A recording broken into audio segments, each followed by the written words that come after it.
The 28th Tenkaichi Budokai was supposed to be a celebration, laughter in the stands, cheers in the air, and another chapter in the legend of the world's greatest heroes. But for Gohan, it became the day something inside him finally shattered. When Goku smiled and chose training over family once again, the world didn't end in flames or explosions, it ended in silence. A silence filled with old memories. Broken promises. A child crying for her grandfather the same way he once cried for his father. This time, Gohan wouldn't stay quiet. This time he wouldn't forgive. What if Gohan reached his breaking point and refused to forgive Goku? May 7, age 784. The 28th Tenkaichi Budokai was well underway and the sounds of fans cheering on the fighters filled the air. It was meant to be a joyous occasion filled with friendly competition and celebration of the world's savior, Mr. Satan. Unfortunately, for one person, the good times were soon to come to a disruptive halt. For this individual, what was about to happen would initiate a series of events that would forever change his family and their relationships with one another. Son Gohan had been sitting next to his wife and mother when he saw his father fly towards them from the tournament stage. "What's going on?" he shouted, once his father got close enough. Everyone had just witnessed a rather usual fight and he was trying to make sense as to why his father had left the stage. He was concerned something was wrong. However, nothing could have prepared him for what happened next. "Hey guys. I hate to do this," Goku started with a smile. Immediately Gohan felt his stomach drop. It was happening again, wasn't it? Goku continued. "But I just wanted to let you all know that I'm going to be living with Oob in his village so I can train him." Without any hesitation, he started to fly off. "Goku!" Chi-Chi cried out. Her son could hear the pain in her voice. The Saiyan stopped and turned back around. "I don't know how many years this is going to take, but I promise I'll visit you guys. Thank you for understanding." To Gohan, this seemed like an afterthought. As if his father had almost forgot. And to tell them how long he would be gone. His head started to spin. What did this mean? Everything was happening so fast. He just wanted him to stop and talk this out. He spoke up once again. "But we don't understand. You're leaving for good." "Well, sort of." Goku returned, nonchalantly. And then without further conversation, he flew down to where Goten and Trunks were. "Sort of?" Gohan questioned. What the hell did that mean? His father has just spent less than 30 seconds saying his goodbyes to his family, telling them that he was, sort of, leaving for good, to go live with this perfect stranger he just met. None of this made any sense. Why? Why was he doing this to them? Not again. Chi-Chi lamented. Gohan didn't have much time to process his father's goodbye before he witnessed something far worse than what had just occurred, something that would be forever burned into his psyche. "Grandpa!" Pan cried out as she rushed towards Goku. "Grandpa, you can't go away. Tell me it's not true." Gohan's eyes widened as something was triggered deep within him. It was like looking his past. The tears, the plea to stay, he had seen this scenario play out so many times with himself, and now his daughter was experiencing the same thing. For a split second he thought perhaps his father might have a change of heart and decide not to leave. That feeling, however, quickly diminished when he saw Goku continue his goodbyes with all the others after his brief conversation with Pan. It seemed so routine, just like what he experienced in his childhood. His father would say something to calm Pan down, she would feel better. He would leave, and then, after about a month or so, would come the heartache. The déjà vu episode had stunned Gohan so much that the next thing he knew, his father was flying off with Oob on his back. As they faded into the distance, Chi-Chi crumbled into her seat, distraught from the news that her husband was gone once again. And with Goku, who knew when he'd be back, even for a visit. The young Demi-Saiyan, filled with emotion, put his feelings on hold and focused his energy on comforting his mother. As he and Vital helped Chi-Chi calm down, he overheard Krillin behind him. "You know, I have not seen Goku smile like that for a long time." For a second, Gohan shut his eyes and took a deep breath to help maintain his self-control. It was that smile that he hoped he would never have to see again. For Gohan, that smile meant a distraught mother, a sad daughter, a brother who was probably beyond confused, and memories of a past he wanted to forget. As for the rest of the staff and audience, it soon became apparent to them that neither Goku nor Oob were coming back. However, instead of starting back up, there was a hold on the rest of the tournament. Sever. Minutes passed as staff members scrambled around the arena. What's going on? Marin asked to her mother. Number 18 was a bit puzzled herself. I'm not sure. I thought that they would have just consider. Edit a forfeit for Goku and that oob guy, and continued on with the other fights. Eventually the announcer of the tournament came out to the center of the fighting stage.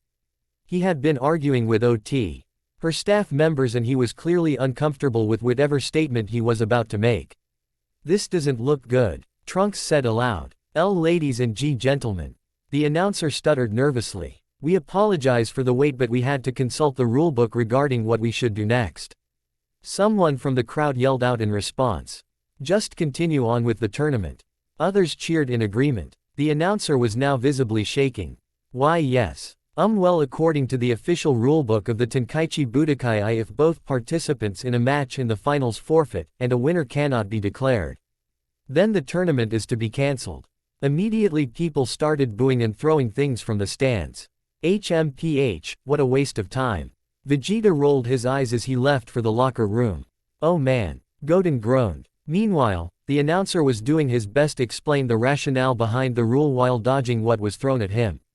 This is because the next contender, who would have fought the winner of this fight, wouldn't have anyone to fight. Therefore, they would automatically win the next match, creating an unfair advantage in comparison to the other contestants. This did little to appease the crowd as many continued to hurl insults and objects. Others had begrudgingly accepted the ruling and started to leave. Number 18 sighed. Well, there you have it. She then turned to everyone else. I guess it's time to go home. Gohan, who had still been trying to help his distressed mother, couldn't believe what was happening. The abrupt departure by his father had negatively affected not just his family, but also everyone at the tournament, since it was now cancelled. And of course he isn't here to suffer the consequences of his actions. That's for all of us to endure again, he thought to himself. At this point, despite the fact that he wasn't verbalizing his feeling, his wife began to notice something amiss with him. She got a sense that he was more than a little frustrated with everything that had just happened.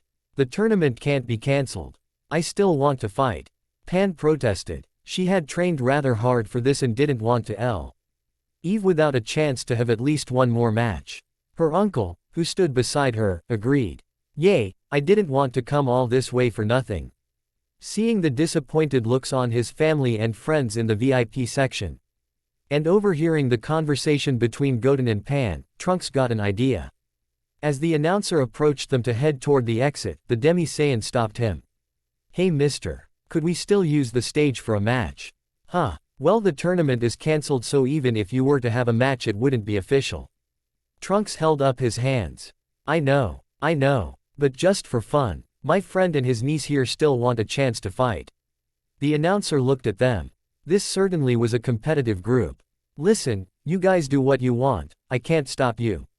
However, the arena is closing down, so other staff members will eventually be by to see you out. As for me, I'm leaving now before I run into anyone who wants to blame me for all of this. With that, he departed. Great. Trunks pounded his fist. Hey Goten, Pan, you guys want to fight? The two looked at him perplexed. Okay, yay, but who are we fighting? Goten asked. Each other. His friend replied. Goten and Pan looked at each other. It was clear they were hesitant, so Trunks continued. It won't count or anything, and the bleachers are almost clear, but you guys said you wanted at least one more match. Well, this is your chance. Pan smiled. Yay, let's do it. Goten looked from her, to Trunks, and back down to her before finally agreeing. Sure, why not? And don't worry Pan, I'll go easy on you. Your funeral. Trunks muttered under his breath. What was that? Goten asked. I said you guys should head to the stage. We probably don't have much time before we get kicked out. I'll go tell the others so they don't miss it. Trunks then flew up to where his family and friends were to explain that Goten and Pan were going to have a match with each other before they all headed out. Everyone was immediately receptive to the idea and started to cheer them on. Gohan took this opportunity to refocus his mother's energy. As the fight began, he encouraged her to cheer for her son and granddaughter. While she was still devastated about her husband leaving, she quickly got swept up in the energy of those around her and followed her son's lead as they both joined in on the cheering. Little did she know, Her son wasn't as unaffected by what had just happened as he was letting on. Gohan's own cheering was just a mask for the emotions he continued to bottle up. Once again, Vital felt that something was off. She and Gohan shared a special bond and she could almost always tell how he was feeling.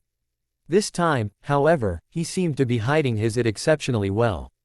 In fact, she even questioned her intuition. Maybe it's just all the excitement, she told herself, but the thought that something was wrong still lingered.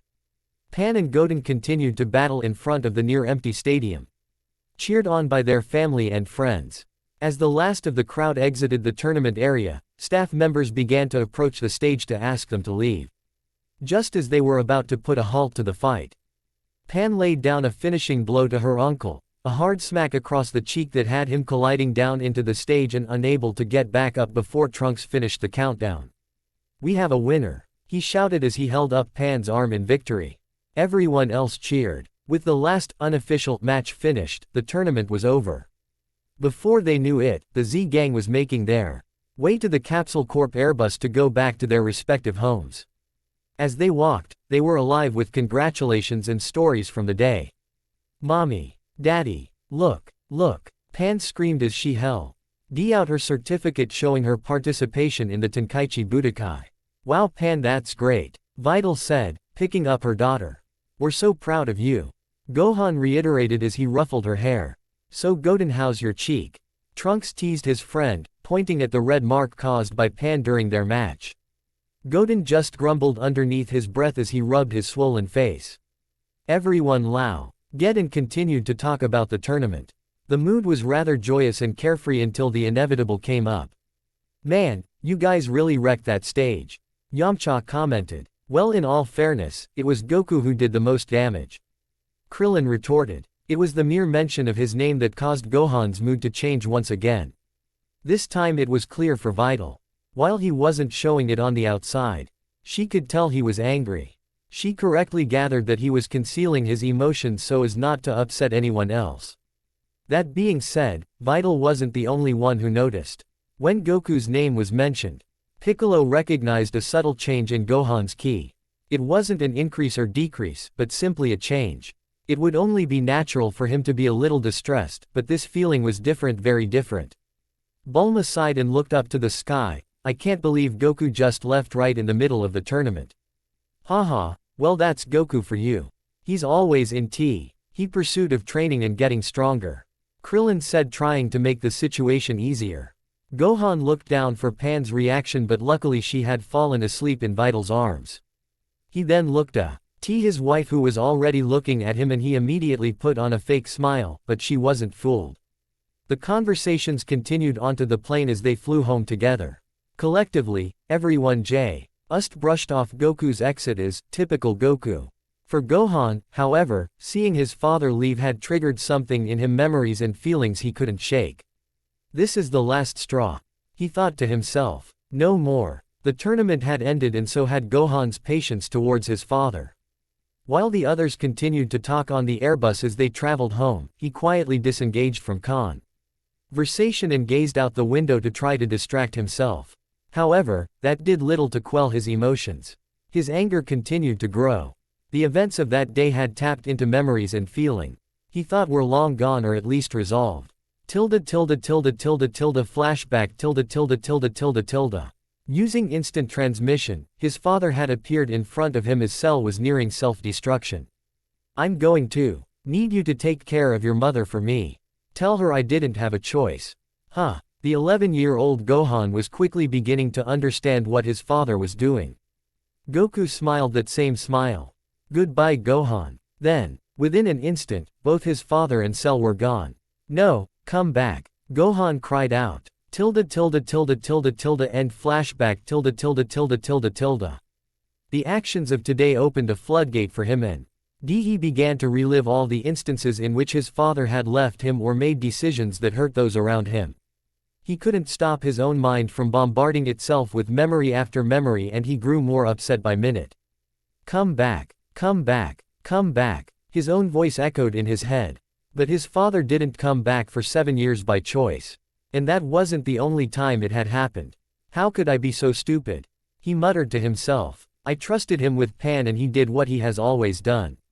He left. Gohan glanced at the seat behind him to see his daughter still asleep. His fists clenched as he remembered how upset she had been just a few hours before when his father had left. That image superimposed itself onto his own memories that kept replaying in his head. Enough is enough, he told himself with determination as he faced back towards the window, unaware that Piccolo and Vital were both watching him in worry. Before too long, the Airbus had arrived at its first destination, Kame House. To let off those who lived there. Good job on the tournament, you guys, Krillin said as he stepped out of the vehicle with his family. While his comments were directed mainly to Goten and Trunk, they applied to everyone who participated that day. You guys go home and get some rest. It looks like Pan and Bra are already ahead of you, Bulma commented, pointing towards the two youngsters who were in the back seat resting against each other. Haha, yay, it's been a busy day for those two, Master Roshi added, particularly Pan. Gohan had to fight back some more emotions. He looked once again at his sleeping daughter and saw two images. One was of a strong young girl capable of defending herself while the other was of an innocent child, still naive to the world and ignorant of its cruelties. All he wanted to do was protect her from the people who may do her harm, people like his father. He snapped back to reality when Vital responded to the old martial arts master. Yay, she has had quite a day. Gohan just smiled at them, unable to talk at the moment. Well, I guess we will see you guys around, Krillin said, and then in a laughing manner added, ho. Hopefully we will get to see Goku sooner than later. There was a brief pause. Everyone had different reactions to that statement, but overall it was laughed off because it was typical not to know when they would see the Saiyan again. Despite the fact that Gohan continued not to show it, Vital and Piccolo could sense how angry he was. Vital knew he was hiding something deep. That is when she noticed Piccolo looking at him as well. The Namekian's face was serious. He briefly looked at her and then back at his former protege. If anything, this made Vital even more anxious as it verified her beliefs. Fortunately, nobody else picked up on the tension brewing just beneath the surface. Goodbye. Krillin and his family waved as the plane started to ascend into the air. Goodbye. Hope to see you soon, Trunks and Goten responded while waving their arms profusely. As soon as the plane reached the desired height, it took off with amazing speed, creating a gust of wind on the small island. Krillin continued waving until the plane had vanished from sight. Once it had disappeared on the horizon, he let out an exhausted sigh. I think it's time for dinner and then bed. I'm beat. As everyone else headed inside, Marin remembered what her father had said only a few moments ago. Daddy, when will Uncle Goku be back? She asked. I don't know, honey, her father replied and then looked up at the sky. But I haven't seen him this excited in a long time. He then looked back down at his daughter, placed his hand on her head, and smiled. I'm sure he'll visit soon though. Blank.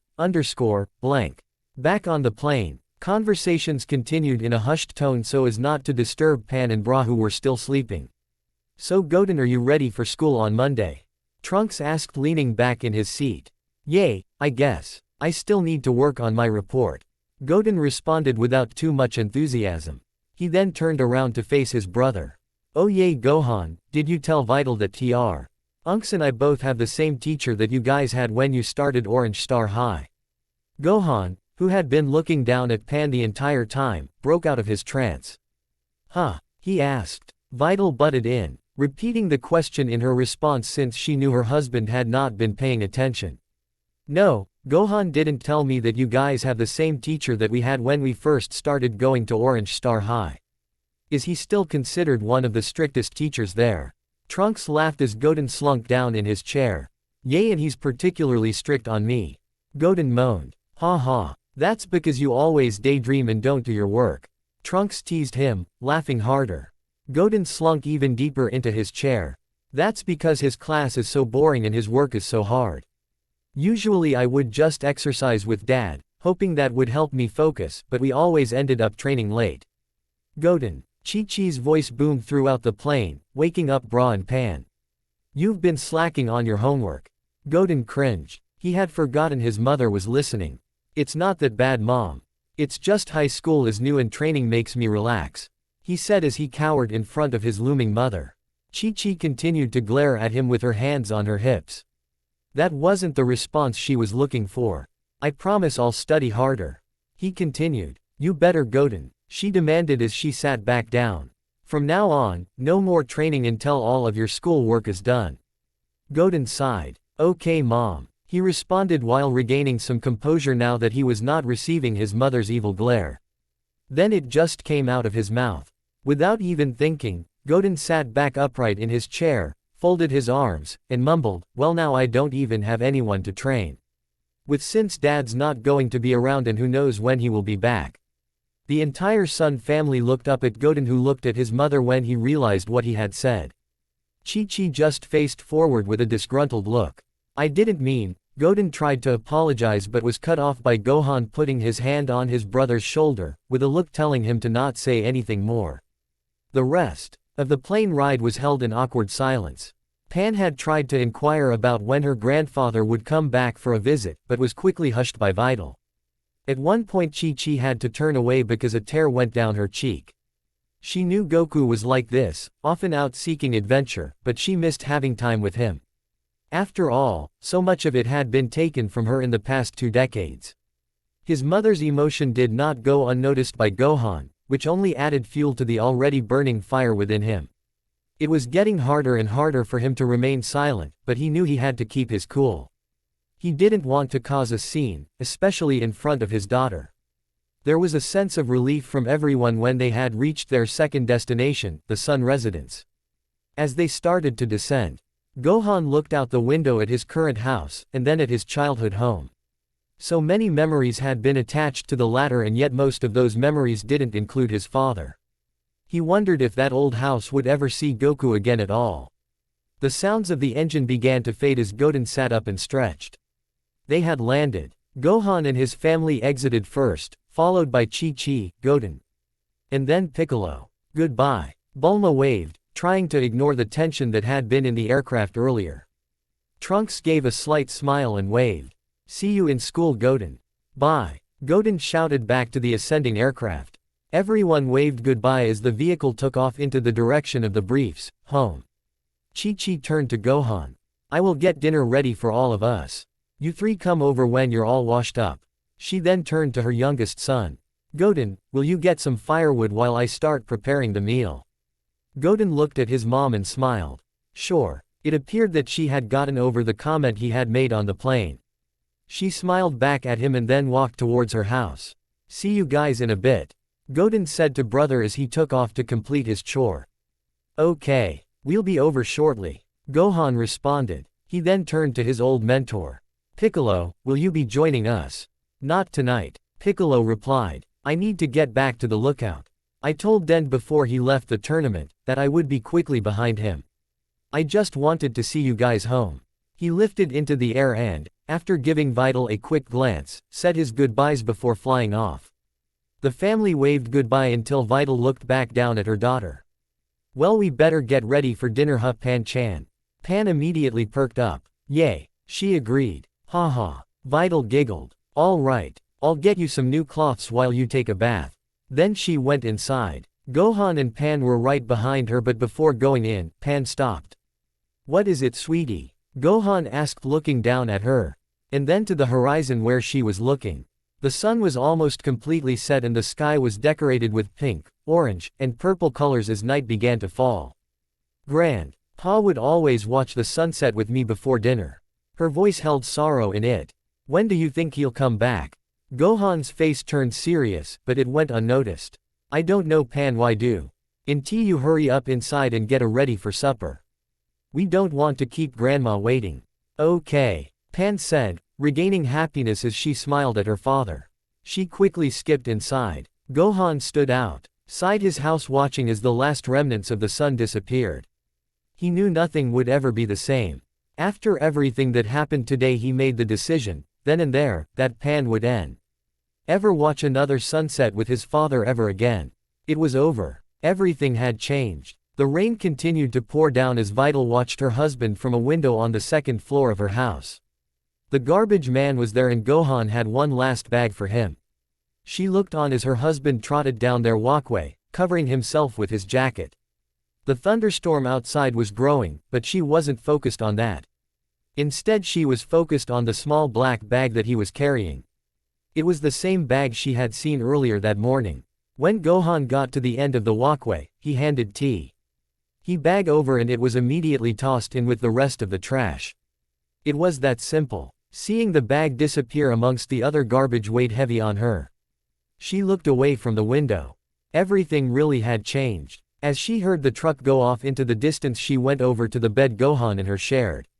Anxiously, she sat down and tried to think about how she was going to approach her husband. Clearly he was suffering but he hadn't directly expressed any emotion over it. He was keeping it hidden. She had been going over and over in her head what she wanted to say. The most important thing she wanted him to know was that she was there for him. She did not want him to suffer alone. Since the end of the tournament less than a week ago, Gohan had been acting different but would not talk about it. She wanted to confront him, but ultimately kept putting it off because either the timing wasn't right or she simply couldn't get the words out.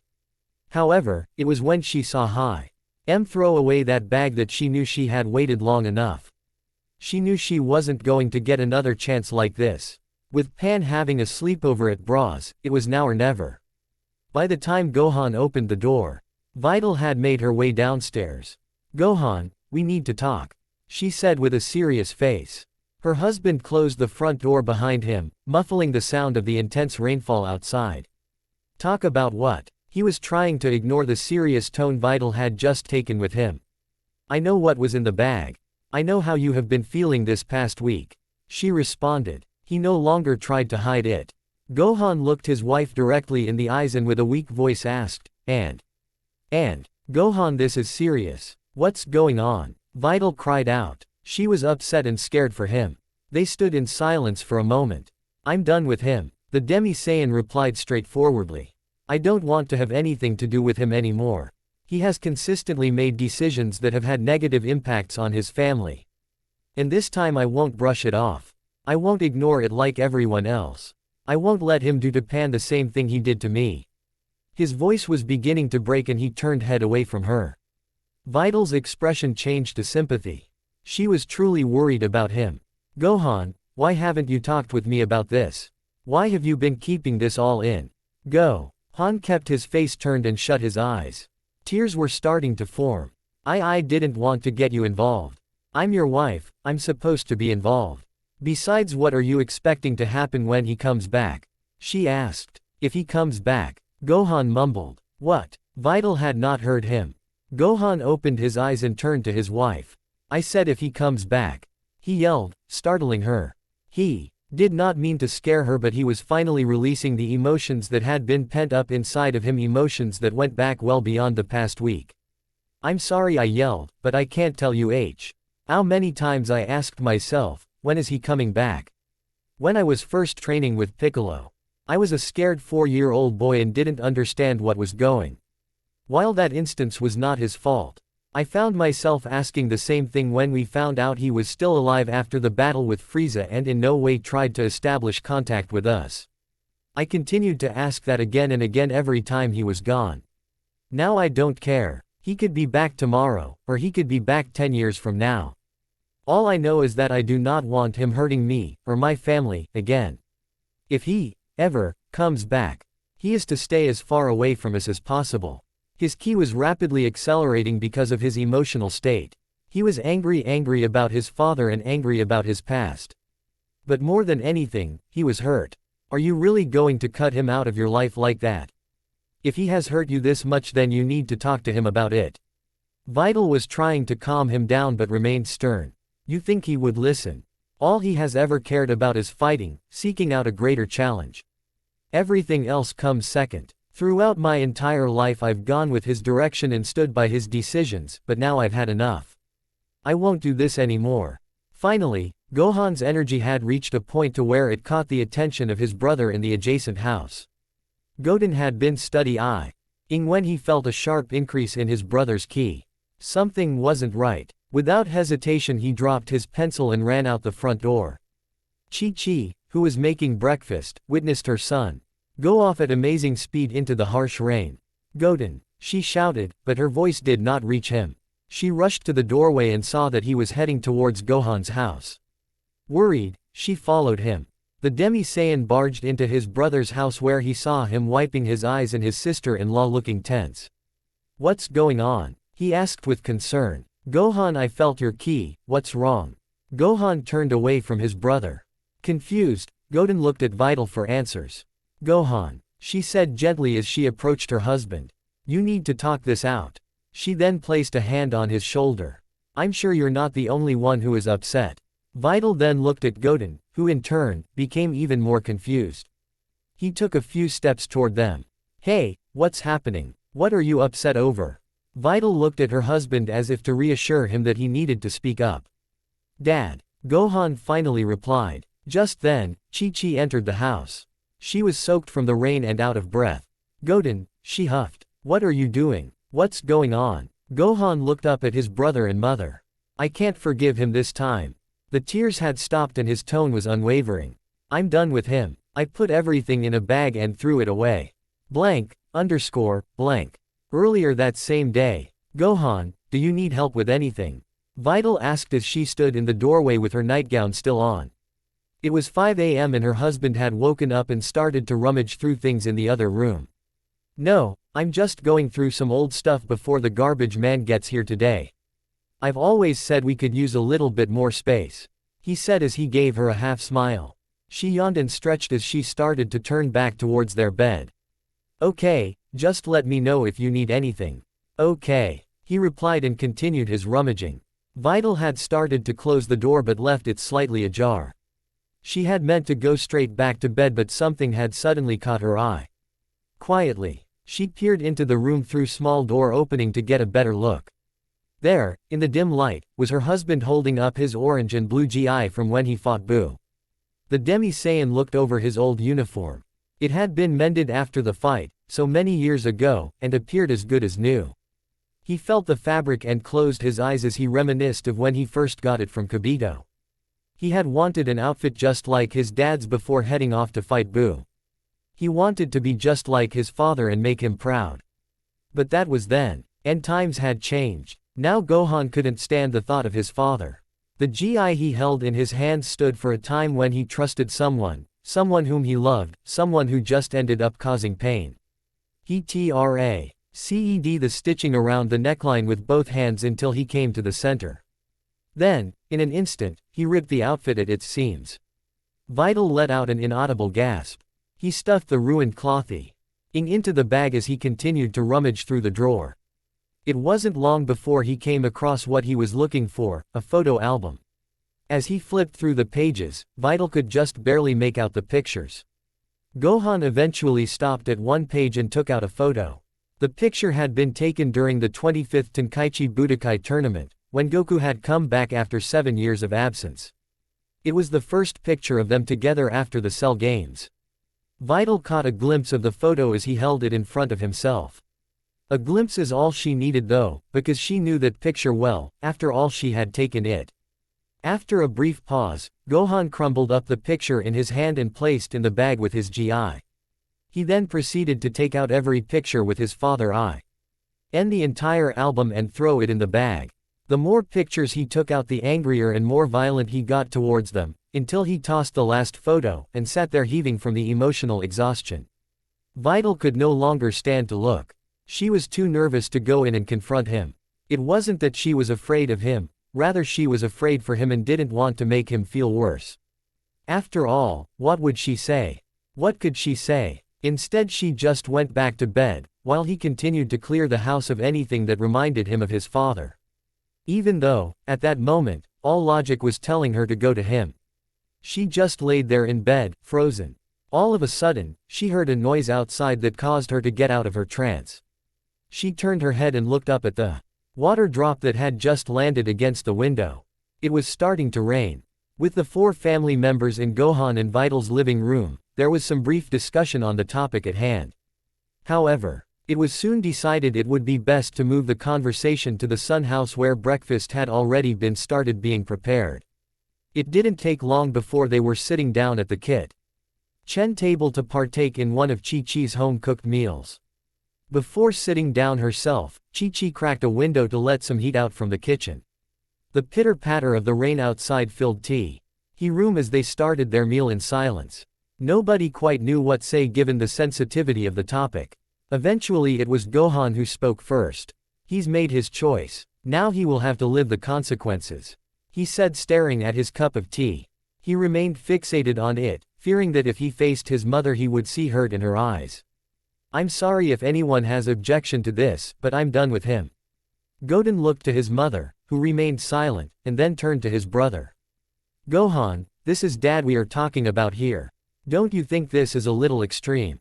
He asked. Gohan looked up at him. Goten, look at what he does to this family.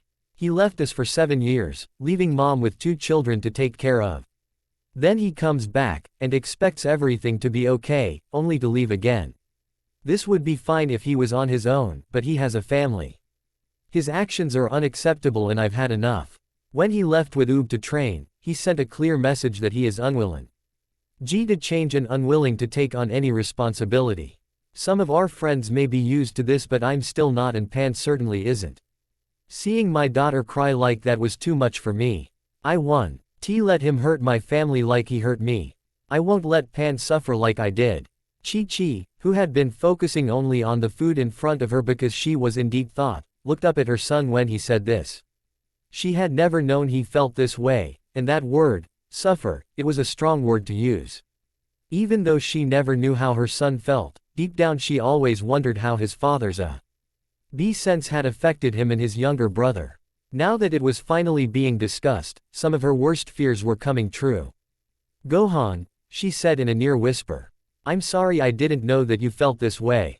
Both of you, I am so sorry. She then turned to Goten to show him that she understood if he was upset too.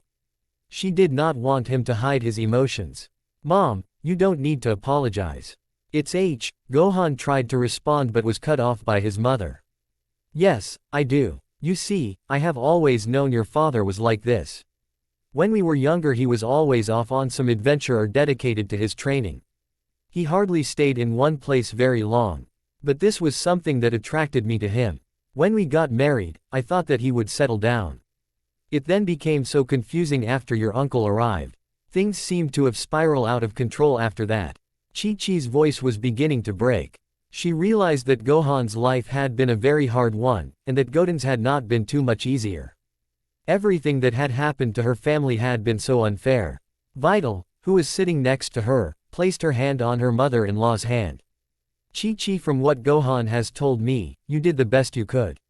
I honestly think that any other person would have crumbled under everything that was going on. You shouldn't beat yourself up, but rather be proud of yourself.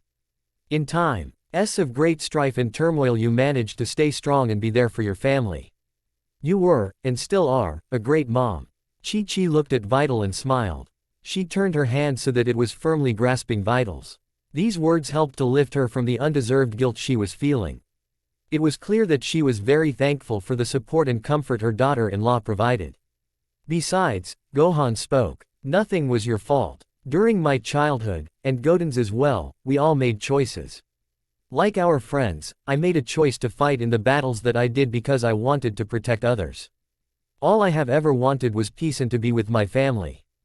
But even after the battle was won, it was Goku who made the choice to continue fighting and ignore his family. Everyone looked at him. It was the first time ever he had referred to his father by his name. There was a moment of silence. Gohan, Goten said, trying to cut the tension. I'm upset too. However, I think we should talk to him about this. He was careful to avoid the word father or dad, given his brother's usage of the word Goku. Vital looked at her husband. When she asked that same question earlier, he had become very emotional. And she was worried about how he was going to respond this time. Gohan took a deep sigh and asked, do you really think he'd listen? Mom said it herself, this is the way he is. I am not even going to give him the chance to make some type of promise because I know he will break it. He's had his chances in the past. Besides, this isn't just about me, this is about my family. Hi's demeanor changed to an even more serious tone before adding, I will do what I must to protect Pan. More silence. While everyone was thinking about what to say next, and how to further handle this situation, lighting filled the room as thunder clashed outside. The storm was getting more intense and the wind was starting to pick up. A few drops of rain had made their way through the open window and landed on the back of Gohan's neck. The Demi-Saiyan turned slightly towards the window so his voice was clearer. The storm's getting pretty bad and we are about to close the window. You should come inside, Piccolo. Everyone looked up confused and then looked outside the window. Through the pouring rain, Goten could just barely make out a figure perched in a tree about 40 meters away. As it descended and came closer, the figure proved to be the Namekian. Blank. About 15 minutes ago, Piccolo had been in the nearby area when he felt Gohan's ki accelerate. By the time he had arrived, everyone was sitting down at the kitchen table in the Sun House. Rather than disturb them, he decided to listen in. When Gohan acknowledged his presence, Piccolo jerked upright. He had thought he had been suppressing his ki enough, but obviously his former student had noticed. Blank. By the time Gohan finished closing and locking the window, Piccolo walked through the front door. Piccolo. Goten greeted. Piccolo gave him a nod in greeting and faced Gohan.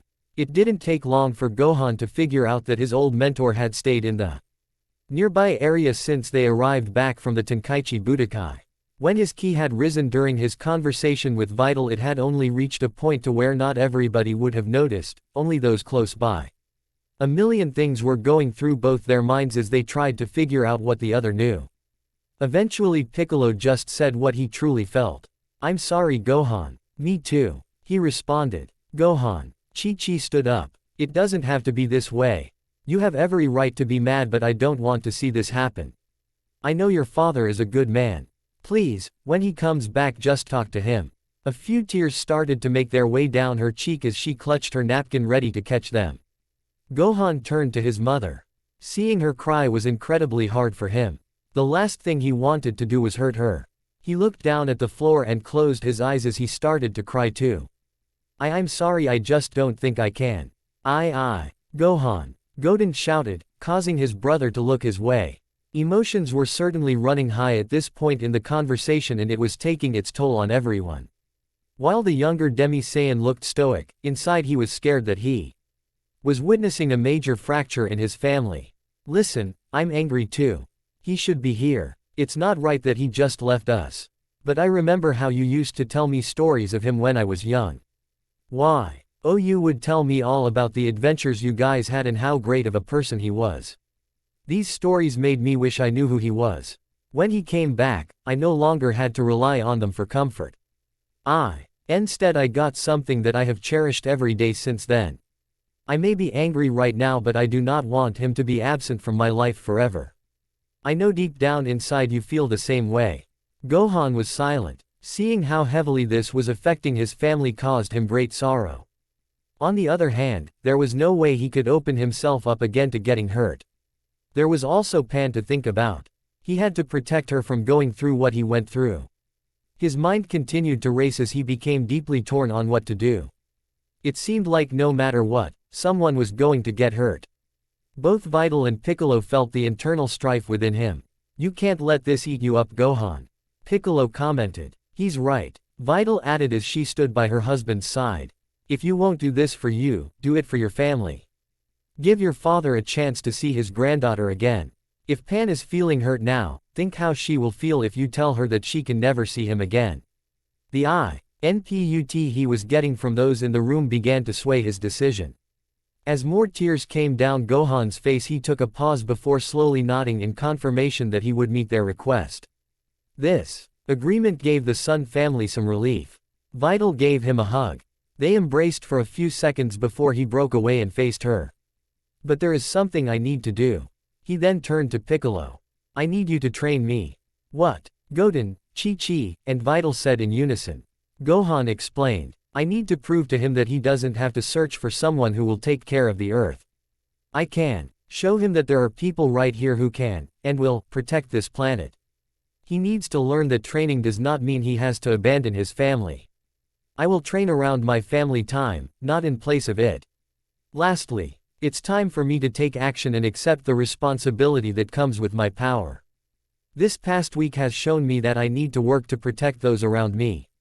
I can't take things for granted anymore. Piccolo looked into his former pupil's eyes. The intensity of them showed his commitment to this goal, and the Namekian understood why. His personality was good-natured and pure, but concentrated when it needed to be.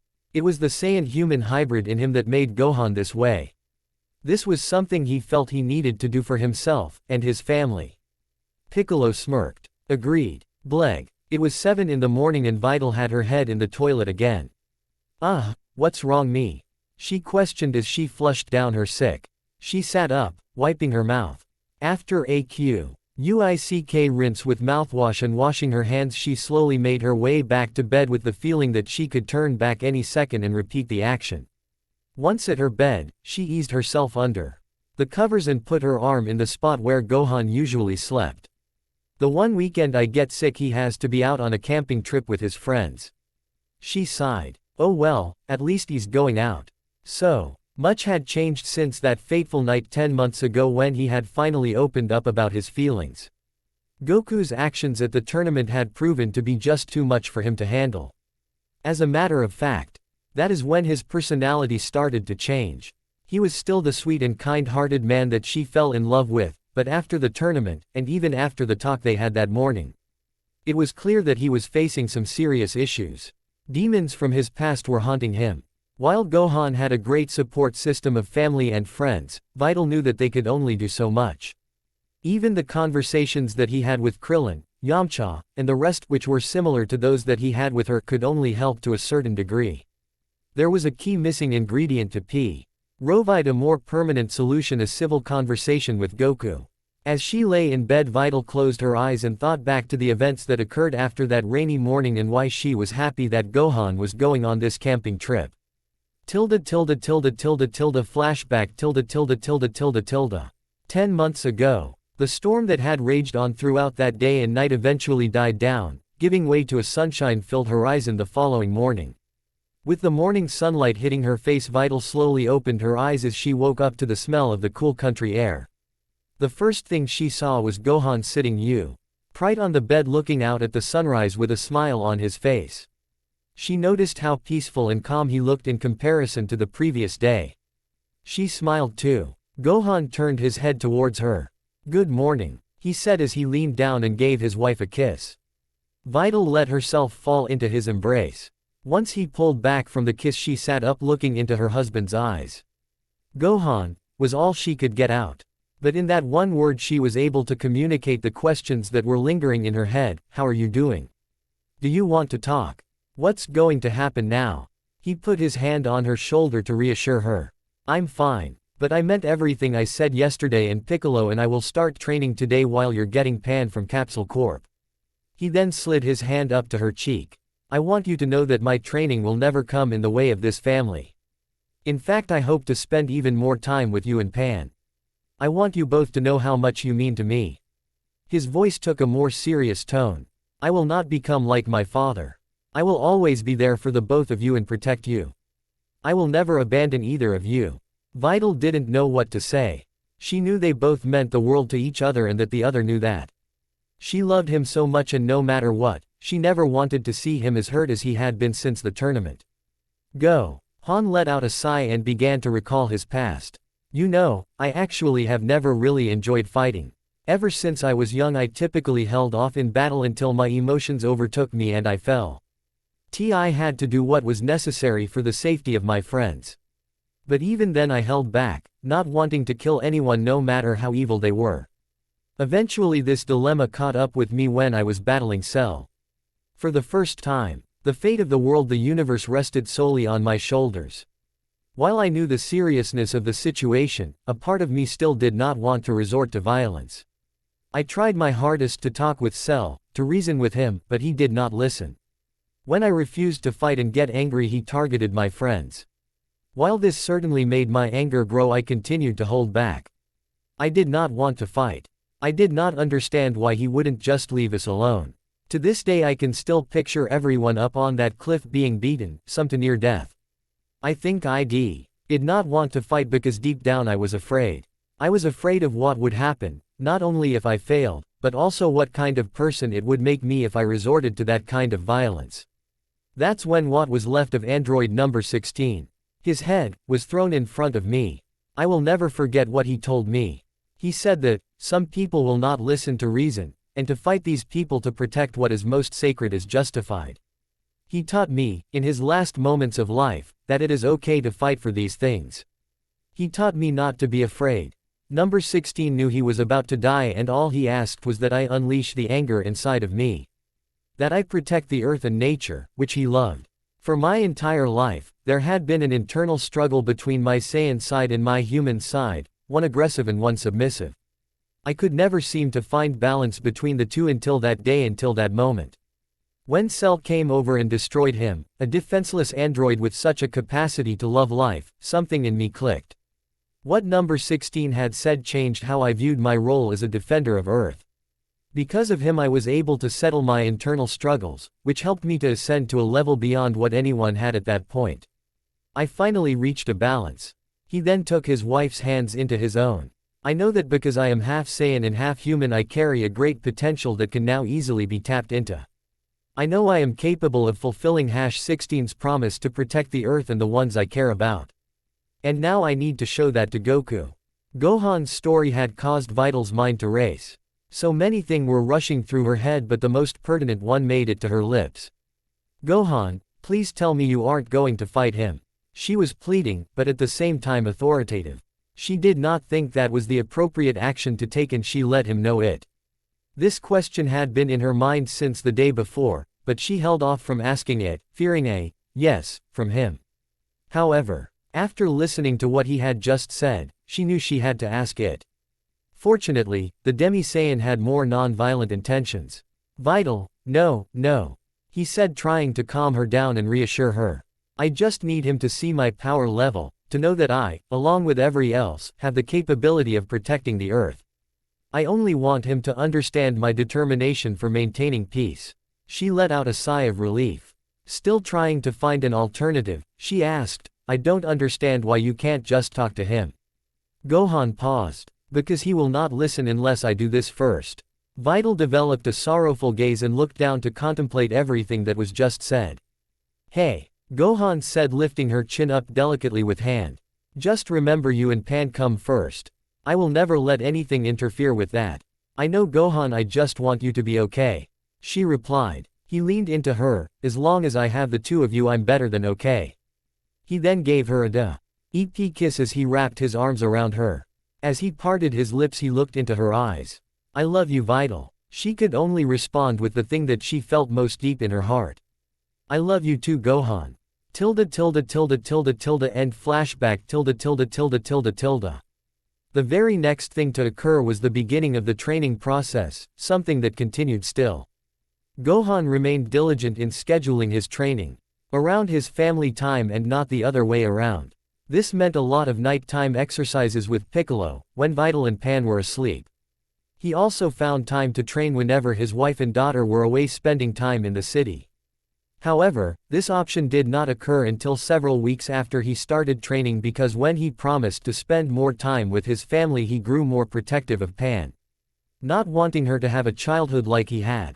Eventually, thanks to a talk initiated by Vital, he learned that he didn't need to be around his daughter 24/7 and that the best thing for her would be to have some space to herself, or with others, so that she could grow on her own. Gradually he became less overbearing and learned that he did not need to shadow her. Still, he continued to spend a great deal of time with all members of his family.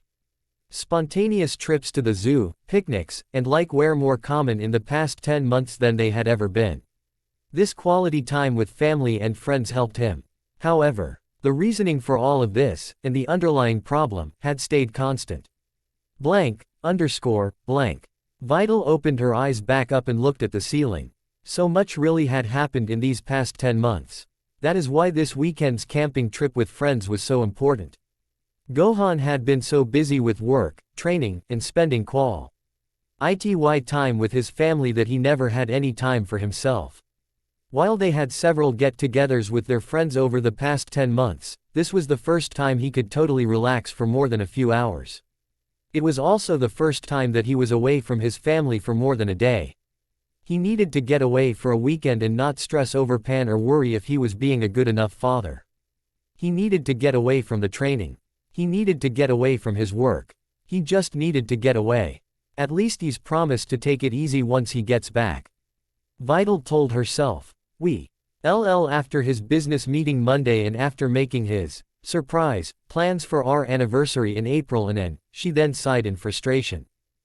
Son Gohan, what am I going to do with you? It was Monday morning and Gohan had woken up early to prepare for his important meeting at work. After turning off his alarm, he proceeded with his usual morning routine of breakfast, followed by a shower, brushing his teeth, and getting dressed for work. The entire time he was getting ready, he was also rehearsing in his head what he wanted to say in his presentation. He kept going over and over his speech, making small last-minute corrections. Finally, he told himself there was nothing more he could do and to just trust his instincts. As he prepared to leave, he quickly checked on his wife and daughter, giving them both a light kiss so as to not disturb their sleep. Before heading out the door, he checked himself in the mirror one last time. Here we go. He took a deep breath and went off to work. One of the biggest days in Gohan's life had begun. Vital woke up about an hour after Gohan had left and immediately headed for the bathroom. She vomited. As she flushed the toilet, she started to think a doctor's visit was in order. She had been sick the past few days, and while she didn't have a fever, she still wanted to know what was going on. After getting back to her bed, she picked up the phone on the nightstand and called into the doctor's office to set up an appointment for later that day. Once those arrangements were made, he called over to Chi-Chi to ask her if she could accompany her to the doctor's while Goten watched Pan.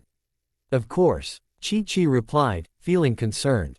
In the meantime, why don't you get some more rest? I think I'll do that. Thanks Chi-Chi. Vital was able to sleep in until around noontime when Chi-Chi arrived to take her to the doctor's. We'll be back soon, Pan-chan, Vital said as she got into flying car with her mother-in-law. Get better, mommy. Pan waved back with Goten by her side. As they left, Vital admitted to herself that she was a little bit nervous. Something just felt different. While she was sure it was probably just a common stomach bug, since it had been going around, she couldn't shake the feeling that it was something bigger, something more serious. Well, whatever it is, the doctor will find out what's wrong with me, she told herself as she tried to calm her nerves. Gohan slowly lost his office door until he heard the click that let him know it was completely shut. He took a deep breath in and out. That click meant he could finally relax. He had just gotten out of a business meeting where he presented on a project that he had been spearheading for the past several months. The amount of questions he received was certainly unexpected, but he made sure to spend time answering every last one. Now that it was over, he was happy to be back in his office, his sanctuary. What he needed was just few moments to sit back and gather his thoughts. It's finally over with, he told himself as he made his way to his chair and looked out the window to the bustling city below. He proceeded to close his eyes and let his other senses take in the world around him. This was his go-to meditation practice after any big meeting or presentation, and it greatly helped him decompress. A few minutes went by, and when he opened his eyes back up, he felt refreshed and energized. Spinning his chair around to face his desk, Gohan continued with his work like it was any normal day. With little else happening, minutes quickly turned to hours, and before he knew it, it was time to go home. By now he was a bit anxious to get back to see how his wife was doing. He knew Vital had not been feeling well, and he had even encouraged her to go to the doctors should her illness continue.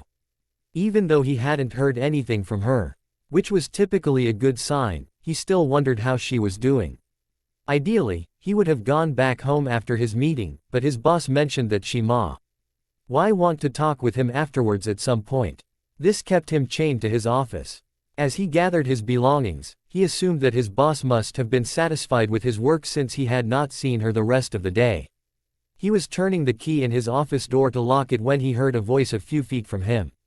Son Gohan, can you step into my office for a minute? His boss announced. Yes, of course Nozawa-san.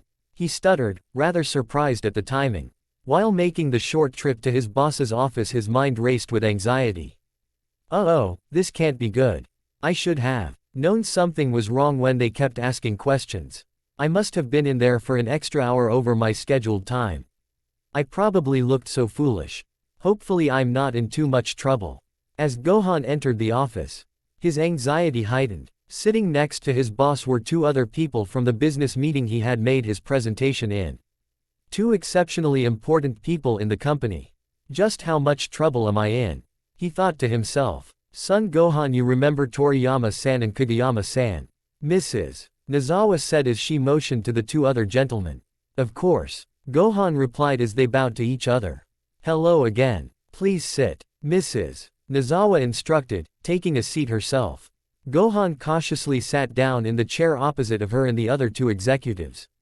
He didn't quite know what to expect, but before he could speculate further, Mrs.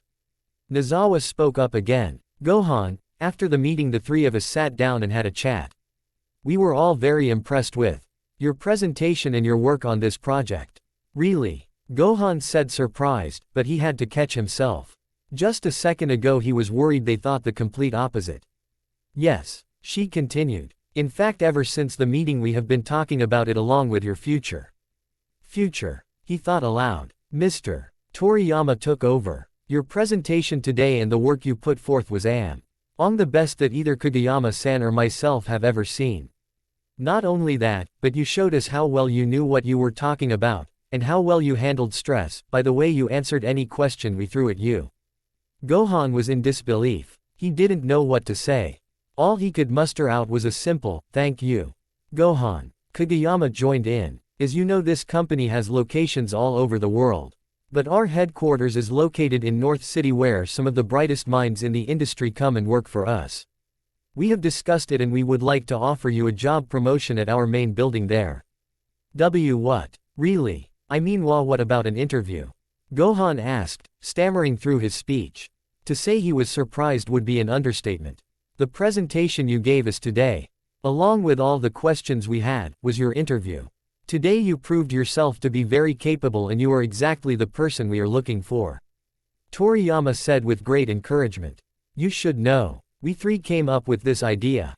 Mrs. Nozawa redirected his attention. You have a lot of potential, and this job in North City is where someone with your talents could do a lot of great things. For the next hour, the four sat in the office discussing details of the job promotion and projects they wanted to get Gohan involved with. They also made sure to take time to address all the questions he had. By the end of the meeting he had been left completely speechless. I don't know what to say. He proclaimed. Well, think it over, there is no rush. Toriyama said as he stood up. Followed by everyone else. Get some rest, discuss it with your family, and when you decide what you want to do you can get in touch with us through your boss. He then led Gohan to the door. Thank you so much. Gohan bowed again and said his goodbyes. Blank. Night had descended and the next thing Gohan knew was that he was standing in front of the door to his house. He had gotten home pretty late due to the day's events. Despite experiencing heavier traffic from his unusually late departure, the trip home had seemed like a blur.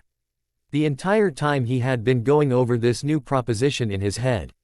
He had been weighing the pros and cons only to end up frustrating himself because he knew no decision would be made until he talked with Vital first. He took a deep breath before he entered his home. This day had been so momentous for him and he had no idea how much more momentous it was about to get. As he walked into his house he saw Vital, illuminated by a single light, on the couch reading a book. Hey, you're home late. Is everything okay? She asked as she sat up and motioned for him to sit beside her. Gohan laid his briefcase down and undid his tie as he sat next to her. He knew by this time his daughter was already in bed sound asleep. Yay, the boss and some people just requested to meet with me before I left. But before I talk about my day, how about you? Did you end up going to the doctor? Wait, Vital said, sidestepping her husband's question.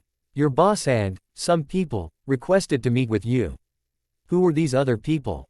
What did they want? Executives from our company's headquarters who were at the meeting.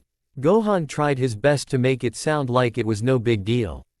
Vital gasped. Gohan, what did they say?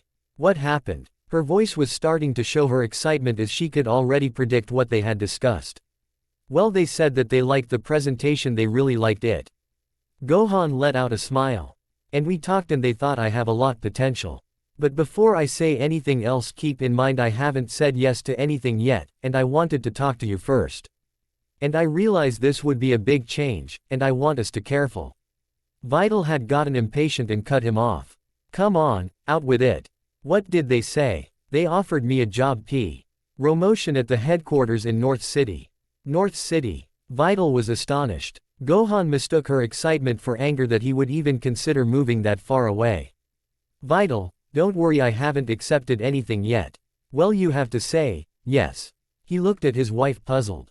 Gohan, some of the brightest minds that work in your field live in North City. You've got to take this job.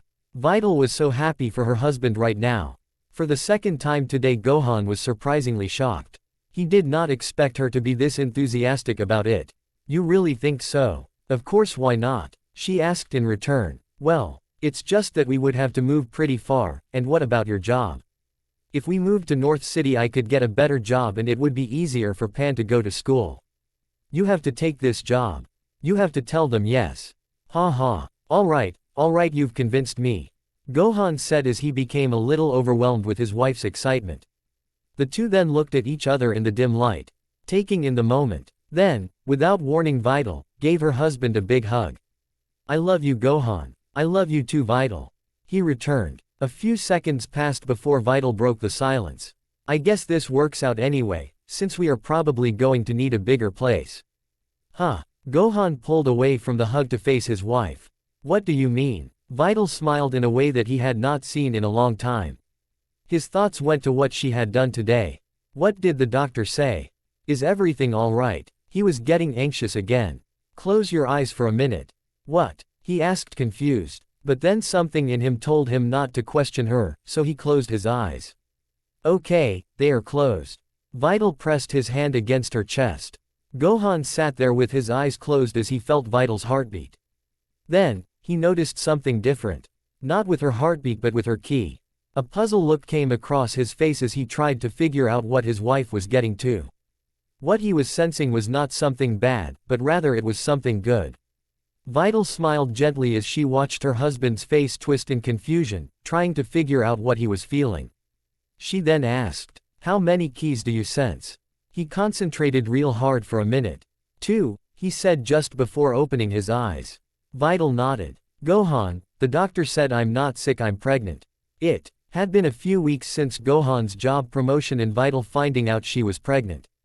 Word of the two events eventually got around and everybody had been calling in to wish the Sun family congratulations.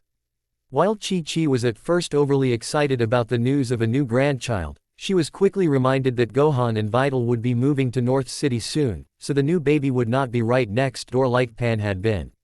This realization prompted a slight crying fit. She was then quick to turn her attention to her other son, demanding answers as to when he was going to get married and have children. Needless to say, the situation for young Demi Saiyan was uncomfortable. Ak Gohan, are you seriously going to move to North City and leave me with her?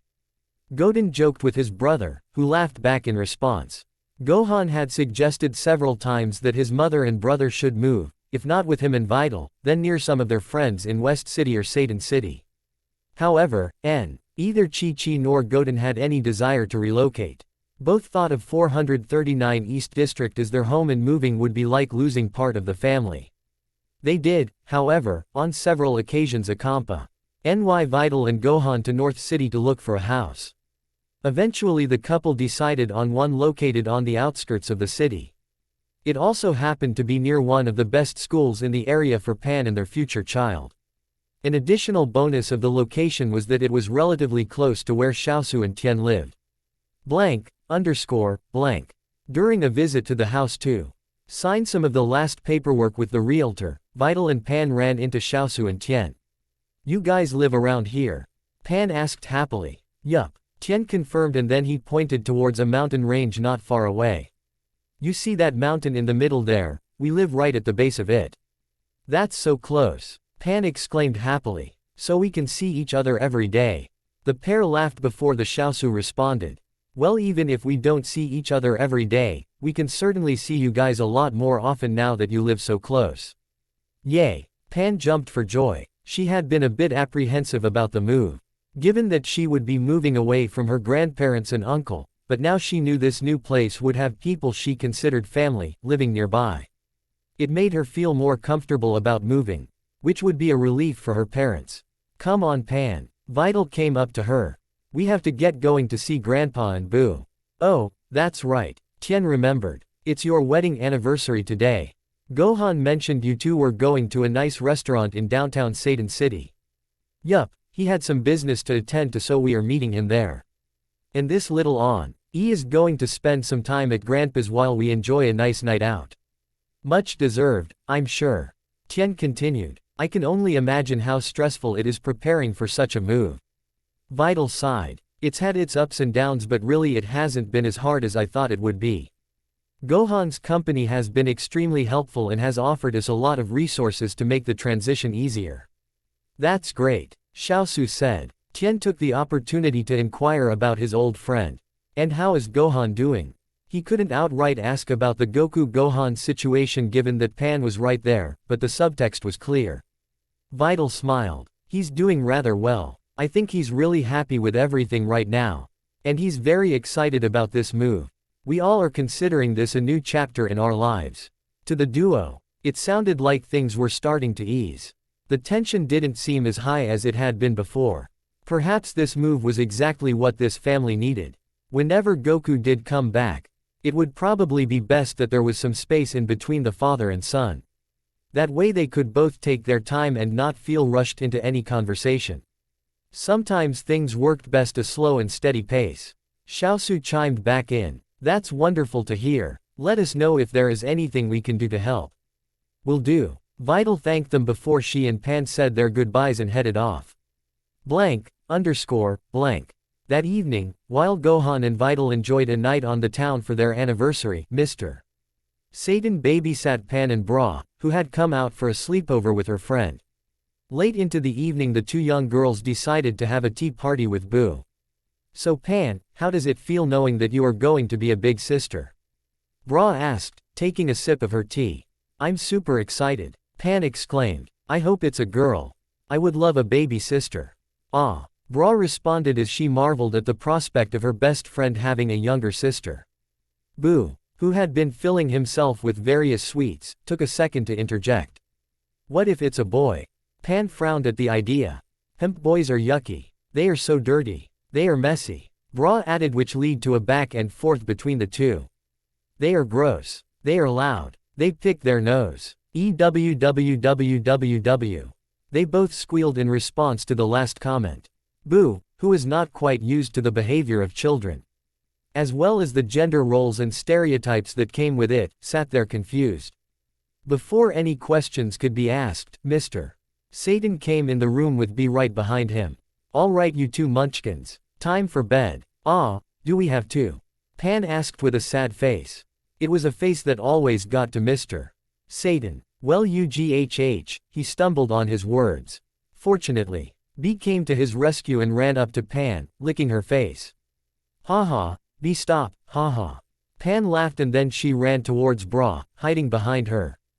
B followed Pan and began to lick Bra, who had the same reaction. Okay, we'll go to bed, Bra said through laughter. The two girls then proceeded to run out of the room giggling as the lovable canine chased them, ready to give them more kisses, not s. If this is a cultural thing, but here in the US when a dog licks you, people say she is kissing you. Mr. Satan laughed lightly and then turned to friend. Come on Boo, let's grab a drink and watch TV. Boo smiled at this suggestion and he got up to walk downstairs with him. On their way, Boo had a question for his friend. Satan-san, why do boys pick their nose? Blank. As May rolled around, it was decided that Gohan and his family would be moving near the end of the month, shortly after his birthday. This would give the family enough time to settle in to the new house before his new job started in June. With most of the logistics regarding the move squared away, things became rather quiet. Then came May 7th, the one-year anniversary of the 28th 10. Kaichi Budokai, the one-year anniversary of when Goku left. It was also a training day for Gohan and Piccolo. Masenko. A powerful energy beam ripped through the desolate terrain and collided with a giant pillar, reducing it to mere rubble. Gohan took deep breaths in and out as he floated down to take a seat on the edge of a cliff near where his brother, who had tagged along for the day, was already sitting. "That's enough for today," Piccolo shouted from above. He then descended to where the two brothers rested. For the past several hours the three had been going non-stop with high-intensity training. Their clothes were tattered and sweat dripped from their faces. They were all exhausted, but Gohan did not want to stop. While his body was telling him to rest, his mind kept pushing forward, telling him to keep going. Behind that drive was anger. He was angry because he knew what today was. Since he had woken up he couldn't stop thinking it. He closed his eyes in order to center himself. It was exactly 1 year ago today that his father left. 1 full year without a single word from him. It was an event that had changed everything. An event that caused him to be where he was right now, training. After a few seconds, he opened his eyes and wearily stood up, stumbling as he did so. His fatigue didn't faze him though, he was determined to keep going. Goten stood up with him, having to almost catch him when he stumbled. He put a hand on his brother's shoulder. "Hey, it's been a long day. Do any more and you could hurt yourself," he said with a concerned look. Gohan paused for a moment. Rational thought began to outweigh his emotions. He realized his brother was right. "Okay. Enough for today," he replied as the two sat back down together. It still surprised him how well his brother knew him. And sometimes all it took was a few simple words to bring things into better focus. Piccolo sat beside them as they all continued to catch their breath and finish up the last of the water they had brought with them. Not much was said between the three for the next several minutes while they rested. Nobody wanted to broach the subject that was on all of their minds, the proverbial elephant in the room. Sensing the discomfort, Gohan stood up and proclaimed it was time for him to head home. "You coming, Goten?" he asked as he picked up his bag. "You go on ahead. I want to relax just a little bit more. I'm not used to this type of training," his brother answered. Gohan smirked. "All right, but don't stay here too late or Mom will worry." Goten nodded in agreement. Gohan turned his attention to Piccolo. "I guess I will see you in a few days for our next session." The Namekian stood up and reached into his belt to pull out a senzu bean. "Here, you've worked really hard today, take this before you head off." "I'm fine, really." Gohan held up his hand. "I just need a shower and some rest." Not wanting to argue, Piccolo hesitantly put the senzu back into his belt. "You both have a good night." Gohan waved before raising into the air and then flying off at tremendous speed towards his house. Even after all the tiresome training, he still had an incredible amount of energy in him. Laying down, Goten watched the night sky and took a deep breath of the cool night air. After a few moments, Piccolo broke the silence. "What's on your mind, Goten?" The Demi-Saiyan smirked and looked up at him. "Am I that easy to read?" Piccolo just smiled back. Goten sighed as he sat back up and looked at the horizon. "I was just thinking about what the future holds. So much has changed recently and I don't know how to feel." Today was emotional, not only for Gohan, but for all of us. He turned to face the Namekian. "It's been a year today since he left and he hasn't tried to get in contact with anyone. I defended him at first but now I have my doubts. What if he never comes back?" Piccolo did not know how to respond. He could only offer his sympathies. "Goten, I'm sorry for what has happened." "Me too," he said, holding back some tears. He wasn't as upset as his brother, rather he was just saddened by all of this. "Tell me, Piccolo, why does he do this? Why does he just disappear?"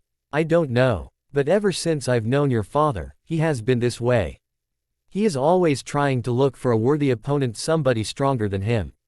But in the end, he always surpasses them and the cycle starts over.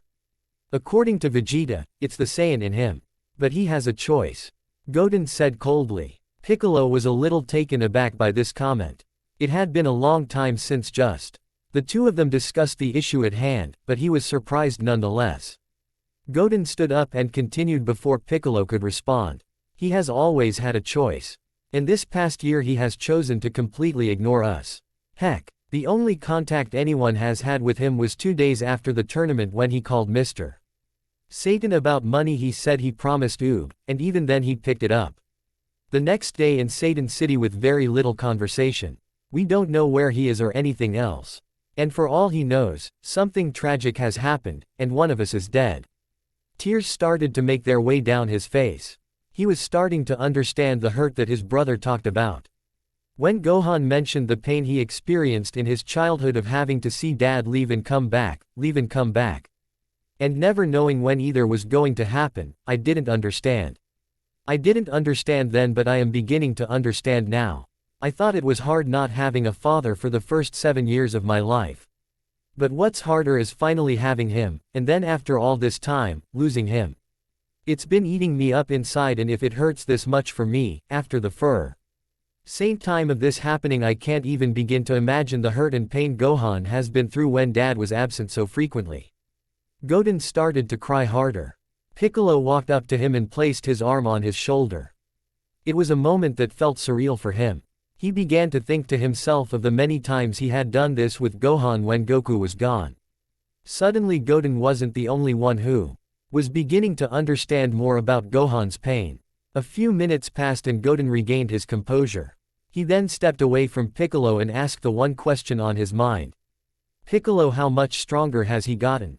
"Let's just say he has reached a power beyond that of when he fought Majin Buu, so considerably stronger." "Good," Goten proclaimed as he wiped his face dry. "Then maybe our father won't leave anymore if Gohan can prove to him that it's not necessary." With that he picked up his bag and waved goodbye. "Thank you," he muttered. Piccolo just smiled and nodded. Goten then took off towards his home. What Piccolo didn't disclose to the young warrior was that Gohan had surpassed his old self months ago. And that was just the power he was displaying. He could tell Gohan held back during their training. So it was anyone's guess as to just how powerful he had really become. Then again, it was also anyone's guess as to how strong Goku had become. The only thing he knew for certain was that there was no limit to a Saiyan's power or his determination. May 15th, age 785. Ring ring. Hello. Bulma greeted as she answered the phone. "Hi Bulma," Vital said on the other end of the line. "I just wanted to make sure that you guys will be at Gohan's birthday party next weekend." "Oh, of course Vital. It's not just his birthday, but it's one of your last days at the house. We have to see you guys off." "Thank you very much Bulma. So we will see you guys at 6 o'clock next Friday. Oh, before I forget, remember that it's a surprise party. Gohan has no idea." "Alright, sounds good. And don't worry about him finding out, my lips are sealed." "Thanks. See you guys next week. Goodbye." And with that Vital hung up the phone and relaxed in her chair. Bulma and her family are a go. Chi-Chi, who had been planning the party with her daughter-in-law, put a check mark next to Bulma's family. "Okay, well that's the entire list and it looks like everyone can make it." She looked up and smiled. "Great. Thank you so much Chi-Chi for helping me plan this party. I don't think I could have done it by myself," Vital said as she wiped her brow. After days of making arrangements and calling people, everything was finally set. Neither of them could wait to see the look on Gohan's face. In a remote village, an elderly woman walked outside. "Dinner's ready," she shouted. The two fighters in the sky immediately stopped and flew down to the house. Before she could set the last bowl on the table, the pair, who had spent all day training, were seated with their chopsticks in hand. The woman let out a small laugh. "You boys are hungry, I take it?" Her question was answered with vigorous head nods. So, on the rest of the family had made their way to the table and they were all enjoying a hearty meal. As time passed, everyone shared stories about their day and the work they were involved with. Even to ally the conversation was focused on the newcomer who had been with the family for a whole year at that point. "So Goku, how has training been going? Is Arub listening to your instructions?" "Oh yay, he's been doing great. It's all been going very well. In fact, since we started training a year ago, Oob's skills have increased faster than anyone I know," Goku said with a smile. Oob blushed, but deep inside he was eternally grateful for what Goku had done for him in his village. The money he provided, via Mr. Satan, had saved his village from the depths of poverty and it was now a thriving farming community. "Well, we thank you Son Goku for coming here to help our village and to mentor young Oob." Everyone raised their glasses in thanks to him. To all those present, he had been a saint and they couldn't thank him enough. To Goku, everyone toasted. Later that night, as Goku and Oob lay in their beds across from one another, Oob wondered about what training exercises or activities his mentor had planned for the upcoming weekend. Sensei, are we doing some nature training this weekend? Goku looked over at his young pupil and shook his head. Not this weekend. I'm actually going away. Oob jumped up from his bed in a slight panic. Where are you going? You'll be back right? Goku laughed as he tried to calm the youngster down. Don't worry, I will be back after a few days. I just want to visit my family and pick up something from my house that I want you to have. Oob sat back down on his bed. You want me to have something? Like a gift? Goku nodded. It was something I had when I was your age and it helped to protect me well. You just have to promise me that you will continue training while I'm gone. I promise, Oob said with a smile. He proceeded to lie back in his bed. After a few seconds he spoke up again. Goku-san, thank you for everything. May 18th, age 785. 8 a.m. Gohan's house. Yo, happy birthday Gohan. Goten's voice boomed as he entered his brother's house. Followed by his mother. It was early morning and they were all getting together to have breakfast before Vital, Gohan, and Pan went on a day-long trip to the park. Even though it was the only thing that the birthday boy had requested, he was going to get a much bigger celebration later. Of course, he remained unaware as to the surprise party his family and friends had planned for him. Happy birthday, Chi-Chi added. Good morning, Gohan greeted it as he came down the stairs. And thank you for the birthday wishes. He continued. As he approached his family he extended his arms and embraced them in a hug. You're just in time too. Vital told me that breakfast is ready. The three made their way to the kitchen where Pan was already situated and Vital was in tea. He process of putting away all the pots and pans she had used. The kitchen was well lit by the morning sun as the smell of fresh fruit and pancakes mixed pleasantly with the country air that was coming in through the open window. After their hellos and good mornings, everyone gathered around the table to enjoy the meal. So where again are you guys going today? Chi-Chi asked as she took a sip of her tea. There's a nice lake in Akira Park about 50 kilometers northwest of here. It's one of Gohan's favorite spots. Vital answered. Are you sure you guys don't want to come along? Gohan asked. Chi-Chi and Vital glanced at each other. The plan was that while they were away, Chi-Chi and Goten would set up everything for the surprise party. Chi-Chi responded. No, I'm sure. I've got many things to do today and Goten has some studying to do. I do, Goten said with surprise, his voice slightly muffled by the food in his mouth. He proceeded to turn towards his mother who, with one look, made him instantly remember the party. He gulped down his food. Oh yeah, I have a big project since we have a 3-day weekend. Gohan was about to interject when Chi-Chi reassured him that EY would be getting together later that night. You three have fun. We will see you tonight for dinner. With cake? Pan asked eagerly. Gohan looked at his mother and his face showed his inner child. He was wondering the same thing. Chi-Chi smiled. Of course. And ice cream. Pan added. If you want. Chi-Chi replied with the same smile. And chalk, Pan started again but what cut off by her mother.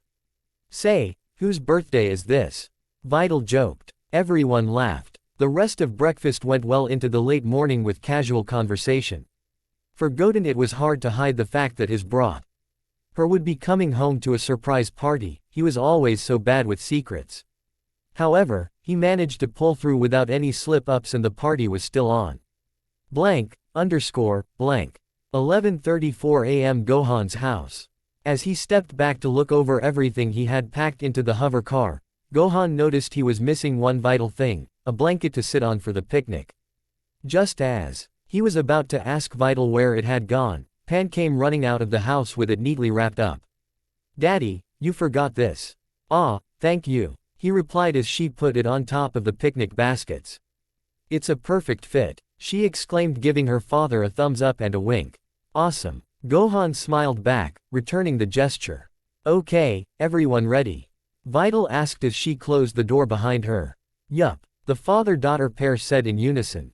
Looking at them it was hard to tell who was more excited. Overhearing the conversation, Chi-Chi and Goten came over from their backyard where they had been hanging up laundry to dry. Are you guys leaving already? She asked. Yay. Gohan answered. We should be back around 4 or 5 o'clock this evening. Realizing this would be too soon for them to come back, since guests wouldn't be arriving till 6 o'clock, Chi-Chi tried to improvise.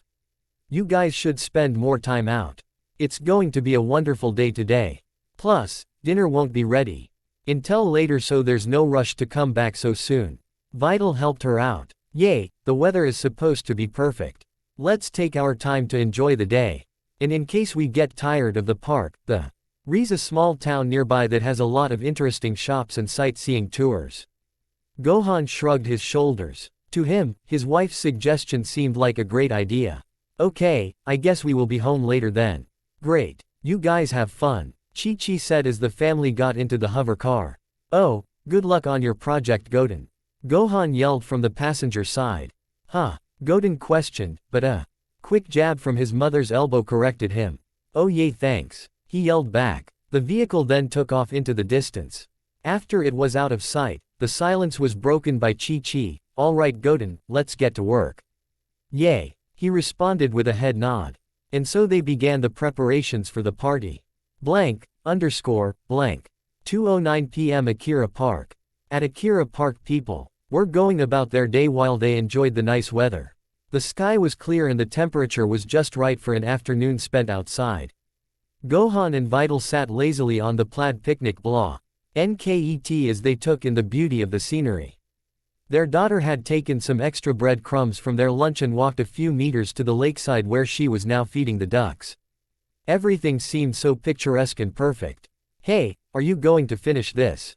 Vital asked with a half-eaten cookie in her hand. While it was tempting, Gohan was already full from lunch. No, I'm F, but before he could finish, Vital quickly scarfed down the remainder of what her husband had left. Gohan stared at her for a second, quite surprised at her appetite, but then he smiled and even started to chuckle a bit. The only time she had consumed this much food was when she was pregnant with Pan. Vital caught on to her husband's chuckling. What are you laughing at? She asked, already guessing his answer. Haha, you just remind me of when we were expecting Pan very hungry. He said, still chuckling. She saw the humor the situation and decided to laugh as well. Well, I am carrying your child, she shot back in a playful manner. Before he could offer a rebuttal, Pan ran up to them.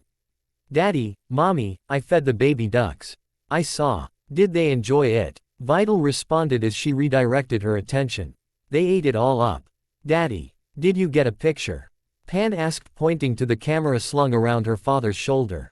Of course, he replied as he began fumbling through the camera to show her the pictures. He got to one where a few baby ducks were eating the breadcrumbs directly from Pan's hand. So cute. Pan jumped up with excitement when she saw it. She then proceeded to position herself between her parents. Take a picture of all of us, she pleaded. Gohan smiled. Okay. Utilizing telekinesis, a newly acquired technique from his training with Piccolo, Gohan let go of the camera and made it hover in the air in front of them. Say cheese, he said after he positioned it. Cheese. Flash. It turned out to be one of the best pictures they had of their family. As years came to pass, it would be looked upon time and time again to remember that wonderful afternoon spent in the park. It would also be looked at it because of its rarity. For it was one of the last pictures of its kind. Blank, underscore, blank. 5:48 p.m. Gohan's house. At his brother's house, Goten finished putting the last bit of decorations up for the party.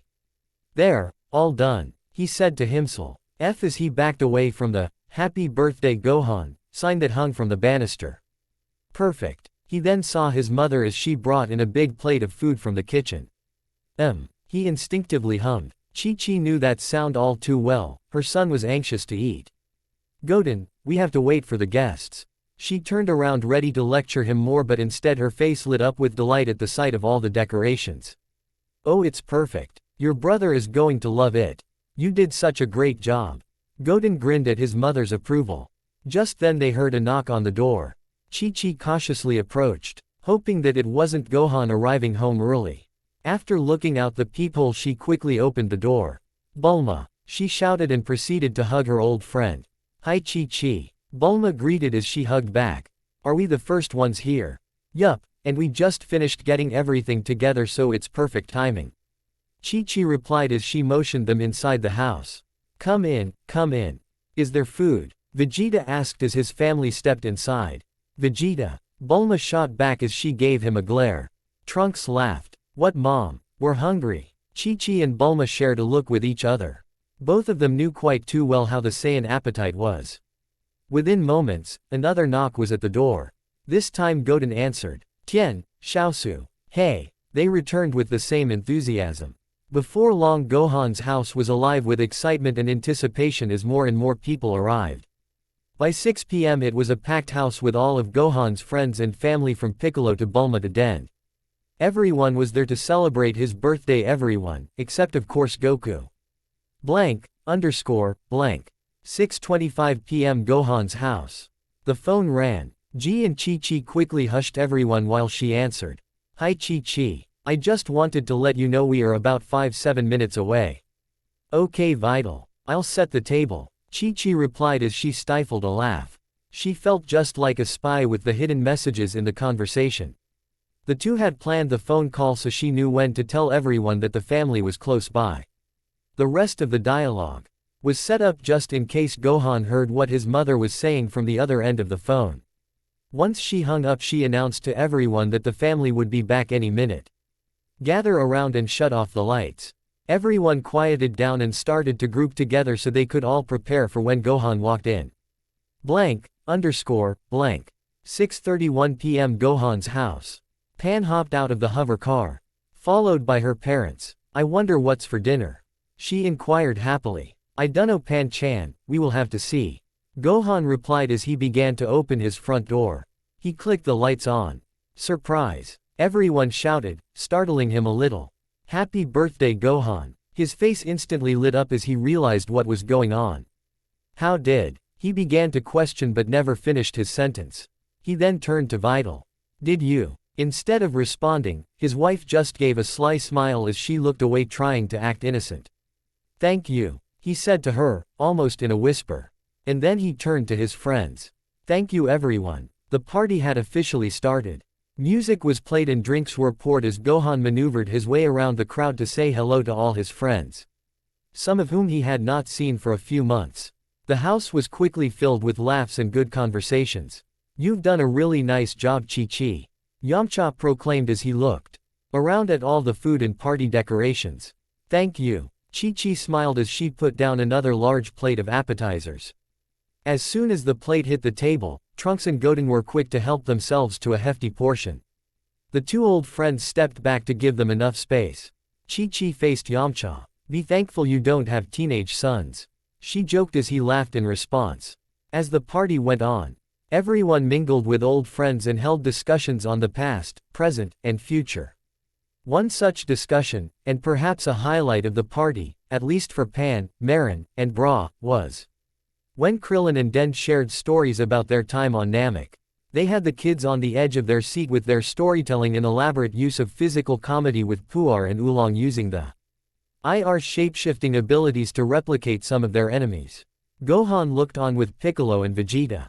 It's hard to believe how long ago that was, he commented. The Namekian nodded in agreement. Gohan then turned towards Vegeta. Are you enjoying yourself? He asked. The Saiyan prince looked up at him and let smirk cross his face. That was all the confirmation Gohan needed as he smiled back. Throughout the evening, the party was filled with more activities from games to dancing. Nobody would ever forget Master Roshi trying to break dance. Before anyone knew it, over an hour had passed and it was time for cake. Blank, underscore, blank. 7:54 p.m. Oob's village. Goku waved goodbye to Oob and to the people of the village that he had called home for over a year. Come back soon, a small child said waving back. I will. Goku responded cheerfully. Blank, underscore, blank. 7:54 p.m. Gohan's house. Chi-Chi had shut off the lights as Ox King carried an enormous cake, lit with candles. To his grandson, happy birthday to you, happy birthday to you, everyone sang. Blank, underscore, blank. 7:55 p.m. Oob's village.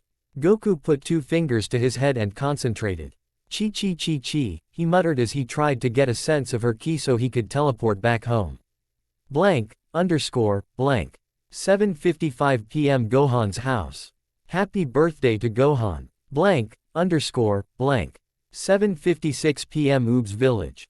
Found her. Goku rejoiced, but then became confused as he sensed various familiar energies. That's odd, all of our friends seem to be with her. Blank, blank. 7:56 p.m. Gohan's house. Happy birthday to you. Alright, make a wish daddy. Pan said with enthusiasm. Gohan closed his eyes and blew out the candles. Blank, blank. 7:57 p.m. Oob's village. Goku shrugged his shoulders and vanished as he used his instant transmission technique. Blank, blank. 7:57 p.m. Gohan's house. As soon as Goku teleported into the room, next to his wife, the light flicked on and everybody was clapping. The Saiyan was taken aback. Hey, how did you guys know I was coming? He asked, overlooking the birthday banner that hung across the room. Gohan's eyes shot open. Had he just heard who he thought he heard? He resisted looking up from the cake to confirm his suspicions. Everyone else had already seen for themselves there, in the middle of the room next to Chi-Chi, was Goku. Time seemed to stand still for a moment until, Goku! Yamcha shouted. Gohan winced. His suspicions were now confirmed. Meanwhile, Piccolo and Vital made eye contact. He could tell she was looking for answers on what they should do. Dad, Goten muttered as tears welled up in his eyes. For a moment he forgot about all the hurt that his father had caused by leaving, and instead let himself become enveloped by the happiness he felt to see him again. Others reacted the same way. And in an instant, several of the party guests went up to the Saiyan to give him a hug, leaving the birthday boy staring at his blown-out candles. Why? Gohan thought to himself. Why did he have to come on this day, at this exact time? He could feel the anger quickly build up inside him despite his best efforts to suppress it. After giving his father a hug, Goten quickly got back to reality. What was to happen next? He turned to his brother. Gohan, he muttered under his breath. However, Goku heard him and looked in the direction Goten was looking to see his other son in front of a cake. Hey, you guys made me cake? Goku asked innocently. Gohan shot a glance at him. He thinks this is all for him. He thought to himself. Piccolo could now sense the rising power from within Gohan. His protege was trying his best to control it, but this situation was proving too much for him. Nobody else noticed Gohan's power jump due to their surprise at seeing Goku and general discomfort at the scene unfolding before them. After all, Goku had just crashed his own son's birthday and mistook it for his own party. Chi-Chi tried to say something, but before she could, Goku approached the delicious-looking dessert. Oh boy, had I known you guys were going to make me a cake, I might have come home earlier. He started to laugh. This time, everyone who had the ability to sense ki was aware of what was going on.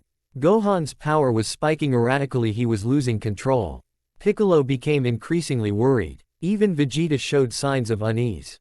Someone had to intervene. As his best friend since youth, Krillin tried to be that someone. Goku, he said, taking a few steps toward him. But before he could say anything else, he was cut off. Do you know what today is? Gohan asked as he stood up straight.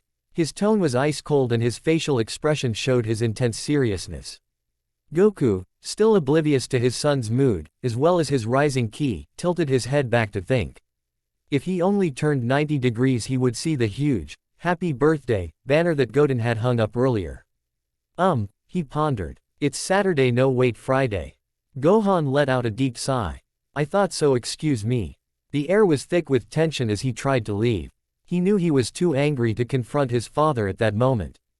If he could make it out the front door and allow himself to cool down, he would be good. He had just passed his father when he heard him say, "Hey Gohan, don't leave the party you all set up for me. I just got here. Besides, I am going back to B's village Monday and I need to ask, oh there you are, Mr. Satan, we need more money for Oob's training and." But Goku was unable to finish. Within 3 minutes he had shown up, crashed his son's birthday party, and mistook it as his own.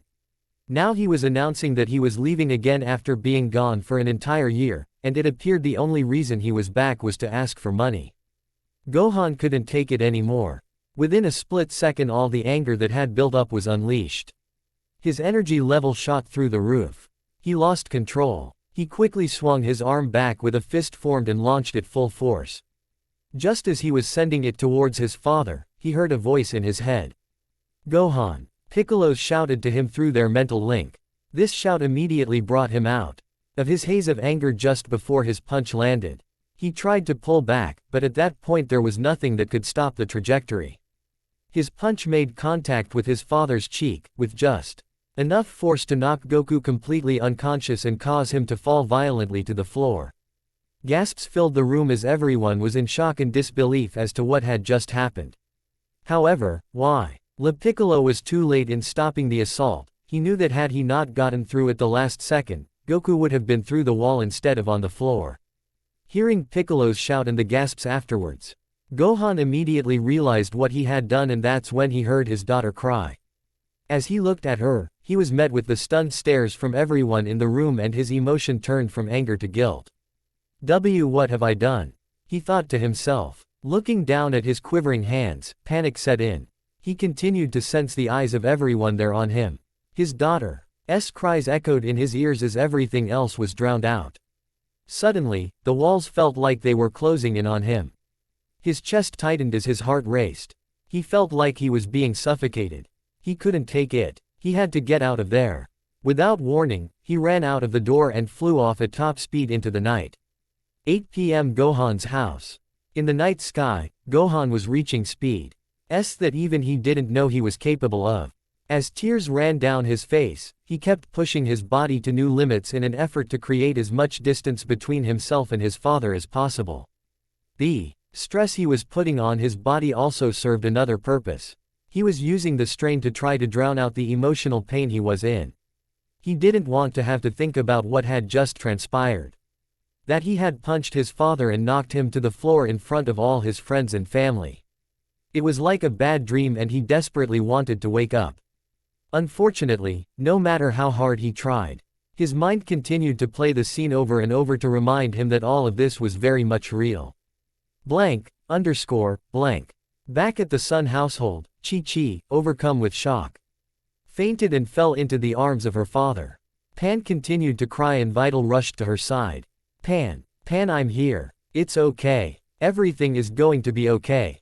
She was holding back her own tears and, at that moment, she wasn't sure if she was trying to convince her daughter, or herself. As she continued to do her best to console her, others around them were jumping into action to help. Ox King, with the assistance of Mr. Satan, brought Chi-Chi to the nearest sofa so she would not collapse on the floor. Tien and Xiaosu went to assist Vital while Yamcha and Krillin darted towards Goku to see if he was alright. Goten started to make his way over to his father but was halted when Piccolo grabbed his shoulder. The Namekian turned him around and looked him square in the eyes. Tell him, no matter what he does, he must not follow us. If he tries to use instant transmission, stop him. His voice was serious. The only time Piccolo had ever talked to Goten like this was during battle. Therefore, the young Demi-Saiyan knew this was not a request, it was an order. Before allowing time for a response, Piccolo was out the door, shedding his weighted clothing, and in flight after Gohan. After he watched Piccolo take off, Goten did not hesitate any further and went to his father's side. What have I done? Gohan thought to himself as his mind kept replaying the incident. Hey, you guys made me cake. Gohan found himself going through the same questions he had back at the house. Why did you have to show up? Of all the days of all the times, why? Why now? Why right that second? Quote, oh boy, had I known you guys were going to make me a cake, I might have come home earlier. You might have come earlier. He continued to ask questions as if his father was right there. You would have come home earlier for cake. Not to, oh I don't know, see your family. Have you no sense of the pain you've caused? Do you care about anyone but yourself? Why are you such a selfish asshole? Quote. He shook his head. No, I can't think like that. But he is. His thoughts became directed at himself. He has only ever cared about himself. Everything he does is only motivated by his own desires. Suddenly the internal monologue was becoming too much for him and he stopped in midair. That's no excuse for what I did though. I should never have hit him. I've ruined everything. I lost control of myself and have ruined everything. He began pulling at his hair. It's Saturday, no wait, Friday. No, he's ruined everything. What kind of father forgets his own son's birthday? No, I need to stop. Everything just needs to stop. I am going back to Oob's village Monday and I need to ask, oh there you are, Mr. Satan, we need more money for Oob's training. Ah! Gohan screamed as his mind became too much for him to handle.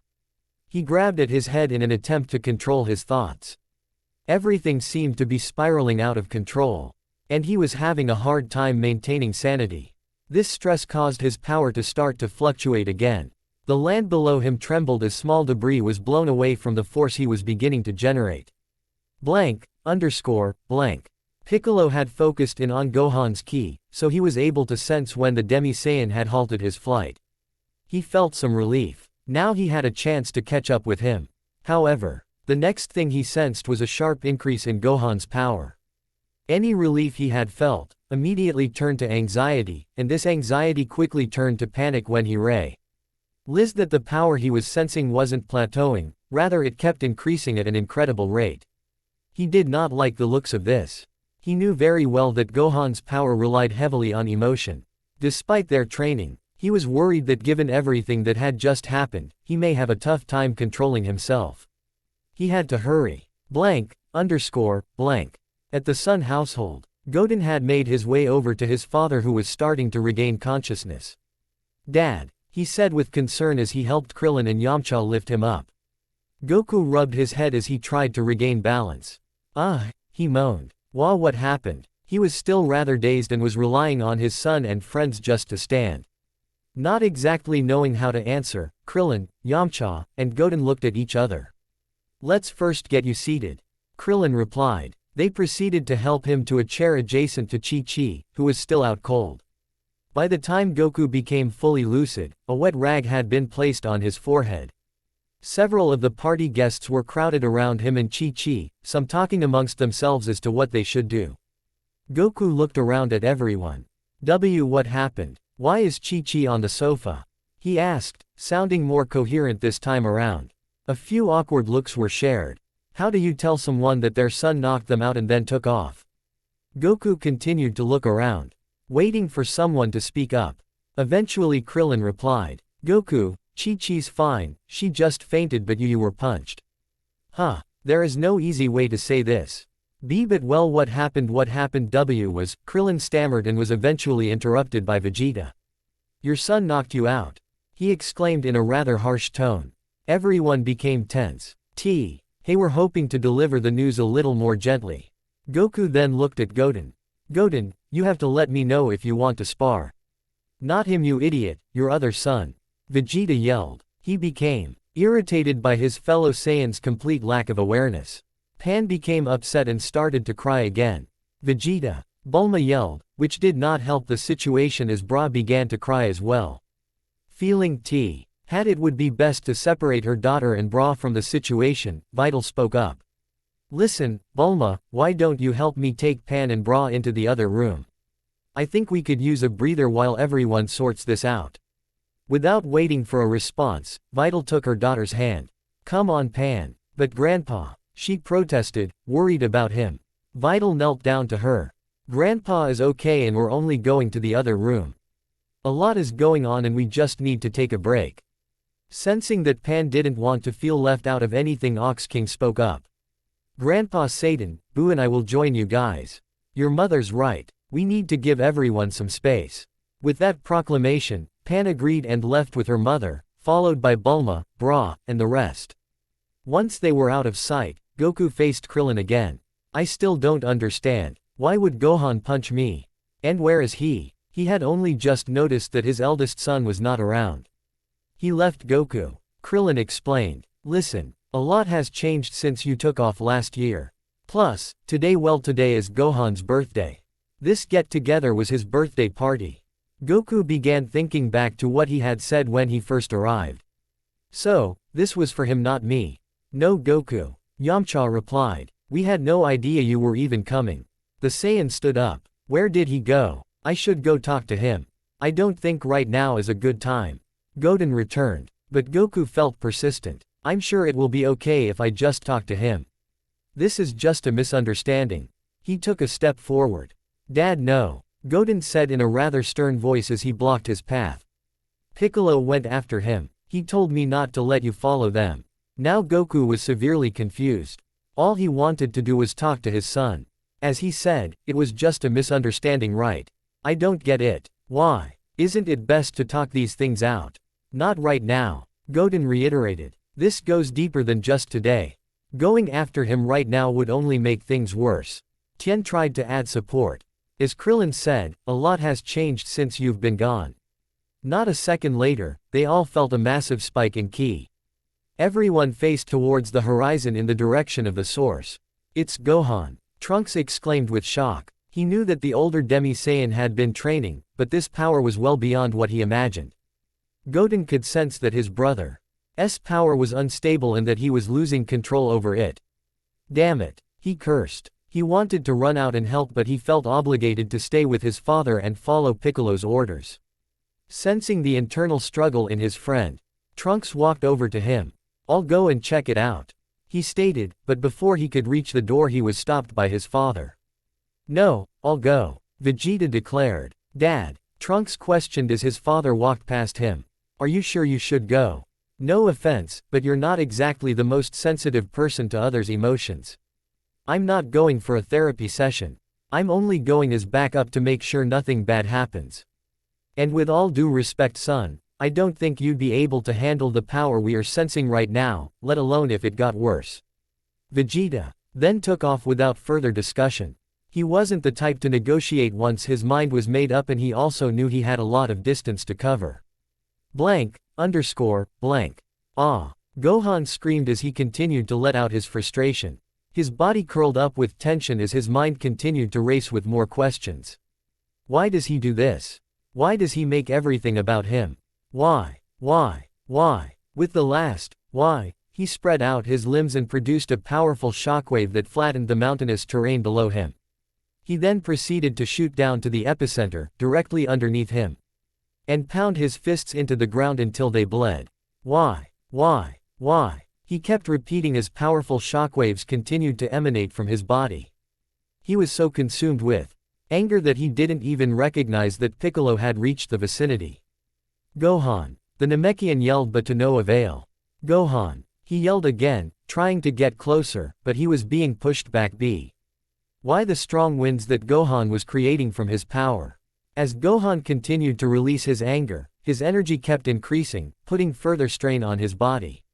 While the physical pain from this was excruciating to experience, it was nothing compared to the emotional pain he was in.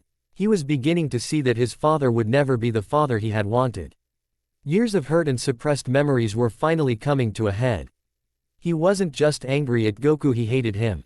The pain that he had built up over his lifetime from his father's actions, the pain that came with never knowing when Goku was going to be there or not. The pain of the endless guilt that he had after the Cell Games, it all came out at once, causing something to happen that had not happened in years. As he let out her scream of anger, his eyes turned green and his hair flashed gold. His power went into overdrive. What was unleashed created a forceful wave that obliterated his surroundings and caused Piccolo to be thrown back several hundred feet. When the Namekian finally regained his balance, he stared in disbelief as he saw Gohan had transformed into his Super Saiyan state. What Elder Kai had told Gohan proved to be incorrect.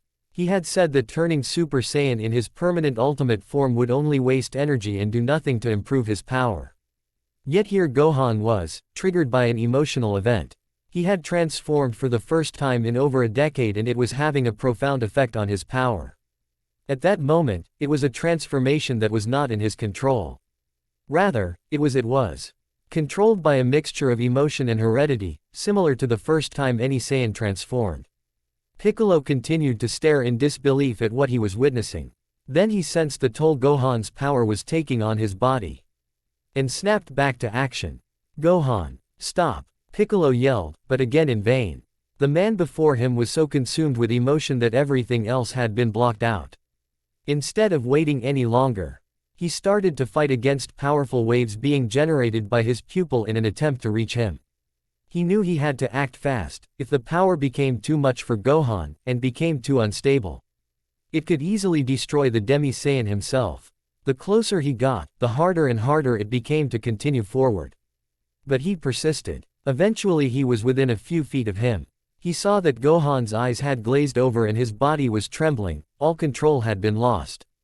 Piccolo grabbed him by the arms, trying to get him to stop. Stop this. Now. But there was no response. He slapped Gohan across the face in an attempt to wake him from state he was in. Once again, there was no response. When that didn't work he knew he had no choice, he resorted to plan B. Sorry about this Gohan, he muttered before pulling back his fist and punching him full force in the stomach. Ag. Gohan let out a struggled scream as he buckled over, mouth agape and eyes widened. The aura around his body quickly vanished and with its absence, he reverted back to his normal form. The fierce winds had stopped and the debris began to settle. The dangerous energy created by him had been instantly extinguished. Piccolo caught him and laid him gently on the ground. As he knelt by his side, he also took a chance to catch his own breath as he heaved in and out. The next thing he heard was his friend gasping for air after having the wind knocked out of him. It's okay Gohan, just breath. He reassured him. After a few seconds of taking in giant gasps, Gohan started to overcompensate and hyperventilate. You need to relax, Piccolo ordered. He soon realized, however, that the reason he was hyperventilating was because he was now sobbing. I hate him, Gohan said through broken breaths. He then took a few seconds to regain his composure. I hate my father. His voice was now clearer as his emotions appeared to become more stable. However, just thinking about Goku, and the fact that he had just referred to him as his father, made him angry again. He stood up. I hate him, he shouted as he was enveloped by a bright aura again only to have it smothered by his incredible fatigue. He stumbled forward. Piccolo was quick to support him again, as they both came to rest on their knees. I hate him, I hate him, I hate him. Gohan repeated over and over. I can't do this Piccolo. He confessed, almost in a whisper. He looked up at his old mentor. I can't forgive him, I can't do it. He's hurt me too much, I can never forgive him. He then buried his head in Piccolo's chest and cried. The scene reminded Piccolo of when they first met after the battle with Raditz. How vulnerable and scared Gohan seemed. Now, inside this grown man, lay the remnants of that little boy who missed his daddy and the times they used to share. Not knowing what to say, Piccolo remained silent. By now, he could also sense the presence of a familiar ki above them. He looked up and made eye contact with Vegeta. It was 8:42 p.m. at the Sun household and everyone was a little on edge. It had been over 30 minutes since they felt Gohan's power level spike and then nothing. There had been no indication as to what was going on. A few of the party guests found themselves pacing the room trying to think of the next appropriate action to take. Should they go and search for Vegeta, Piccolo and Gohan? Should they wait until they got back? Should they leave and give the Sun family some privacy? Nobody knew what to do. During this time, Vital also grew anxious. She asked Bulma if she could go back into the main room and update her whenever she had a chance. Ideally, she would have gone herself but didn't want to leave Pan and taking her back, and there wasn't an option either as she didn't think that the current environment was appropriate for her daughter. Bulma agreed, and left Bra in the care of Vital and the rest. Unfortunately, there had been nothing to report on. She was about to head back when Goku, who was becoming increasingly impatient, stood up from his chair. Krillin, Bulma, can anyone tell me what's been going on? What is this all about? Everybody stopped their pacing and looked at him, wondering who was going to respond. Krillin sighed as he tried to think of where he should begin. Well, I guess I should say this started about a year ago after the tournament. He kept trying to search for the right words but couldn't find them. He was never very good at delivering unpleasant news. However, before he could continue, a small moan came from the couch in the center of the living room. Chi. Bulma rushed to her side. Her and Goku made their way to the edge of the couch and lingered there as they watched the woman begin to wake up. Chi, are you all right? Bulma asked. Chi, still in a dazed state, looked up at her friend. I'm okay. Then she saw her husband and she instantly remembered what had happened. Goku. She's hot up and then proceeded to look around frantically, searching for her oldest son. Where's Gohan? Are you okay? Is he okay? Bulma grabbed her shoulders. Chi-Chi, you need calm down, not much has changed. Piccolo and Vegeta went after him but we haven't heard anything since. The housewife sat back on the couch, still frazzled. However, this didn't stop Goku from directing questions to her. He felt that he desperately needed answers. What is going on? Why did Gohan hit me and then run off? Why won't anyone allow me to go talk to him? His voice showed genuine concern, as well as genuine confusion, for the situation. Chi-Chi looked up at her husband and her eyes began to tear up. I'm so sorry. I never dreamed that this would happen, that it would be like this.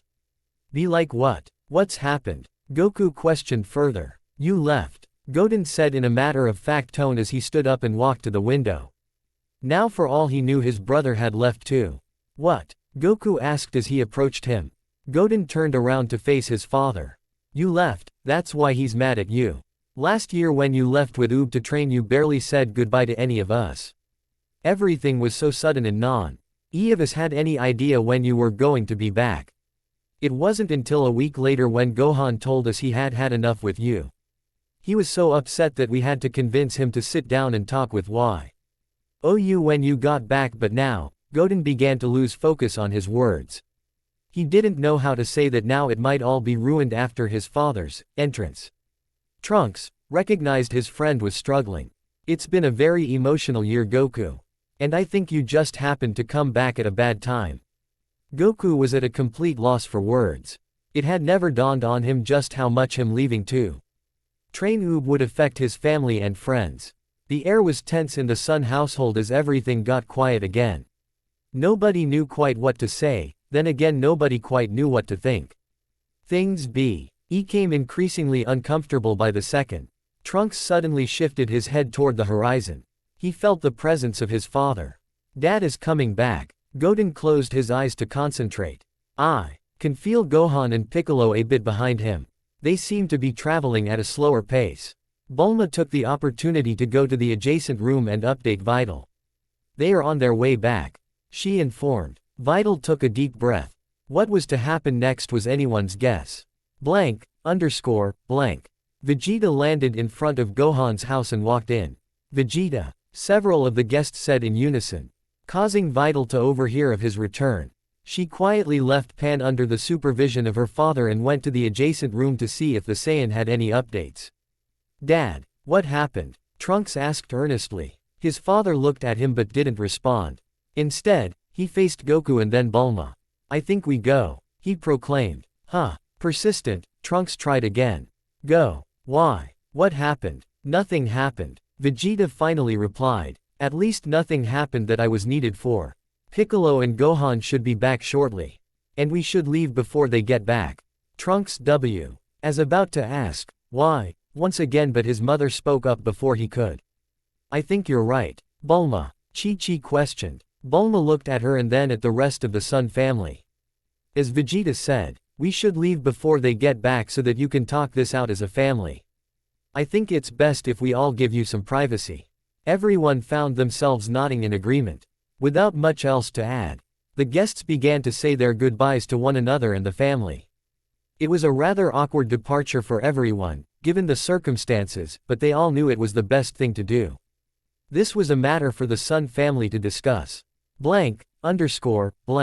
As the family watched last hover car, which carried Yamcha and Puar, fly off into the night sky, Vital took a deep breath.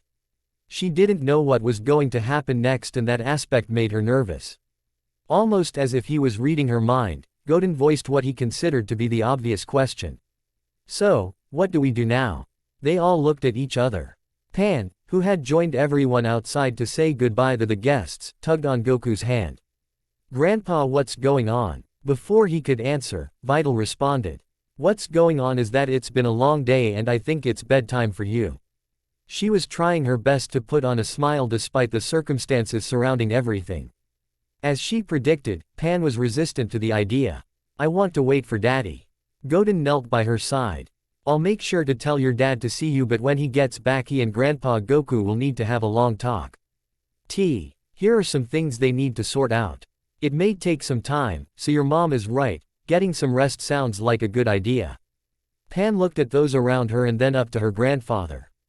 They're right, Pan, why don't you get some sleep? he said. Mr. Satan joined in. Ox King and I can come up with you and read you a story. Once again Pan looked around. Okay, she said as she waved goodnight to everyone. Before leaving she gave Goku a hug. I really missed you Grandpa. I hope you can stay. The tension could be cut with a knife. Well Pan, let's get going. Mr. Satan said as he hurried her along. Good night. She waved once again to her family, unaware as to the complex issue that lay just beneath the surface. As Vital watched them go into the house she took another deep breath. I think it might be best for you guys to go back to your place. When Gohan comes back I need to talk with him first. I agree, Chi-Chi said. The rest of the Sun family nodded and quietly went back into their house. As Goku walked with his wife and son, he became rather quiet. He was still trying to take in and make sense of what he had been told. It had not been his intention to hurt anyone but somehow his leaving had caused a giant rift among his relationship with his family. The more he thought about it the more serious the issue became. While he was only beginning to realize the consequences his actions took, it still led him to feel something he had not felt in a long time, regret. As he closed the door to his house he had no idea that soon he would learn just how regretful he really was. After watching Goku close the door behind him Vital took a few minutes to focus on her breathing to help calm her nerves. A cool gust of wind eventually made her break from her meditation and she decided to go inside to wait for her husband. As soon as she reached the doorway of her house she heard something behind her. She quickly turned around to see that Gohan and Piccolo had landed a few meters away. Gohan's shirt was a bit tattered and a few loose bits dangled in the wind. His head was down in shame for his actions and he knew that his appearance did not help him. Gohan, Vital uttered as she tried to think about what to say to him. He looked up at her as she stood in the doorway and he noticed that the party had dispersed. Where did everyone go? He asked. His voice was dead with guilt as he feared that everyone now was going to shun him for what he had done. Just one more way his father had known he had to take responsibility for his actions. Before another internal struggle could manifest itself in the Demi-Saiyan's mind Vital answered his question. They went home, they wanted to give us some privacy. Gohan sighed. He realized that right now there was nothing he could do to address his concerns regarding his friends. Instead, he had to focus on what could be addressed the person who was still there. Where is he? He asked. They're waiting in the kitchen in their house. Vital replied. Immediately, Gohan began walking at a fast pace towards the house. His face held the same look of hurt and anger that he had right before he punched his father. Nobody wanted a repeat of that scene again. Gohan. Both Vital and Piccolo shouted as they got ahead of him and blocked his path. What are you going to do? Vital scowled at him. She thought she might get through to him by giving him her "don't you dare" look, and it was working. Gohan looked at Piccolo and then to her. Talk, I just want to talk. Look, he said gently grabbing her shoulders to help reassure her. I am so ashamed of the way I acted earlier. I never wanted to do anything to hurt anyone. I let his words get to me and my emotions took control. I messed up big time and, his voice was beginning to crack. He was truly sorry for what he had done and knew how scared everyone must have been at that point, and I am so sorry for what I did. I made a very big mistake that I feel I may never let down. Tears started to make their way down his cheeks. Gohan, Vital said softly, trying to comfort him. He wiped his eyes on his sleeves as he tried to regain his composure. But I understand his role in this. That is why I must go in there. There are a few things I need to get off my chest and I have to let him know that I can't do this anymore with him. He's caused too much pain and I've realized that I can no longer forgive him. With that, Gohan strode past them as he wiped tears from his face again. Vital stood there for a second as she began to see any hope of her U.S. band salvaging his relationship with his father destroyed. She looked at Piccolo almost as if she was expecting him to do something to make everything all better, but Piccolo knew there was nothing he could do. He saw the hurt in Gohan's eyes and whatever happened next was out of his control. After a few seconds of wishing for a miracle, Vital decided to catch up to her husband and be at his side for when he spoke with his father. Right before she reached him is when he opened the front door to his former house. And for the second time that night Gohan came face to face with his father. Gohan. the three members of the Sun family said in unison as they saw him standing in the doorway. Goku immediately sat up from his chair. Gohan liste, he tried to start but was cut off his son. Please don't. Gohan returned harshly. His fists were clenched and he had an angry look on his face. We don't hear a word from you for an entire year. Not one word. And then today you come back into our lives and expect everything to be okay, like our lives were just a movie you put on pause. I guess the worst part of it wasn't that you forgot it was my birthday, but it was that you came into a RTY prepared by our family and friends for me, and made it about you, because it's always been about you, hasn't it? You do whatever you like without thinking about the consequences. It's always been this way. Well, tonight I'm saying enough is enough with your self-centered attitude. Gohan was hurt and angered by the things his father had done, and now he was finally getting a chance to express his true feelings. However, not everyone approved of his tone. Son Gohan. Chi-Chi tried to scold him. She wasn't going to defend her husband's actions, but she also wasn't going to let Gohan talk to his father that way in their own home. This was not the conversation she was expecting them to have.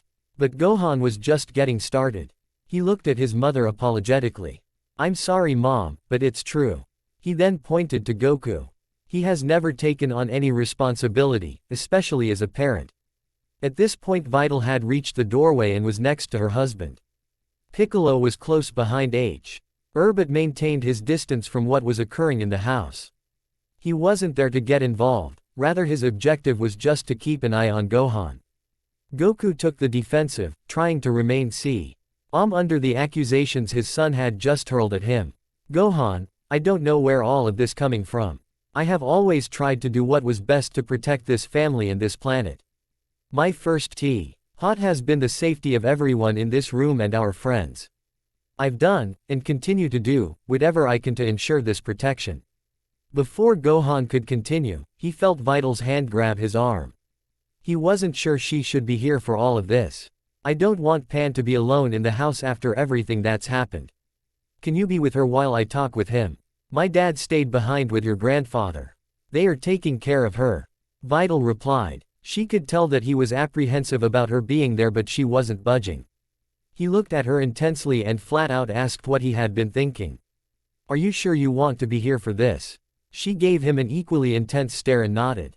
She could tell all he wanted to do was to protect her, but she refused to leave. No matter what, she was staying by his side. He turned back to his father. The expression of anger and pain returned to his face.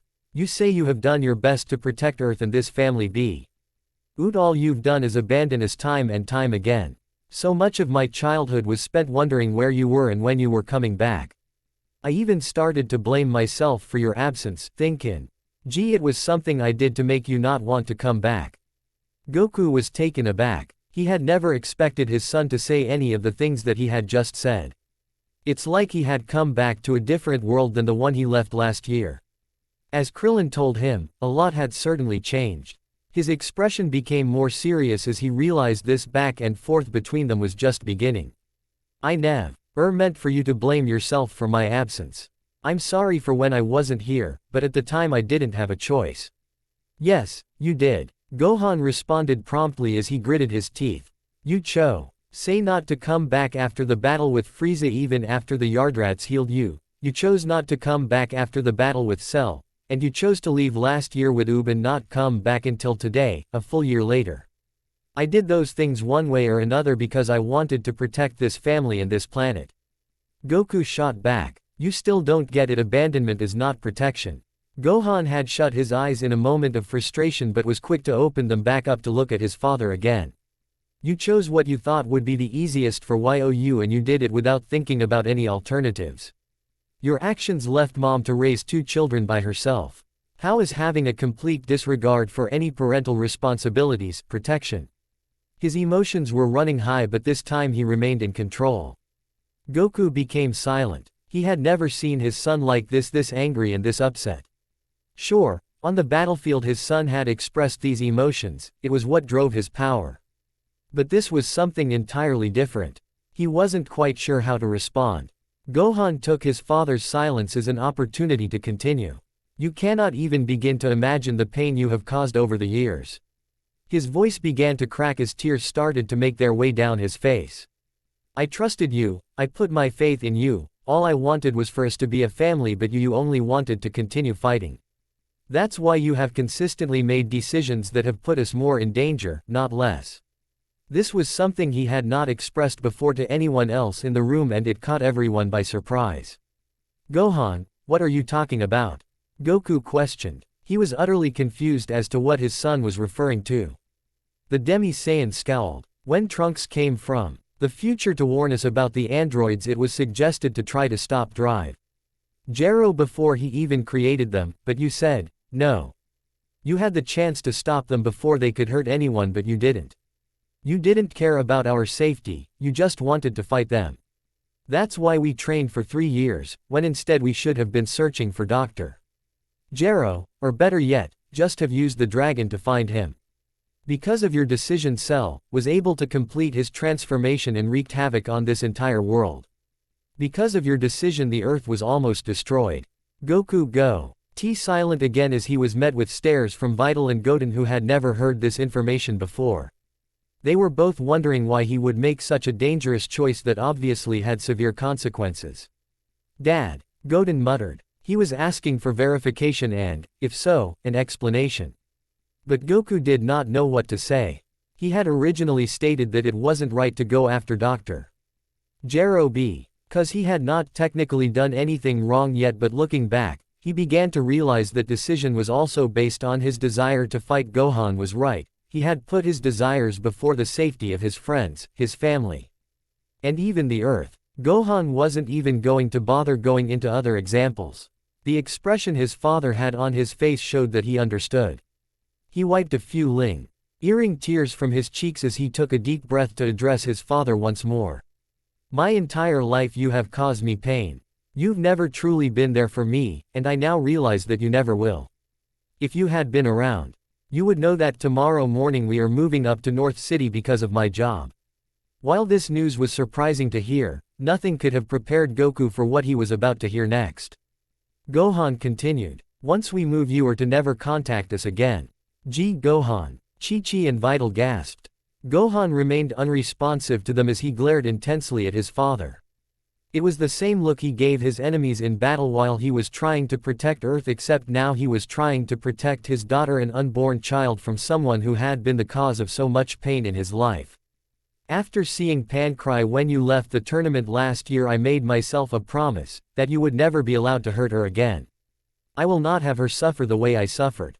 With that, Gohan started to make his way to the door. He was sorry the other members of his family had been dragged into this confrontation, but he was more sorry he had let his father cause so much hurt. At least now he was putting an end to it. Wait! Goku shouted as he took a few steps towards his son. Everything seemed so surreal. Less than a few hours ago he had been free from any worries. And now his son was telling him that he never wanted to see him again. What was happening? As he struggled to come to terms with the reality of the situation, he was beginning to question all the choices he had made in his life and how they have had an effect on his family and friends. Had he really been as selfish as Gohan made him out to be? The more he questioned himself, the more he was filled with guilt over what his son has said. He couldn't let him leave like this, he just couldn't. Gohan, I'm sorry. I'm sorry for everything. Please don't leave like this. Gohan turned back towards his father. The image before him brought him back once again to when he had teleported with Cell to King Kai's planet. Come back, come back, come back. His own voice echoed in his mind, just as it had last year after the tournament. He had waited so long to hear his father apologize for his behavior. If it was just him alone, perhaps he would have given him another chance. However, that wasn't the case.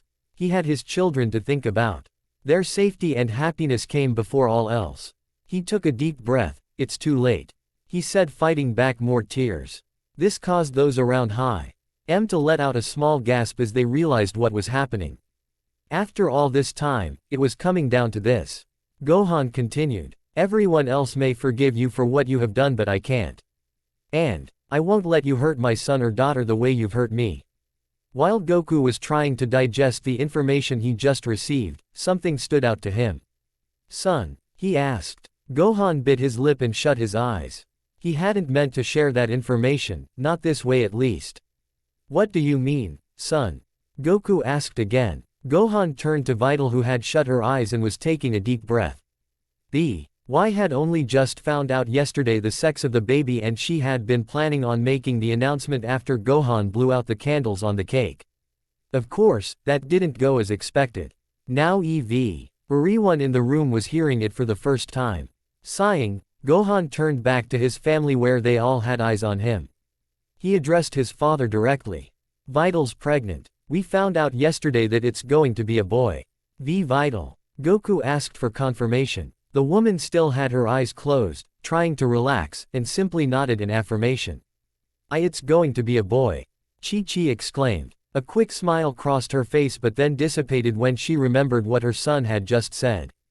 Goku was never going to see the child. I'm sorry that the two of you had to find out this way. Gohan said, referring to his brother and mother. What Chi-Chi had realized was starting to dawn on Goku. Gohan, we can fix this. Gohan took another deep breath. You said that you'd do whatever you can in order to protect your family. Now I'm doing whatever I can in order to protect mine. But if Goku started to respond but was cut off when Gohan held his hand up. I've already said it's too late. I can't trust you around them. You've made your decisions and now I'm making mine. Tomorrow we are leaving and that is the last you will see of us. He then turned back towards Goku. You've abandoned me for the last time. Ending with that, he left. Quietness descended upon the Sun household as the door shut behind Gohan. Goku felt the urge to go after him, but at this point he knew it would be fruitless. Instead, he just stood there, trying to come to terms with what just occurred. By the looks of it, Chi-Chi and Goten were grappling with the same thing. Right before their eyes their family was splitting apart. Blank. Gohan walked past Piccolo with Vital at his side. Are you sure this is the route you want to take? Piccolo asked. No. Gohan stopped to face him. It's not the route I want to take. But it's the route I have to take. As I said, he's made his choices, now I'm making mine. The two stared at each other for a moment before Piccolo nodded to him. He couldn't pass judgment on his pupil for this decision. He had experienced firsthand the pain that lay within Gohan, the emotional strife the Demi-Saiyan had been through. Tonight, everything had come to a head, and he had served his purpose in making sure Gohan was safe. I guess this is good night then. I'll be back in the morning to see you off. Good night, Piccolo. Gohan replied before the Namekian took off into the air. He and Vital then walked to their home. As Vital watched her husband shut the door behind them, he realized that any hope she had of him salvaging his relationship with his father had just been destroyed. However, she was starting to understand where he was coming from. As he turned towards her, she saw the years of hurt in his eyes. While so many things still rushed through her head, she found one thing to be clear: she did not blame him for anything he had said tonight. The two looked at each other in silence, both wondering what the other was thinking. Eventually Vital spoke up. Gohan, how come you never told me some of the thing you mentioned in there? In response, Gohan looked towards the ground. I guess I never wanted you to know who my father really was. He paused for a moment. Maybe I never wanted to admit to myself either. Before they could continue their discussion, Mr. Satan walked through the kitchen door. Is everything okay? He asked. He had heard them come in and was wondering what the situation was. Gohan looked up at his father-in-law and put on his best smile. It will be Mr. Satan, it will be. I'm deeply apologetic for about what happened earlier. Words alone cannot express how sorry I am for my actions. Is everyone okay? Mr. Satan nodded his head and tried to make light of the situation. They're fine. Heck, I've managed to cause more ruckus at parties when I was younger. Bwhahaha. Gohan giggled slightly. After everything that had happened, he appreciated his father-in-law's ability to joke around, even if his humor was a bit offbeat. Where's Pan? He asked next. Oh, she went upstairs to her room. Ox King was helping her get ready for bed. Mr. Satan replied. I better go see her. Gohan said as he excused himself. As he made his way upstairs, he became increasingly nervous about how his daughter was going to react to him after everything that had happened. All he wanted to do was protect her, but tonight he had let her down. He didn't know what he would do if she hated, or even feared him, after what happened.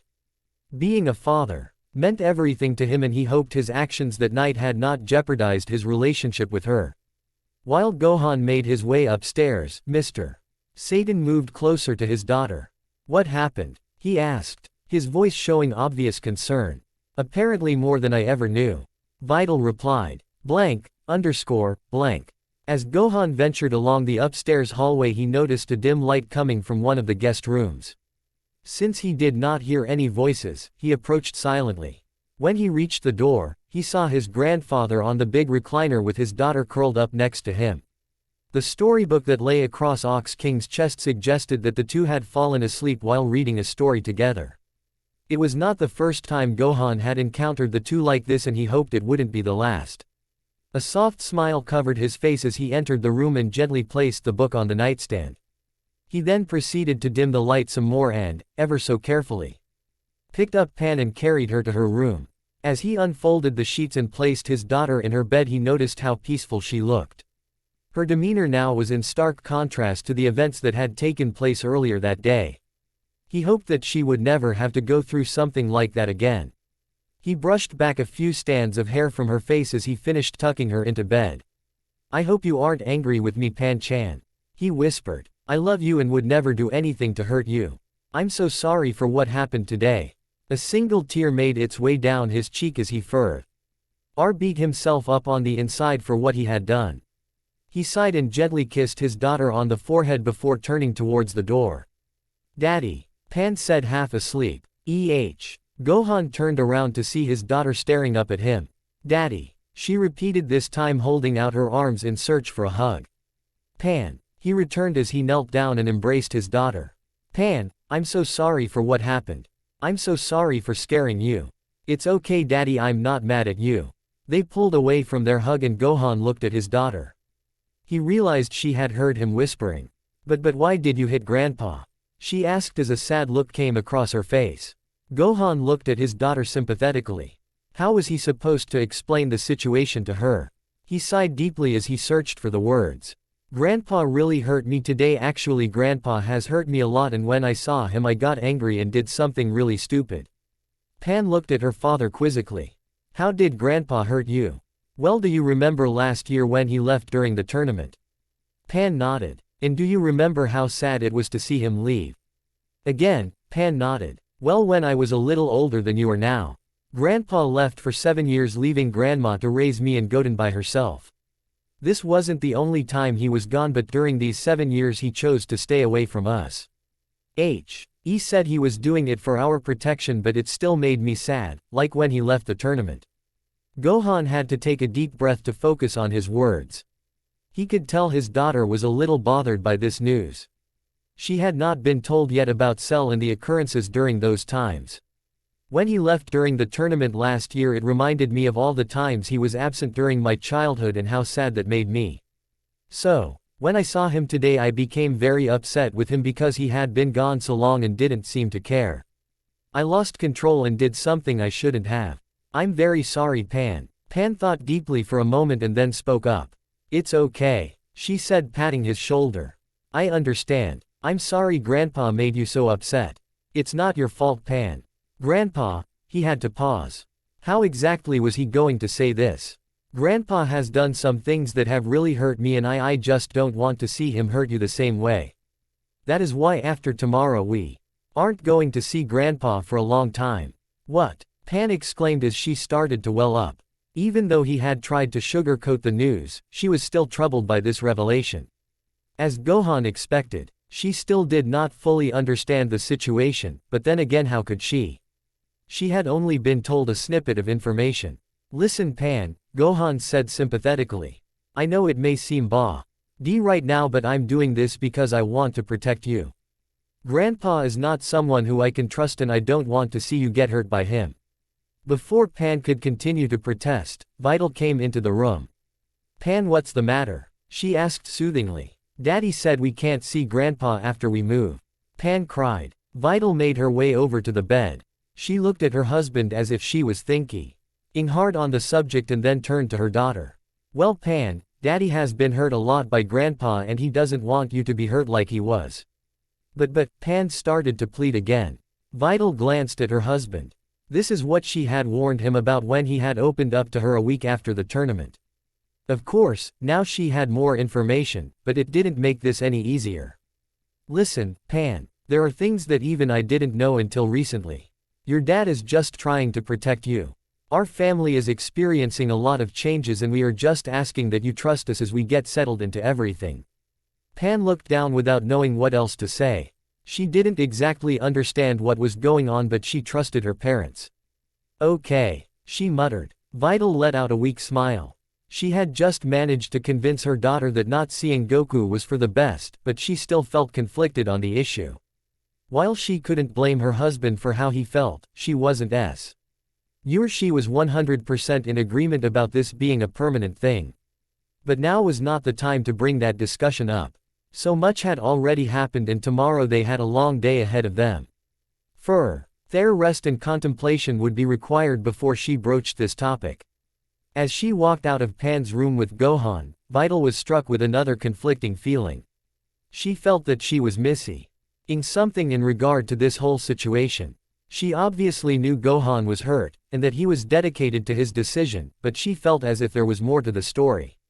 She didn't know if it was because he was trying to protect his family or if he was so hurt that he didn't want to talk about it more, but there was no doubt in her mind, he had held back during his confrontation with his father. There were still things he wasn't telling her. Despite, or perhaps because of, all the stress he had been under, Gohan was the first to wake up in his household. After carefully getting out of bed, so as to not disturb Vital, he crept through the hall, passing his daughter's room and the two guest rooms where Ox King and Mr. Satan slept. Quietly, he made his way downstairs where decorations of the previous night greeted him. His movements stopped as he once again took in the sight. He still couldn't believe his friends and family had organized such a party for him. He closed his eyes and awed back to moment he walked in the door. Surprise. Happy birthday Gohan. A smile stretched across his face as he reminisced upon the good times shared with everyone. It had been a spectacular party full of fun and laughter. Everything was perfect, that is, until he showed up. Hey, you guys made me cake. Gohan shook his head as he opened his eyes back up. His conscious state came back to the present. I have to move forward, he told himself. He then checked his watch. 8:13 a.m. All his friends would be up by now and no doubt would be wondering what had happened after they left. Sighing, he walked into his study nearby and prepared to call everyone to apologize. Blank. Meanwhile, in the adjacent home, another Demi-Saiyan was just waking up. Son Goten yawned as he stretched in his bed. The morning sun seeping in through his window had pestered him enough to finally get up. He was still apprehensive about leaving the comfort of his room though. Events from the previous night had taken its toll on everyone and he was certainly no exception. Having heard certain things for the very first time, he began to question what he thought he had known about his father and his family. This re-evaluation had made him toss and turn in his bed late into the night. He only succumbed to sleep because of sheer mental exhaustion. But it was now the morning after. And the more conscious Goten became, the more reality sunk in. He sighed heavily as he began to wonder what today would hold. Gohan was not only moving, but he was also cutting out their father from his life. At this point it was anyone's guess if this issue would eventually resolve itself, or if today would truly be the last day Gohan ever saw his father again. While this prospect made him sad, he was beginning to have a better understanding as to where his brother was coming from. He had not known many things until last night. Family secrets were starting to come out and it was clear that there were different perspectives on events that had occurred in the past. What Gohan had to say even made him reflect upon the first impression he had of his father. Growing up he had only known this so-called Goku through pictures and stories he had heard from friends and family. To him, Gohan and Piccolo had been more like father figures than brother and mentor, respectively. When Goku appeared, it took him some time to think of him as a father, rather than something like an uncle who just appeared one day. But now, with these new revelations, he was starting to go back to that stage of uncertainty. For the first time in a long time he was questioning just who his son Goku After getting dressed, he took a deep breath, ventured out of his room. As he made his way to the kitchen, he ruffled his hair and wiped the sleep away from his eyes. When he opened them again, he saw his father sitting at the end of the kitchen table with a pensive look as he stared at his cup of tea.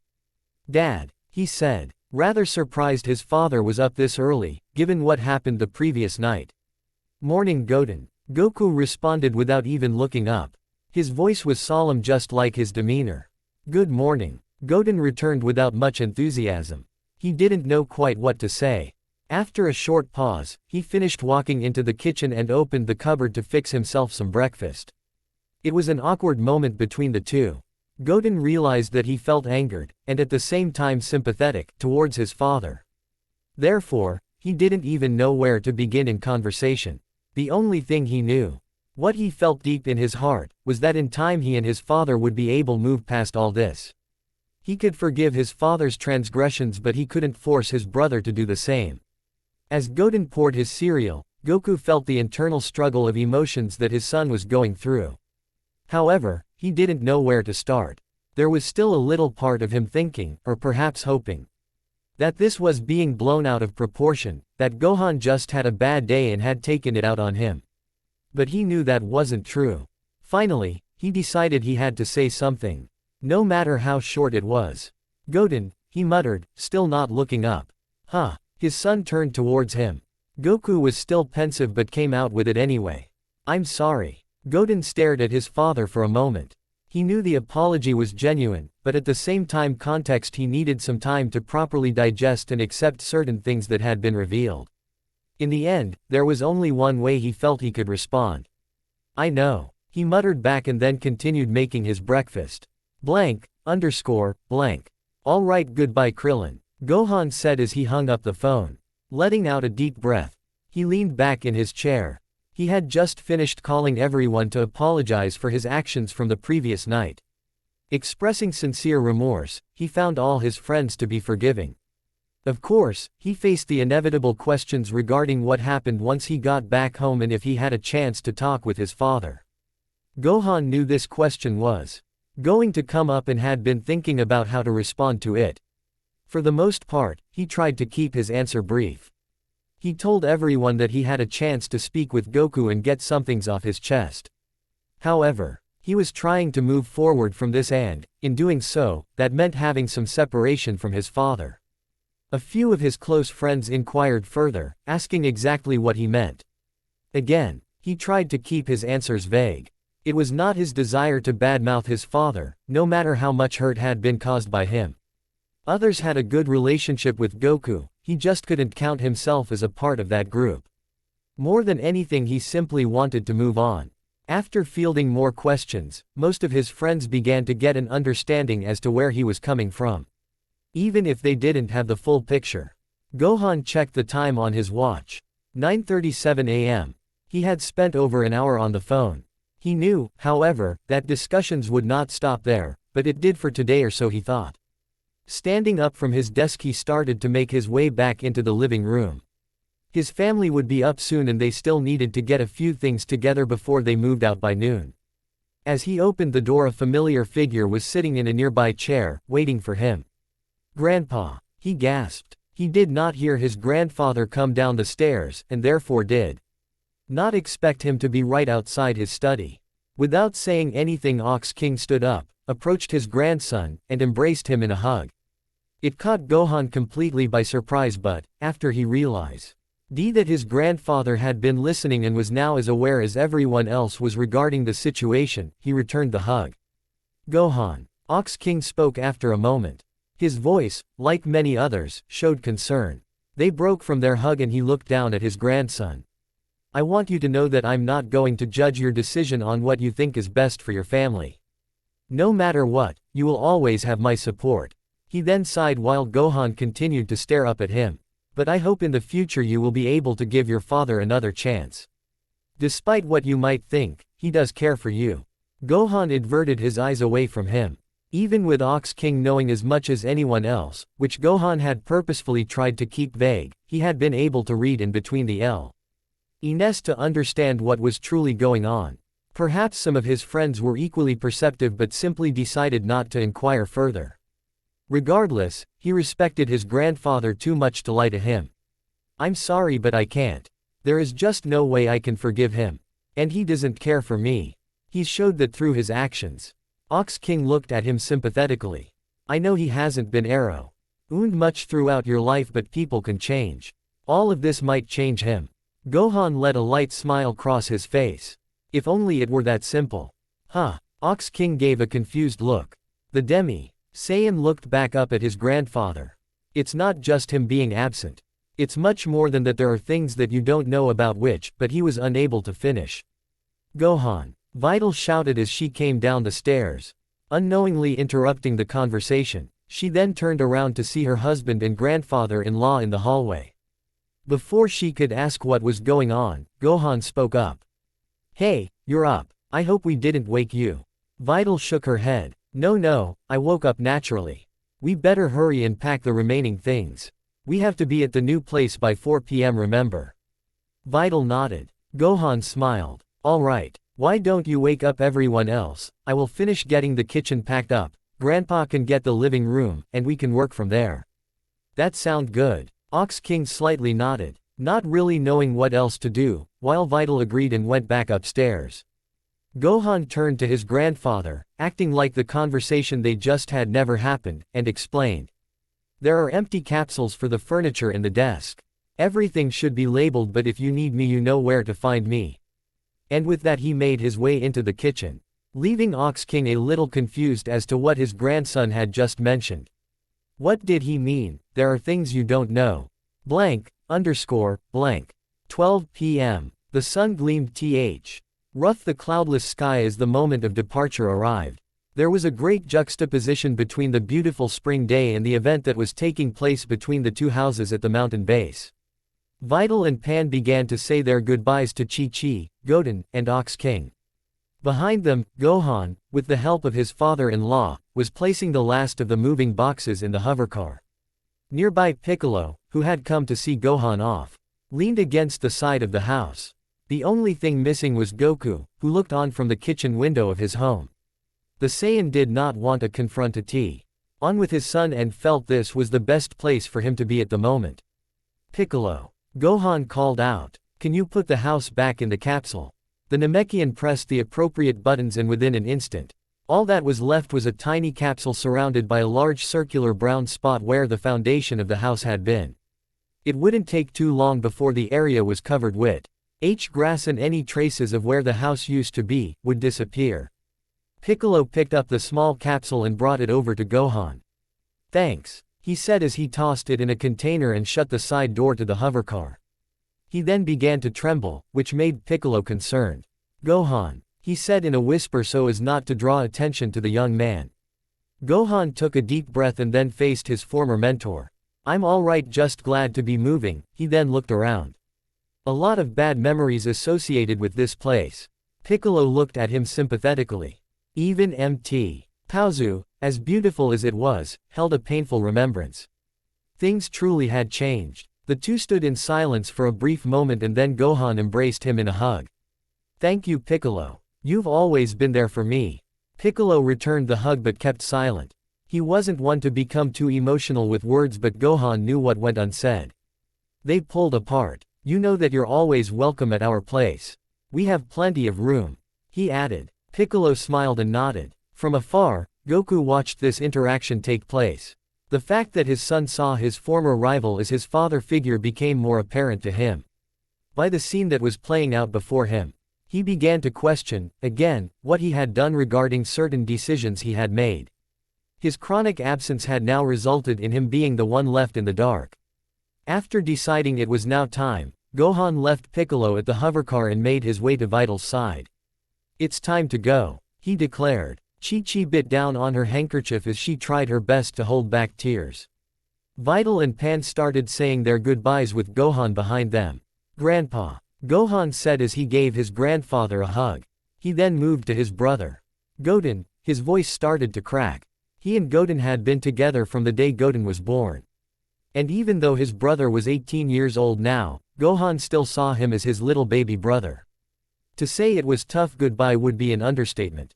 The two brothers embraced in a deep hug as they both began to shed tears. I'm gonna miss you, Gohan. I'm going to miss you too, Goten. Gohan returned. Make sure to take care of mom for me, he added as they broke from the hug. Goten nodded. Gohan then turned to his mother, who was already losing her battle with fighting back her own tears. Mom, he started but was interrupted by her. Gohan-chan, she cried as she hugged him, sobbing on his shoulder. Her little boy was leaving after all these years. Mom, he said soothingly to try and calm her down. It's going to be okay. We won't be too far away. You will be able to visit us anytime you want. Chi-Chi continued to sob but eventually gained enough control, let go of the tight embrace she had on her son.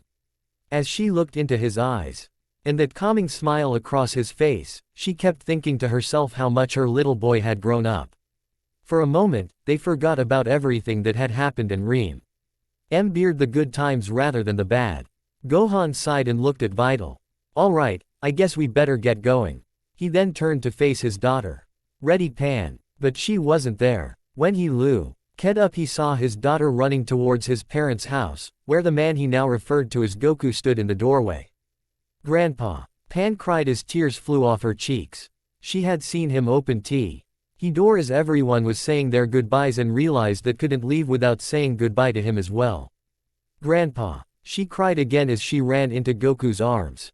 Gohan stood still for a moment as he had flashbacks to last year at the Tenkaichi Budokai when Pan ran towards Goku. He only came back to reality when he felt the stares of his family on him. He calmly moved past them, and walked towards his daughter and father. Gee, Gohan, Chi-Chi pleaded, worried about another altercation. But Gohan knew better. I'm fine. We just need to get going if we are going to make it to North City on time. Grandpa, Pan muttered as she wiped tears from her face. Pan, don't cry, Goku said, trying to comfort her. But Dad said that we won't see you for a very long time.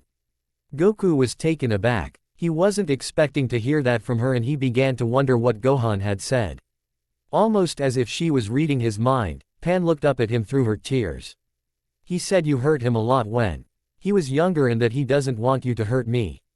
I don't understand. Why did you hurt Daddy, Grandpa? Goku looked into his granddaughter's eyes. He could tell she was confused by everything that was going on. He did his best to explain the situation without going into too much detail. Well, Pan, I haven't been the best father to your dad. Last night he made me realize that I've made a lot of mistakes and he's upset with me right now because of those mistakes. Your dad and I just need some time to figure things out. Pan, it's time to go, Gohan announced as he reached them. Pan turned to face her father. Okay. She then turned back towards Goku and gave him a hug. I hope everything works out, Grandpa. It was whispered but Gohan could still hear it. He saw the connection the two had and, for a second, questioned if he was doing the right thing. It was only for a second though. Memories of how much hurt his father had caused was still ingrained in his head. What he saw before was his father playing the innocent type. It was how he won people over. However, the truth was that the man would only cause more pain and he would not let his daughter go through that.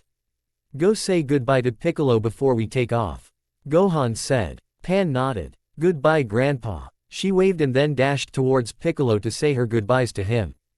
Gohan smiled as he saw her daughter run towards the Namekian. He took a few steps towards them when he was interrupted. Gohan, wait, Goku said, reaching out his hand to his son's shoulder. Before he made physical contact, Gohan stopped. Don't, he said without even turning around. Don't say one more word. Goku backed off. You got to say goodbye. Now please, leave us in peace. You've done enough damage. Gohan then walked back to the hovercar, with his father both literally and figuratively behind him. As he approached the vehicle where everyone else was gathered, he saw Pan and Vital saying goodbye to Piccolo. Alright, is everyone ready? Mr. Satan asked as he started up the engine. He was answered with a collective, yeah. Everyone said one last goodbye as the boarded. As the hovercar ascended into the air and once it reached the appropriated height, Mr. Satan, who was driving, shouted. Alright, North City, here we come. Recovering the emotional goodbye, Gohan and his family all cheered. As they blasted off, Gohan sat back and sighed. He felt as if a chapter had finally closed and he was now starting a new one. The future held promise for him and his family. Well, here we are. Gohan announced as he walked through the door of the new house that he and his family would be living in. Even though they were still in the city limits, the place was large enough to be more than accommodating for the growing the family. Pan enter. Ed behind her father and began to look around. She had been inside the house before, but something felt different this time. Of course something was different, this was now her home. Mom, which room is mine? She asked. Vital smiled. You can pick whichever room you want. Pan made her way upstairs, while everyone else started to unload boxes on the ground floor. After scurrying about she eventually disappeared into one room. A few seconds later she made her announcement. I want the big one. Vital and Gohan looked at each other. Pan had found the master bedroom and was now staking her claim on it. I better go help her. Vital said as she put down her bag and went upstairs. Gohan couldn't help but chuckle. If we get stuck with one of the smaller rooms I request the top bunk. He called out jokingly. Vital rolled her eyes. Ha ha. Very funny. This caused Gohan to laugh even more. As he did, Mr. Satan bumped into him. When he turned around he saw his father-in-law carrying enough boxes that he barely made it through the door. In addition, the poor man was struggling with the weight of them all. Help, he muttered. Oh, here let me get some of those. Gohan said as he shifted he was currently holding to his side so he had an extra arm free. With the slightest of ease, he proceeded to lift 4 out of the 5 boxes Mr. Satan was carrying. With his view no longer blocked, Mr. Satan could finally see where he was going. He could also see his son-in-law carrying 3 boxes in one hand and the 4 boxes he just took from him, in the other hand. BWHAHA. He laughed nervously. Oh, I was just kidding around with you. That was real lightweight stuff.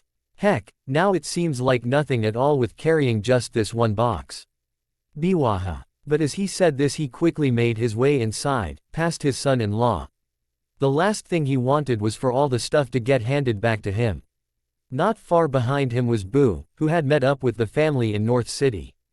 Where did these go? He asked, carrying additional containers. Right over there. Gohan pointed. Thanks Boo. Moving in had begun. Blank. It didn't take long for the family to settle in. Within a few hours they had managed to get everything into the house and set it up so that it began to look like home. After he had set up the last piece of furniture downstairs, a lamp on a table in the living room, Gohan stepped back and looked around. The sounds of laughter from his wife and daughter upstairs and smelled the incredible meal that Mr. Satan and Boo were cooking up in the kitchen both filled the room. It was one of those moments where time seemed to stop and everything came together perfectly. He sighed deeply. This was how it should be. This was his new life. After a moment of pure bliss Gohan decided to make his way to the kitchen to help with cooking. As soon as he walked through the door he saw Mr. Satan, wearing an apron and a chef's hat, stirring several pots all at the same time. Ah, it smells good, he mentioned, taking in extra big whiffs of the aromas. Yup, it's an old family favorite and one of my specialties. Mr. Satan responded with a proud look. Where's Boo? Gohan asked as he looked around. Oh, he went out to get a few more essentials I forgot. Don't worry though, dinner will be on time. Well Vital and I really appreciate both of you helping out today. Aw shucks. It was nothing really. Of course, as he said this he remembered that Boo had done most of the grunt work. This caused him to laugh nervously again. Gohan smiled. Is there anything I can do? Well I got this taken care of but I know we still need some tea. I'm on it. He opened up a few cabinets before coming across the tea kettle. It's going to take me some tea. Before I remember where we put everything. He said aloud as he filled the kettle with water and put it on the stove top. While waiting for the water to boil there was a moment of silence in the kitchen before Mr. Satan spoke up. Gohan, he muttered. The Demi-Saiyan looked at him. He could tell the older man's demeanor was completely different than from just a minute ago. What's wrong? The Demi-Saiyan asked. Mr. Satan turned to face him more directly. I feel like we should talk about everything that happened today and last night with your father. Vital and Pan stood in one of the guest rooms, which was the last room that needed to be set up. The two were organizing frames, trying to decide which one should go where. Pan, can you hold this here for me? Sure. Pan floated up a few feet to where her mother was holding the framed picture. Vital stepped back and observed its placement. Bring it down a little now, just a little bit towards to the left. Perfect. She went and put a mark on the wall on where the nail needed to go in. Pan put the frame down and handed her mother the hammer. Thank you, Pan, Vital said as she dug around in a small satchel on the table. You know what, I think we might have used up the last of the nails in previous room. We should have some downstairs though. I'll be right back. In the meantime, you can think of where we can put these other two pictures. Okay, Pan agreed. After making her way downstairs, it didn't take Vital long to find what she was looking for. A small bag of nails had been set on a table right outside the kitchen where they hung up a clock earlier. She picked it up and had turned halfway around when she overheard her father. That happened today and last night with your father? Huh? She questioned to herself. She leaned closer to the door and could make out her father conserving with her husband. Blank. Gohan looked back, down the teapot to advert, looking his father-in-law in the eyes. I know, I'm sorry for my behavior last night and I completely understand if you're upset with me. I lost control and I ended up hurting a lot of people. Gohan, I'm just trying to understand what is going on. We both know this isn't like you. I know. Gohan said, wincing. He felt incredibly guilty for everything that had happened recently. He had acted so foolishly and hadn't really had the time to fully process everything until now. He squeezed the bridge between his eyes. It was never my intention to drag everyone into this. I let my anger towards him take over me. And now I have to suffer the consequences. He looked back up at Mr. Satan, expecting a look of judgment, but was instead met with a look of concern. Well, that's just it. Huh, son, you think everyone is angry with you, but we aren't. We're concerned because we know you're hurting. What we don't understand is why. Why are you so angry with him? Of course, Mr. Satan wasn't there last year, a week after the tournament, when Gohan told his immediate family that he didn't want anything to do with his father. He had heard a few things from his daughter, but he didn't actually see the anger Gohan held towards him, that is until last night. The young man remained silent. He didn't know what to say. His mind started to race as he tried to think of a response. He was starting to feel worn down by everyone asking him about his relationship with his father. Do I tell him about our conversation last night? He pondered. Maybe I should just come out and tell him everything. After all, he was there during that event. Gohan felt his father-in-law's eyes on him, waiting for something, anything. He felt some of the walls breaking within. His past was coming to the surface. It was PFFFTTTTTTTT. The tea kettle whistled violently. Gohan shook himself out of his haze, and in an instant, all those emotions about opening up, all those secrets, were quickly pushed back down inside of him. I can't, he told himself. It's best if he doesn't know. He then lifted the kettle off the burner and opened a cabinet above him for some tea while he finally responded. I really shouldn't be involving anyone on the problems that exist between us, because they should be just that, between us. I think I snapped at him so harshly because I was angry he had left us.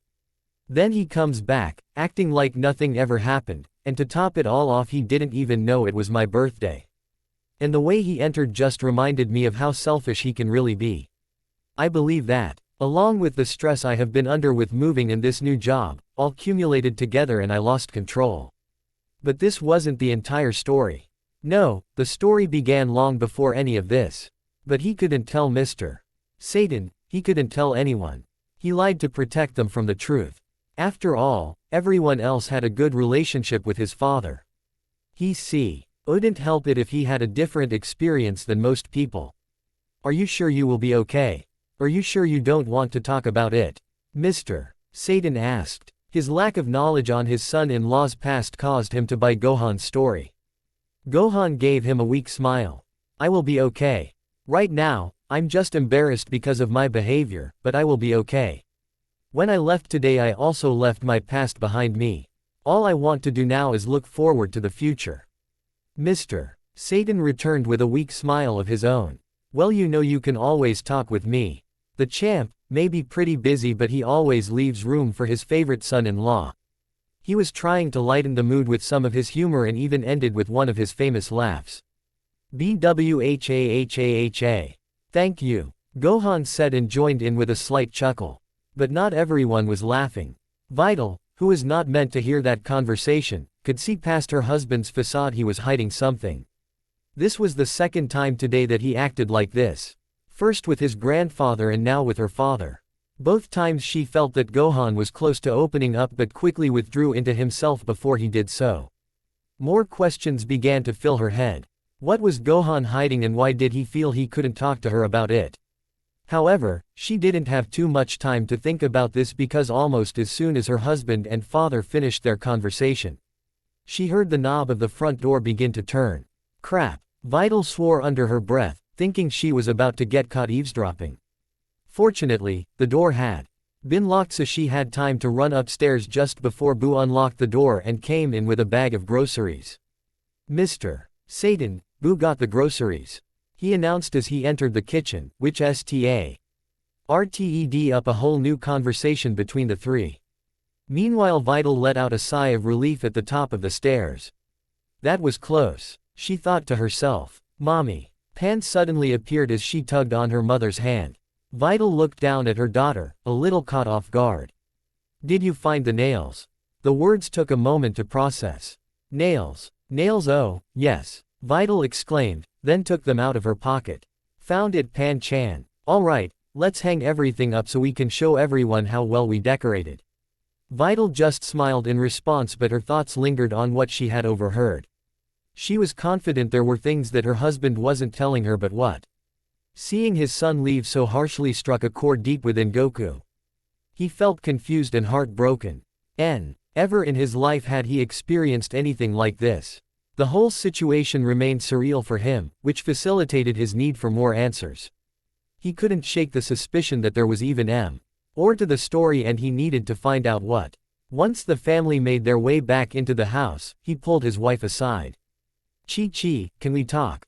The woman had just seen her eldest son leave home in a haste and the person responsible for that was asking for a conversation. She felt angered. At the moment, she did not want to even look at her husband. But his voice showed that he wasn't just asking, he was pleading. Dad, she hollered at Ox King. The giant peeked his head around the corner. Can you take Goten to the store and get some things for me? She continued, providing a list of groceries that she needed. Ox King could sense a bit of tension in the air and read the unspoken message that his daughter was communicating. Thus, he nodded in response and within a few minutes he and Goten were out the door, leaving the couple to talk in private. Chi-Chi, what's been going on? There has to be more to the story for Gohan to be acting like this. Chi-Chi sighed deeply as she leaned on the counter, looking down. This discussion was really happening, wasn't it? Goku, when you left last year he changed, she then faced him. You know that for a majority of his childhood you have been gone. As you witnessed last night. That's taken a toll on him. Your departure last year, out of the blue, seemed to trigger something in him as if he had enough. Her voice remained rather cold as she was saying this. But the truth was she had temporarily detached herself from the situation to build up her mental stamina.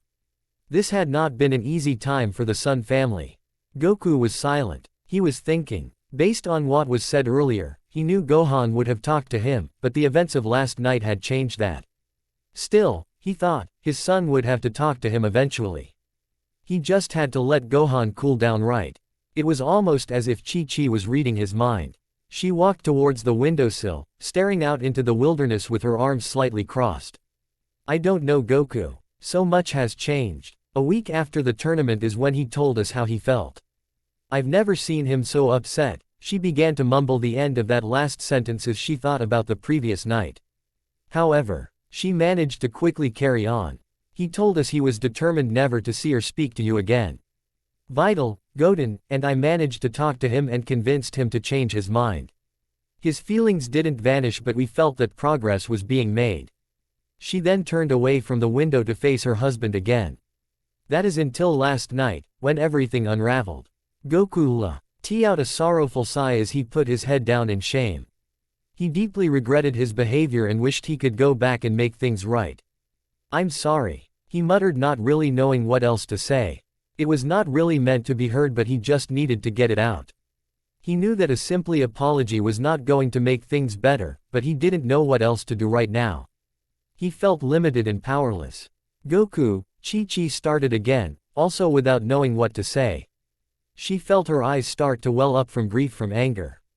In response, he looked up at her with sorrow in his own eyes. They stared at each other for a few moments, and Chi-Chi began to feel his regret. This caused her cold complexion to give way to sympathy. "Goku," she said again in a soothing voice as she approached him. Then, after a brief pause, she embraced him in a hug.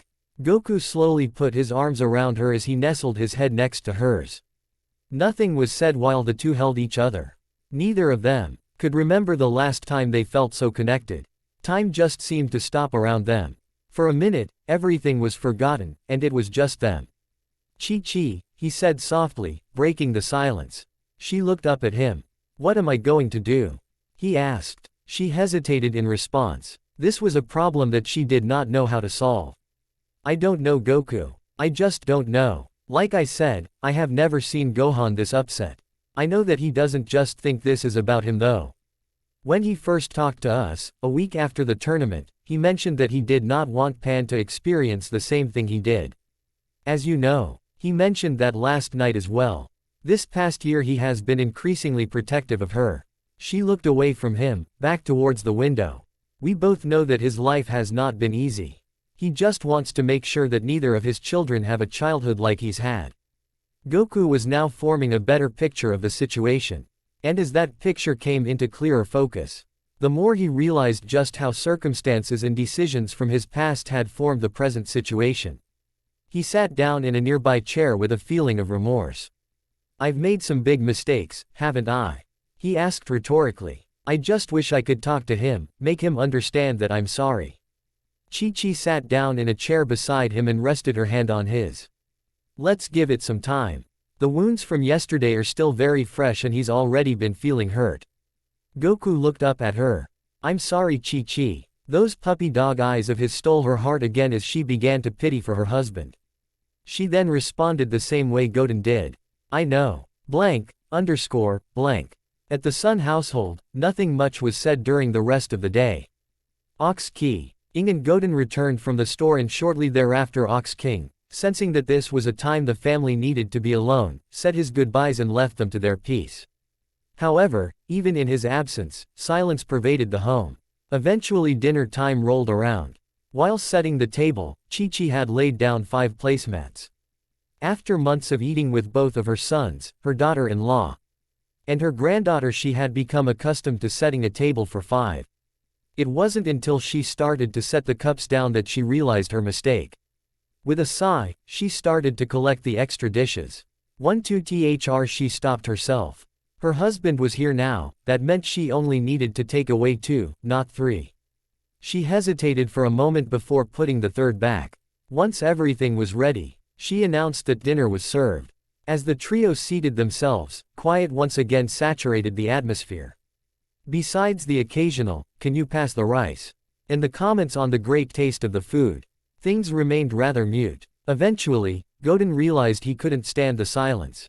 "So what happens now?" he asked, causing a somewhat startled reaction from his parents. The question came without warning. Yet it is what they were all thinking. Goku looked at his wife, who remained silent. She was expecting him to answer. He hesitated as he tried to search for the right words. "I guess only time will tell. Right now we have to give your brother some space." "That's it?" Goten asked, expecting more from his parents. "It's all we can do right now," Goku responded. "What about Oob?" Goten spoke without really thinking about the implications that question might hold. Goku looked up and thought about this. Nonchalantly, he started thinking out loud. "Well, he still has a lot more training to go through. I guess we can train during the day and I can teleport back here during the evening, or he could stay up here with us." And he was cut off by the sound of Chi-Chi slamming her chopsticks down on the table. Her son and husband stopped eating and looked at her. "Damn it, Goku," she yelled. How could he say that? She thought. After everything that's happened, had he not learned anything? Was he really that dense? You still don't get it, do you? She continued to yell as she felt, in a sense, betrayed. What about everything that was said earlier that day? Before Goku could respond, she continued. Why do you think all this is even happening? It's because you're more dedicated to your training than to your family. Goku looked at her confused and a bit scared. But Chi-Chi, I said I would be back during the evening. I would just teleport between here and again he was cut off. And what if something happened that I needed to get in touch with you during the day? Am I supposed to teleport to you? He didn't have an answer because he hadn't thought about that. And what if you just don't show up at all? How many times has your training warped you? Our sense of time and you've been late or simply never showed up for things we had already said in advance. Chi-Chi asked as she continued her outburst. Goku stuttered. This afternoon I believe, when you said you were sorry for everything that has happened. But if you were really sorry Goku, you would have learned that this isn't about Gohan, it's about you and the choices that you continue to make in your life. Every chance you get, you choose training over family, even in times of peace. You always end up saying you're sorry when someone gets hurt by this choice, and because you blind us with your charisma. We believe it. Every single time we end up passing it off as, you being typical you, only to have you go and pull the same stunt again and again. When is it going to end? Chi-Chi had never been so angry with him. By failing to learn anything from the current situation, Goku was only proving that Gohan was right, he would never change. Goku attempted to explain his rationale. But Chi-Chi, I said I wanted to spend more time with you and Goten. I just still need to train Oob so I know that if anything happens, he can take my place to protect Earth. Again Goku, when does it end? What happens if you meet someone stronger? You will want to train them. Then you meet someone else even stronger, and want to train them. It's like an endless cycle for you. Even if you were physically here. How am I supposed to know if you're emotionally here? You've consistently shown that you're more focused on training than your own family, how is that really going to change? Goku sat there dumbfounded. What was he supposed to say? More importantly, was Chi-Chi right? I don't want to deal with this anymore. She yelled as she stood up. Tears started to come down her face as she glowered at her husband. He had never seen her like this, so angry, so hurt. I can't handle this type of life anymore. You need to choose what's more important to you. She then started to storm off. However, just before exiting the dining room, she turned back towards her husband. With her voice cracking under emotion, she managed to get one last sentence out. You've already driven your oldest son away. Don't drive us away too. And with that she rushed off to her room and broke down. She wanted to make things work, she really did. But even though she still loved Goku, she meant what she said. She no longer wanted this type of life. Her husband would have to choose. Goku had been given an ultimatum by his wife, training her family. While he had previously spent his time with both, as imbalanced as it may have been. It was now up to him to choose one, and only one. After Chi-Chi stormed out of the dining room and shut herself away, Goten quickly and quietly finished his Maya. And then went to his own room without a word being shared. Goku was, once again, alone. Hours passed and night had come, and while he would normally be asleep, Goku found himself laying on the couch. Thinking over and over about what Chi-Chi had said. His entire life he had told those around him that he was dedicated to training in order to protect his friends and family. He always insisted that. The two coincided with each other and failed to see any conflict. But given the past 24 hours, he began to question his thought process, and thus his real motivations for training. Had he been lying to his friends, lying to his family, and lying to himself? Either way, it had seemingly all come down to this. There was a fork in the road and he had to make a choice. He got up from the couch and gazed out the window towards the crescent moon. He did not want to abandon Oob. He had made a promise to him and he wanted to keep it. At the same time, he was about to lose his family. Additionally, something Chi-Chi said really stuck with him. When is enough, enough? The more he thought, the more confused he became. The struggle between these two choices began tearing him apart. While he knew what the right decision was, it was not the first one that he thought of when he pictured what he would be doing the rest of his life. This troubled him and he did not know how to deal with it. If only he had someone to talk to who understood his thought process. A light bulb went off in his head. There was one person who might be able to relate. He glanced at the clock and took notice of the time. He wondered if he should wait until morning. No, he told himself. I have to talk with him now. It's my only hope to make sense of everything. Ever so quietly, he opened the front door and closed it behind him before taking off into the night. Blank. Trunks, are you still up? Bulma exclaimed. She had passed his room when she noticed the light on and her son sitting at his desk.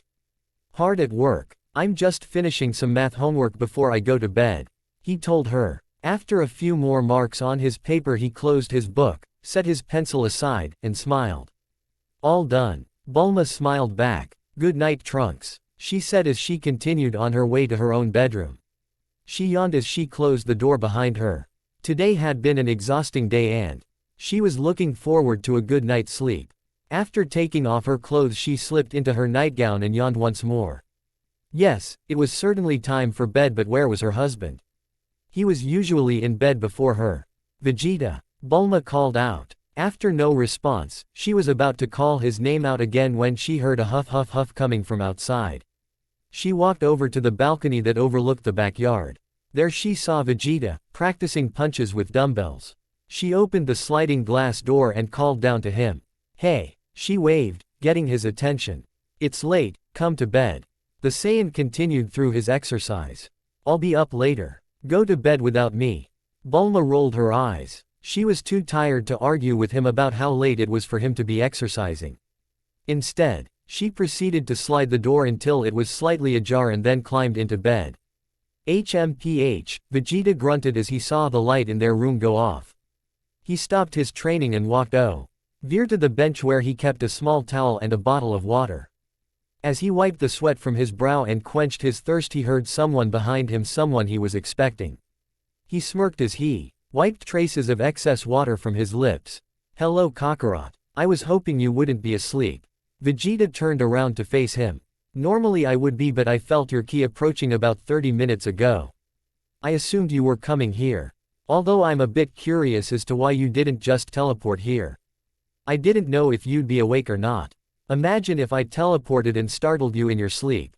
Goku explained. Vegeta could easily picture what might happen in that circumstance. Good point. Now what do you want?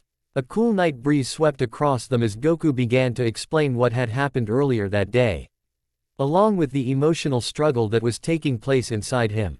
However, unbeknownst to both of them, Vegeta was not the only one listening.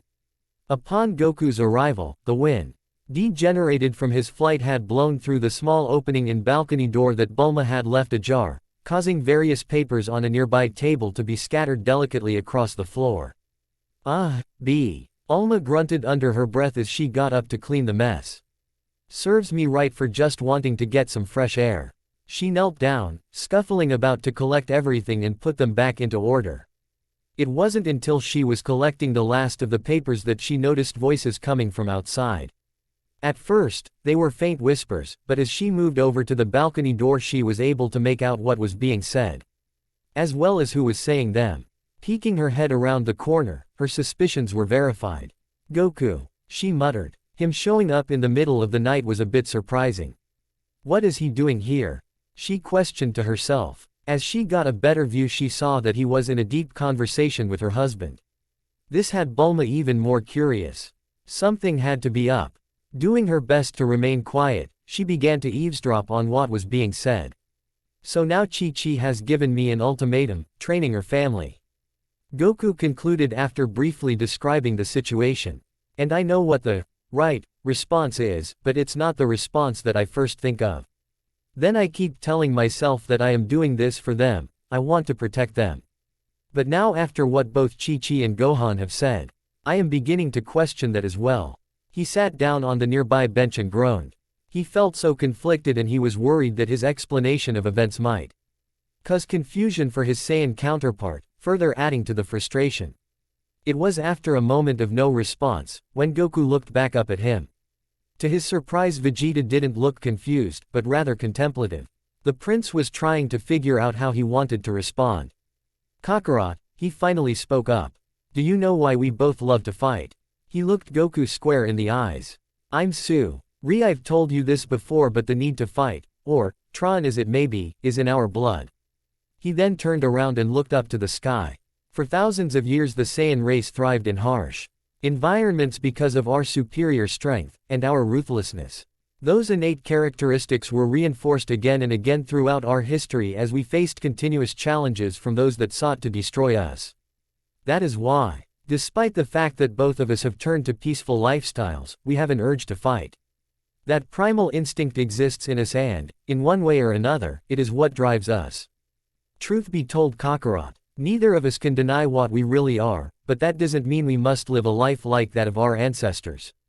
Through my own time on this planet, I have found a balance between my innate Saiyan desires and the enjoyment of living a peaceful life. He then turned back towards Goku, but I don't believe you have. This caused a reaction out of the other Saiyan. He stood up, defensive. You mean to tell me you of all people aren't ruled by your instincts, Vegeta? Hey, remember that you came to me tonight. Vegeta barked back. Besides, that's not what I'm saying at all. What I am saying is that I have found a balance. A balance between my desires and the desires of others. When I was wished here, during your battle with Frieza, I stayed and waited for your return. In doing so, I was forced to adapt to life on Earth. At first, my innate desires ruled me, but I quickly found my own stubbornness to be matched by Bulma. As a Saiyan, this intrigued me. As time went on, we bonded through our thick-headedness. We had Trunks, and later Bra, and together they have gradually helped me become the man I am today. It's ironic, over time I have actually tried to emulate what I thought I saw in you, this balance between peace and my Saiyan instincts. I found balance, Kakarot, but it's only recently become apparent to me that you haven't. And because you lack this balance, things in your life have been in disarray. The two stood there in silence. As the last of their kind, they shared many things in common, but right now both of their lives were in stark contrast to one another. Vegeta, who once enjoyed killing and lusted after battle, had learned from Goku the importance of peace and of family. But Goku, who saw the good in Vegeta when they first fought, and spared his life so that he could teach these things to him, had not learned from himself. You're right. Goku finally responded. You're right. There has been an imbalance in my life. For the longest time I thought everything was fine, but the truth is, well, the truth is it's not. I've always fought for my family and for this planet, but I've also always yearned for more challenges. I have never been satisfied with one battle, I've always wanted more. Just like you said, it's something innate in me, some primal urge that I could never explain, but I knew it was there. It's driven me my whole life. To search out the next adventure, to become better than I currently was. And that is also why you have always remained stronger than me. What do you mean? Towards the end of our battle with Boo, I realized that you were not just stronger than me because you fought for something to protect. You were always stronger because you simply refused to lose.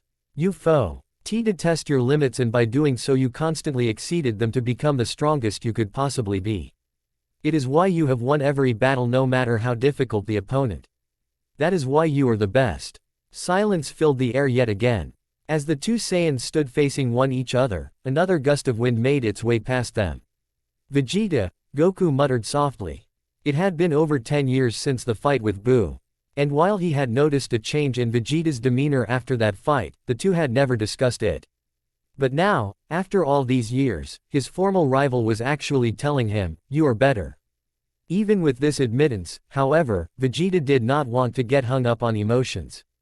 Don't get sentimental, Kakarot, he chided. I am only telling you this so you can better understand how your greatest virtue and your greatest vice are interrelated in what has shown to be an unstable dynamic. Goku thought for a moment as he was brought back to the situation at hand. What should I do? He asked in search of advice. His voice showed his desperation. Only you can answer that. Vegeta responded bluntly. It was delivered so forthrightly that Goku was a bit taken aback. And became disheartened by the notion that Vegeta could not help him. But I will say this, he continued. You need some outlet for those innate desires. Simply trying to ignore or suppress them will only make matters worse. That is why you simply cannot do the exact opposite of what you have been doing and expect things to turn out okay. This situation is much more complex than that. Goku couldn't decide if this made matters better or worse. But at least he had actual sense of direction when it came to solving the problem. You're right, he finally replied. I understand, thank you, Vegeta. He knew the rest was up to him. With nothing else to say, Goku decided that it would be best to leave and have some time alone to sort through his thoughts. I should probably get going. I'm sorry for coming here at such a late hour. But I want you to know that you have helped me a great deal, Vegeta. He then turned his back toward the prince and prepared to take off. Say hello to your family for me, he said, waving goodbye. But before he could leave, Vegeta stopped him. Kakarot. Goku questioned as he turned back towards him. There is one more thing you should know. Gohan has been training. What? Goku asked, surprised. Vegeta continued. Apparently this started after you left last year. He's been training at night and during times when nobody was home. According to both Trunk and Goten, it's been very intense as well. He's even joined me a few times to spar. Goku suddenly became cautious. For his son to be training that heavily was unusual, especially when there was no threat on the horizon. Vegeta, why are you telling me this? Why has he been training so hard? For you, the Saiyan answered. He's been training because he wanted to show you that it's possible. Spend time with your family and be powerful enough to protect them. Apparently, he meant to show you his power when you got back in hopes that you would stop leaving. Of course, things didn't exactly pan out that way. Guilt, once again, enveloped Goku. In the past 24 hours things seemed to have just gotten worse and worse. Kakarot. Vegeta cracked at him, causing him to snap out of the emotional trance he was in. I am telling you this not to update you on what has been happening, I am telling you this because of what happened after you came back. He then took a few steps toward Goku. We both felt how powerful your son's ki was when he was upset, and to be honest, it was way beyond anything I had ever expected. Even when we sparred together, I had no inclination his power was that great. The past year, and especially yesterday, have shown me just how committed he is to all of this. Goku was still in a state of shock, but he understood what Vegeta was getting at. While this news certainly explained a few things, it also made the situation even more delicate and more serious. Thank you, Vegeta, thank you for telling me this, he said as thoughts began to rush through his head. And how he was going to resolve this issue now that it became even more complex. Hey, Vegeta said, once again snapping Goku out of a trance. Good luck. He then extended out his hand. Goku, for the first time that night, smiled and shook Vegeta's hand as he nodded in a sense of saying, thank you. It had been a simple gesture, but it provided the support he needed right now. After they broke from the handshake, he slowly lifting into the air until he was about 30 meters above Capsule Corp. With a wave to his fellow Saiyan, he turned towards the direction he came from and flew off into the night sky once again. It was morning the next day at the Sun household. With the events of last night still fresh in her mind, Chi-Chi somehow managed to find the strength to get herself out of bed. However, she knew some of this strength came in the form of hunger. Last night she had abruptly left the dinner table with her meal half-eaten when she fought with her husband. Now her stomach was rumbling, begging for some food. As she made her way to the kitchen, she noticed that the house was quiet. Goten was still asleep and she assumed the same thing for her husband, though she did not even know if he was still there. After she had closed herself off in her bedroom last night, she became oblivious to the outside world. So, for all she knew, he had already made his decision, and left. These thoughts permeated her mind. But she told herself to take everything one step at a time. Right now she had a headache and was very hungry. In order to begin to think rationally, she knew the first things she had to do was to get some food in her. Therefore, she made herself some breakfast and enjoyed a quiet meal alone. This solitude gave her an opportunity to collect her thoughts and relax a bit before she went through the day. But things were about to start sooner than expected. Just as she finished putting her dishes in the dishwasher, the phone rang. Ring ring ring. Hello, she answered. Chi-Chi, it's Bulma. There was a hint of urgency in her voice. Have you talked with Goku this morning? No, why? Chi-Chi replied, confused. Listen, it may not be my place, but I think there's something you should know. Goku dropped by Capsule Corp late last night to speak with Vegeta. I overheard their conversation. Bulma began recount what the two had discussed, how Goku explained to Vegeta what had happened that evening, and what Vegeta had to say in response. It was mentioned that she felt this was something Chi-Chi would want to hear, and she was right. The housewife listened intently at what her friend was telling her. As Bulma went on, Chi-Chi found that the conversation between the two Saiyans was providing her with a unique perspective on the overall situation. In the F.A. court that Bulma was the one who was relaying this message before Goku could, helped her be more open to hearing it. Bulma made sure not to leave out anything that had been said between the two so that Chi-Chi could get the full picture. Once the story was concluded, Chi-Chi paused before responding. That's certainly a lot to take in. Feeling like she had made a mistake, Bulma apologized. I'm so sorry. I just thought you would want to hear about this. I probably shouldn't have said anything. No, Chi-Chi reassured her. That's not what I meant. I'm happy you called. I'm just still processing it all. I mean, everything has been so chaotic and tense here. I don't know if I would have the same reaction if this came from Goku. Hearing this from you helps to put everything into a better perspective. I can't thank you enough for telling me all this. There is one other thing you should know. Before Goku left, Vegeta told him that Gohan had been training. Chi-Chi remained silent as thoughts raced through her mind. She realized she had never said anything to her husband about this and now he was hearing it for the first time, along with all this other information. How much did Vegeta reveal? Bulma speculated that this question was on Chi-Chi's mind and continued. He told Goku everything. He told him how Gohan had been training for the past year at night, and during times when everyone was gone. That Gohan was doing this to prove to him that it's possible to maintain a family and train at the same time. Vegeta even discussed how Goku's arrival at Gohan's birthday changed everything. Bulma sighed. Look, I'm not trying to take sides or pretend to know what it's been like for your family this past year, but I will say I could tell Goku was very upset when he dropped by last night. During the entire conversation, he had this look on his face like he lost and searching for answers. The only time that changed was when Vegeta mentioned how it's instinctive for a Saiyan to fight and that, in order to live a peaceful lifestyle, it is necessary to find a balance. Goku's demeanor changed from upset to contemplative, as if Vegeta had said something that put his life into better focus. Bulma paused for a moment. Chi-Chi, I have known you both for over 30 years, and so I know Goku loves you just as you love him. Trust me when I say that I understand that living with a Saiyan husband can be difficult. With Goku, however, I feel it has been especially difficult because he never knew much about who he really was, and where he came from, until much later in life. He's always been a bit eccentric and spontaneous as we all grew up together, and this has caused him to inadvertently hurt a lot of people, especially you. Nobody denies his responsibility for his actions. But based on his talk with Vegeta last night, it seems like he wants to rectify his mistakes. I am not telling you all this to tell you what to do, but rather to let you know what has been happening. Please know that whatever happens we will be here for you and support you. You do not have to be alone in your struggle. Chi-Chi struggled not to cry as she took in everything Bulma had told her. The things Vegeta had said made sense. Not only to Goku, but to her as well.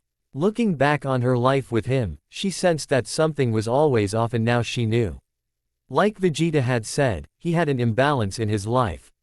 While she knew that his choices played a part, and that he had to take some personal responsibility for things that had happened, she found that she could not blame him entirely for all the problems surrounding them. She was no longer angry, but rather thankful. Vegeta had helped Goku understand and now Bulma had helped her understand. She was about to respond when her husband entered the kitchen. I'm going to have to call you back Bulma, but thank you. She said before gently placing the handheld back in the receiver. Then she stood up and faced him.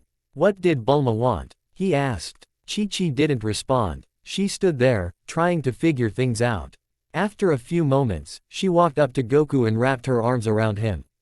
Chi-Chi, he questioned. I want you to stay. She whispered. Goku became somber. He was still struggling with what to do. Chi-Chi had given him an ultimatum but he wanted both and, according to Vegeta, he needed both or else more chaos would ensue. I do too, but Chi-Chi listen, last night I went to see Vegeta and I know. Chi-Chi responded as she broke from the hug and looked up at him with a slight smile. Goku returned with a look of confusion. Bulma heard you guys talk, that's what she was calling me about. Goku said surprised. But it was just Vegeta and I out in their backyard. Where was she? Chi-Chi let out a small chuckle. The balcony door to their bedroom was open. You know how she loves to eavesdrop. Goku joined in with a nervous chuckle of his own.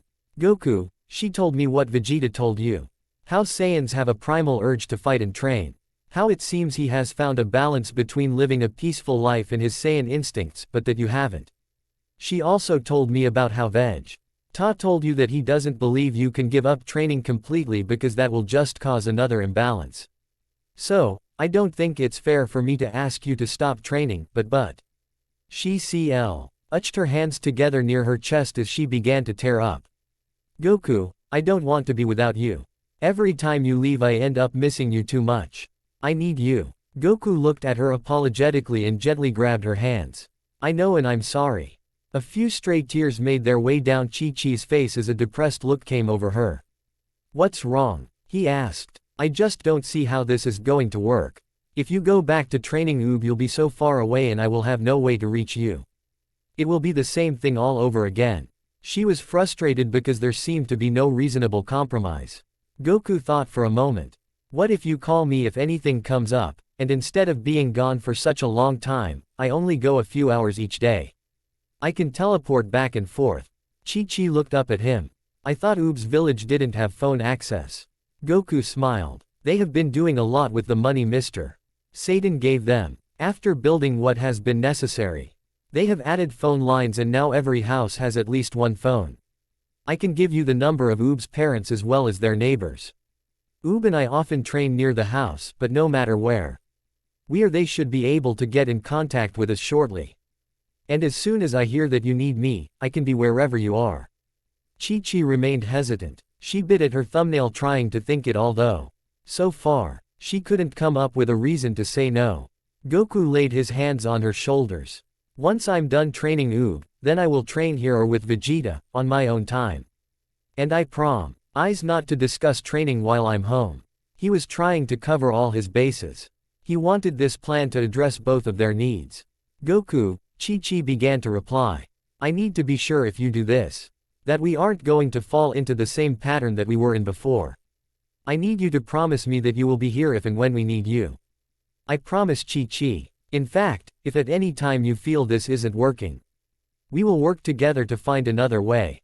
Chi-Chi stared at her husband, a bit surprised. This was the first he had ever put so much thought into making sure they were both happy. Before it was just him, but now it was them. Bulma was right, he did want to rectify his mistakes. He did want to change. Okay, she muttered, then again more loudly. Okay, and then gave her husband a hug. Goku hugged her back as he smiled. He finally felt things coming into place. Thanks to Vegeta's guidance, he felt as if he was on his way to becoming a better friend, a better husband, and hopefully a better father.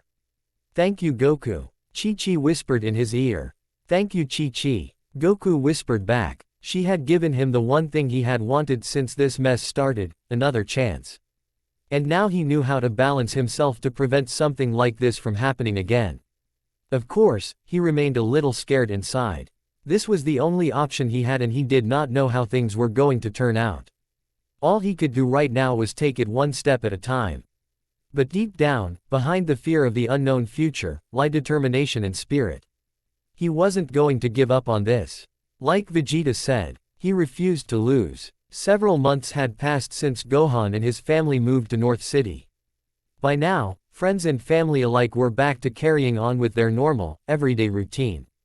The disastrous birthday party seemed like ancient history and thus it was rarely discussed by those who had been in attendance. With the exception of the fractured relationship between the father and son. Things were back to status quo. At the Sun household in Mount Paozu, Goku continued to hold up to his promise. He trained with Oob during the day, and teleported back home during the evenings to be with his family. During the first few weeks of his new schedule, he thought about Gohan on a daily basis, wondering how to make things right. However, over time, the thoughts of his firstborn son entered his mind less and less. He steadily became preoccupied with restoring his relationship with his wife and youngest son. Eventually, the time and energy spent on thinking about ways to make amends was shifted to focusing on Chi-Chi, Goten, and Oob, the latter of whom he had slowly and subconsciously started to substitute as surrogate for Gohan.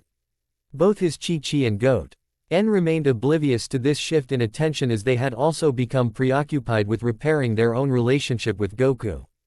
When time allowed, and only when Goku was off training with Go, Ten and Chi-Chi would visit Gohan's family in North City. Because of the sensitive nature of the situation, these visits were never discussed at the Sun household. Chi-Chi believed that, given time, he too would talk again and amends would be made. She simply decided to give each of them their space and, despite her urge to intervene, let them settle their dispute when the time was right. Meanwhile, Goten recognized that his brother had different experiences than he did, regarding their father. These differences were vast and he understood how they may shape their diverse perspectives. After all, he had only recently gotten used to the idea of Goku being his father. Unlike his brother, he never knew his father until he was an adolescent, when a majority of his life developmental stages had already passed. Goku was simply someone he had been told stories about. It was his brother and Piccolo who were the older male mentors in his life as a child. They were his fathers during childhood, while Goku was his father after childhood. Additionally, Goten knew Goku as a parental figure who had always been there for him, once he came into his life with the exception of being gone for a year to train Oob. That was the key difference. Unlike his brother, Goku hadn't been coming and going. His father's presence remained, for the most part, constant. The mature Demi-Saiyan realized that he couldn't blame his brother for a reaction to an experience he knew nothing about. Recognizing there was little he could do, he tried to not bring the topic up. However, if it was brought up, he acted as a support system for whomever needed it. Therefore, everyone was complacent with the situation. And because everyone seemed happy, nobody thought to question it. Except for one person. Vital knew there was something more to the story, something her husband wasn't telling her. She had known this ever since they moved to North City, but she had been unable to dig deeper into her suspicions. Quite often she found herself at a loss. She wanted more information, but she also didn't want her husband to think that she suspected anything. Despite the strong front he put up, she knew he was incredibly sensitive on this issue. If she directly confronted him on certain topics, such as what she overheard from his conversation with her father the night they moved in, he might shut down and further recede into himself. Over the previous months she figured out she needed to find out more about his past in order to get to the bottom of this. But he wasn't going to be the one to talk with her about it. She had to find someone else. October 4th, age 785. Vital watched from inside as her daughter and Bra chased each other around the capsule courtyard. He was just over 8 months pregnant and feeling the fatigue that came with the third trimester. Still, she smiled, thinking about her unborn son and how he would one day be joining Pan and Bra in their games. I'll never understand how they always have so much energy. Bulma commented as she handed Vital a cup of tea and sat down across from her. Something tells me it has to do with their father's side. Vital responded as she took a sip of her beverage. Bulma chuckled. Now that is something I can agree to. She then gestured to Vital's pregnant belly. But just so you know, it's even worse with boys. If your son is anything like Trunks, he's going to give you a run for your money. Vital smirked. Well, he's going to have an older sister and 2 strong-willed parents to contend with. Bulma raised her cup. Cheers to that. The two clinked their mugs. Vital continued. Joking aside, both Gohan and I are happy to be having a boy. But come to think it, I actually believe the one most excited about the news was my dad. Oh, well, I know that when he and my mom got married, they wanted at least one boy and one girl. After they had me, they had plans of having another child. However, before they could, my mom died in a car accident. Vital paused for a moment. That day, my dad not only lost his wife and best friend, but he also lost the family that he and my mother dreamed about having. Vital, I'm so sorry. It was a challenging time for us both, but we were able to get through it because we had each other. Of course, now he has more than just me, he has a whole family, a family that he's always wanted. Truth be told, I think Pan has helped him more than he has helped her because he's getting to relive the joys of having children around. And with the baby on the way, he has only more good times to look forward to. I'm glad he's there to provide support. Trust me when I say, I know how much help parents can be in raising a child. I'm sensing you have a few stories to tell. Vital giggled. Well, Bulma began with a cheeky grin. She followed with stories about raising Trunks, and before long the two found themselves in deep conversation. About a half an hour flew by as the two chatted until they were interrupted by a familiar voice. "Hiya guys." They turned their heads toward the new visitor. "Krillin," Bulma shouted. "You made it." The short man sat down at the table. "Either this place is expanding or I'm just getting older." "A little bit of both." Bulma snickered, causing her friends to laugh as well. What followed was a few minutes of small tea as Krillin got caught up on what was happening in both women's lives.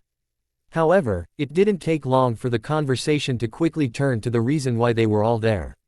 "So Vital, now that Krillin is here, do you want to tell us why you asked the three of us to get together?"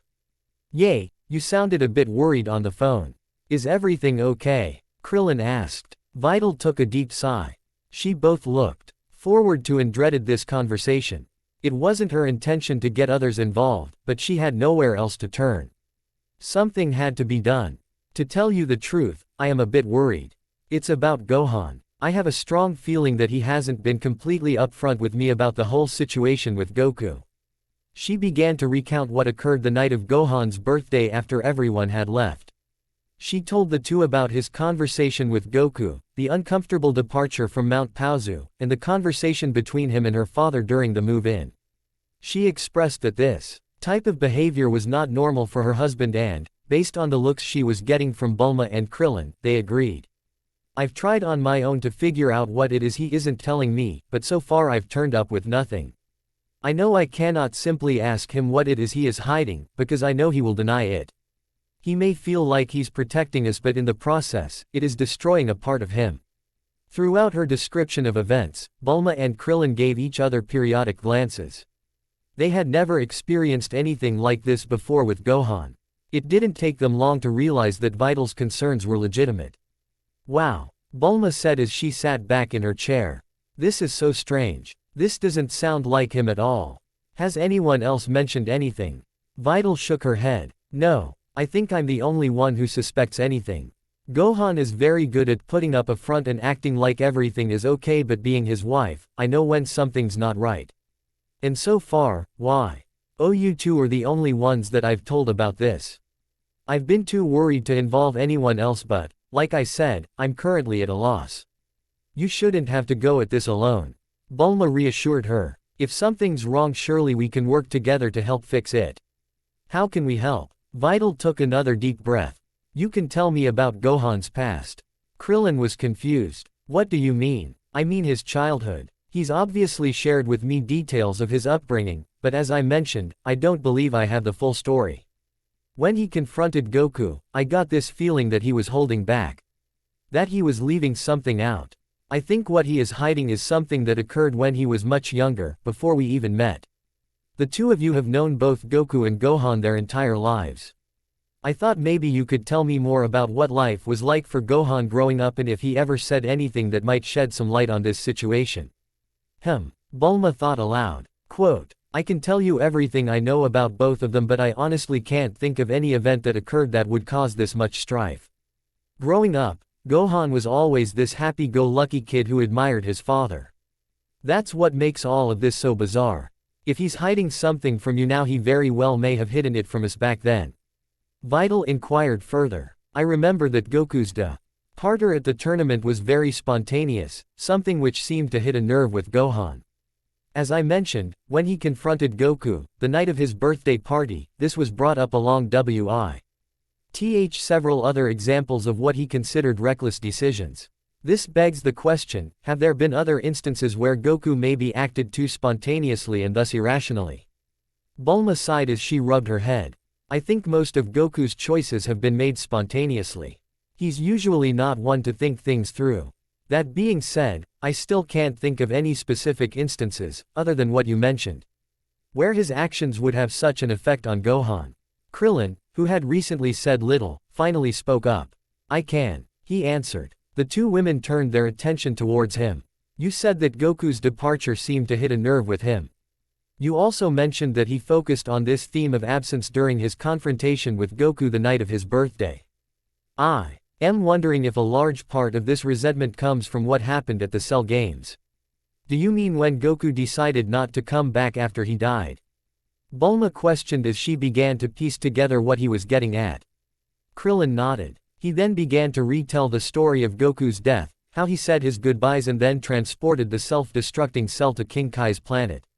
He concluded, dead with the gathering at Kami's lookout, which is where they received the news from Goku that he decided not to be revived.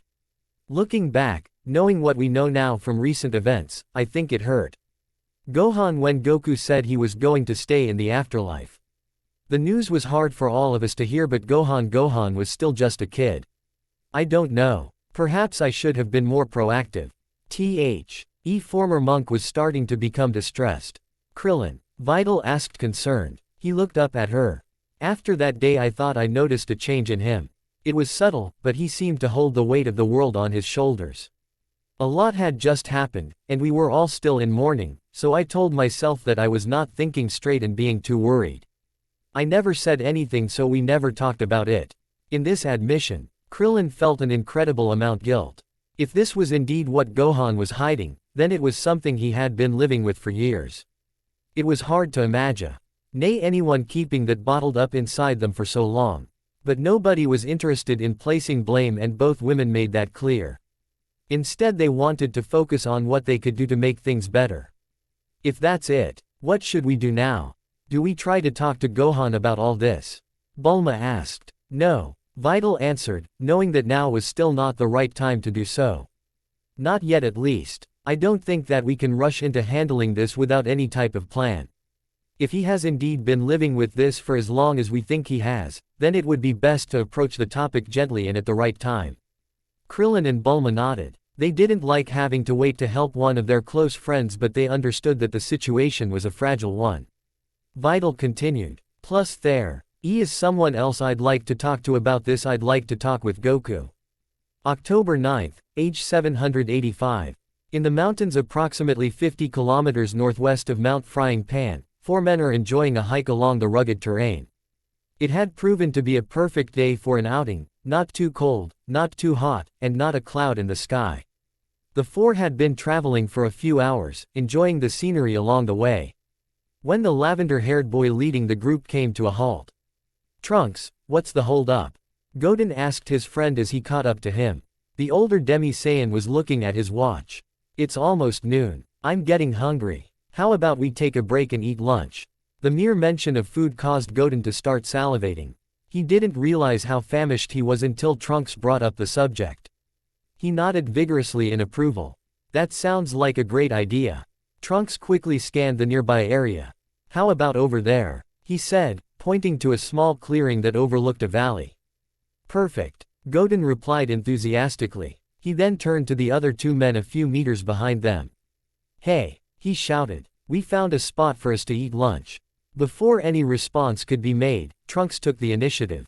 Better hurry up before I eat all the food, he yelled as he took flight towards the clearing. Turning back around to see his friend now far ahead of him, Goten was quick to protest. You better not eat it all. I'm hungry too. He then clumsily flew after him.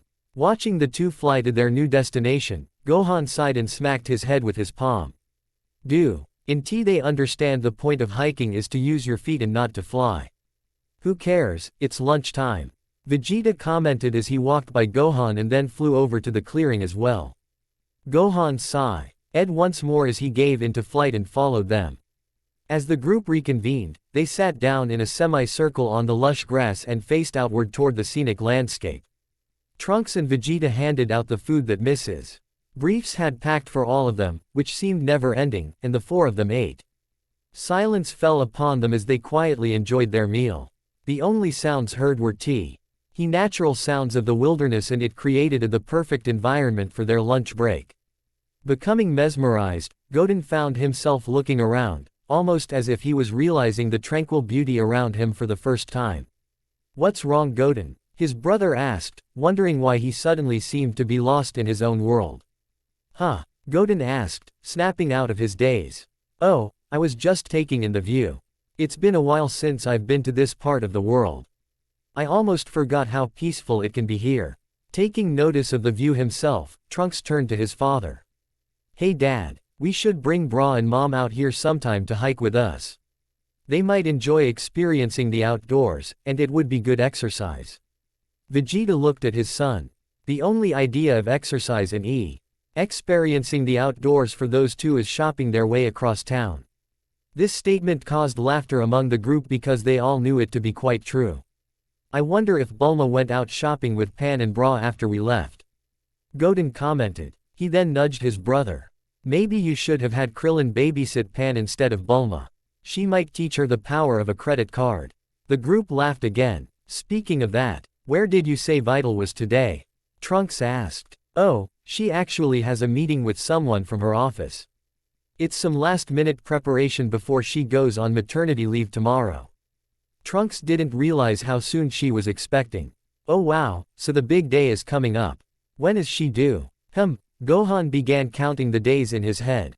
In about 3 weeks. That's why this will probably be my last hiking trip for a little while. Well, when everything settles down we will have to do this again.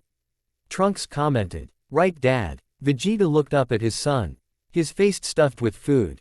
He had not paid attention to a word that had been said since he had made his comment of his wife and daughter's shopping. Do what? He asked. Once again, Gohan, Trunks. And Goten broke into laughter. Blank. Meanwhile in East City, Vital clutched the handle of her umbrella close to her chest as the rain poured down from the darkened sky. With each passing minute the storm appeared to be getting worse. Where are you? She questioned aloud before looking at her watch. We did agree at noon, right? Or was it later? Or was it in a different place? Looking up at the bright neon sign above her that read, Suru's Cafe, she remembered specifically telling him this location. After all, she wouldn't mistake the details for a meeting this important. No, this is right. Just be patient. He isn't the most punctual person. Just relax. She took a few deep breaths to help calm herself down. Then, her wait was over. Vital. A voice called from behind her. The woman turned around to be greeted with the person she had been expecting. Goku. She muttered. The two stood on the sidewalk, in front of the cafe, in total silence as the city around them became a blur. Neither of them quite expected this moment to be as surreal as it was. Months had passed since they had seen each other, but it had seemed like years instead.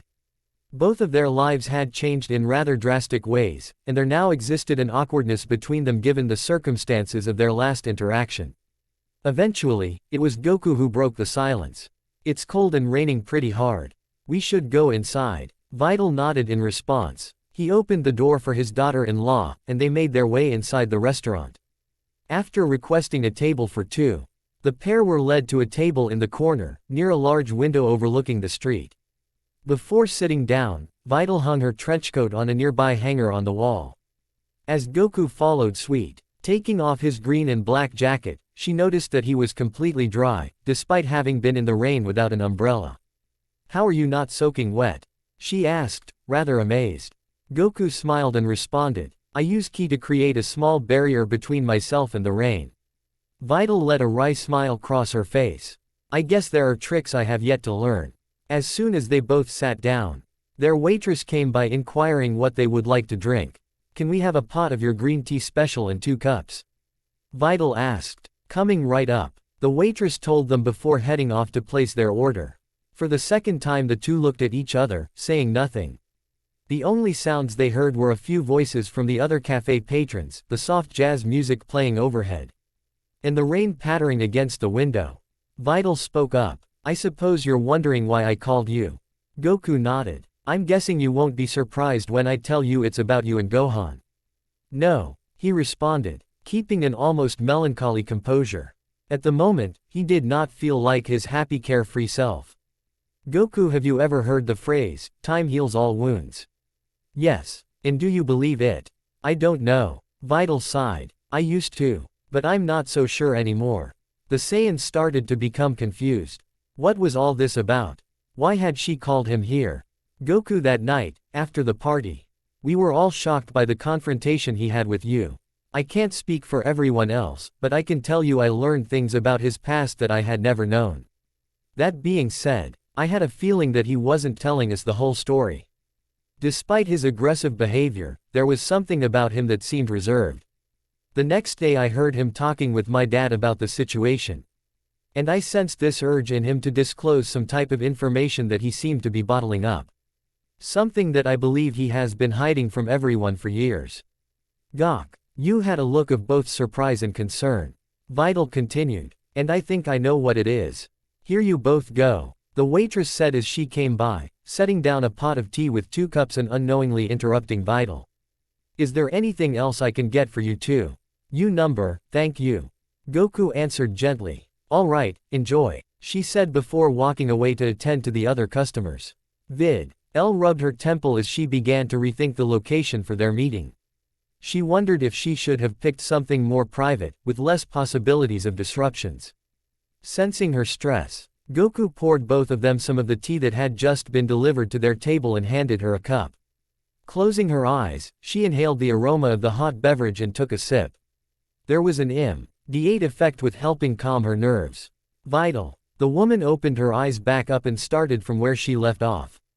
I believe that everything that has happened between you and Gohan recently has to do primarily with one thing. What? Goku asked. He was eager to learn what she knew.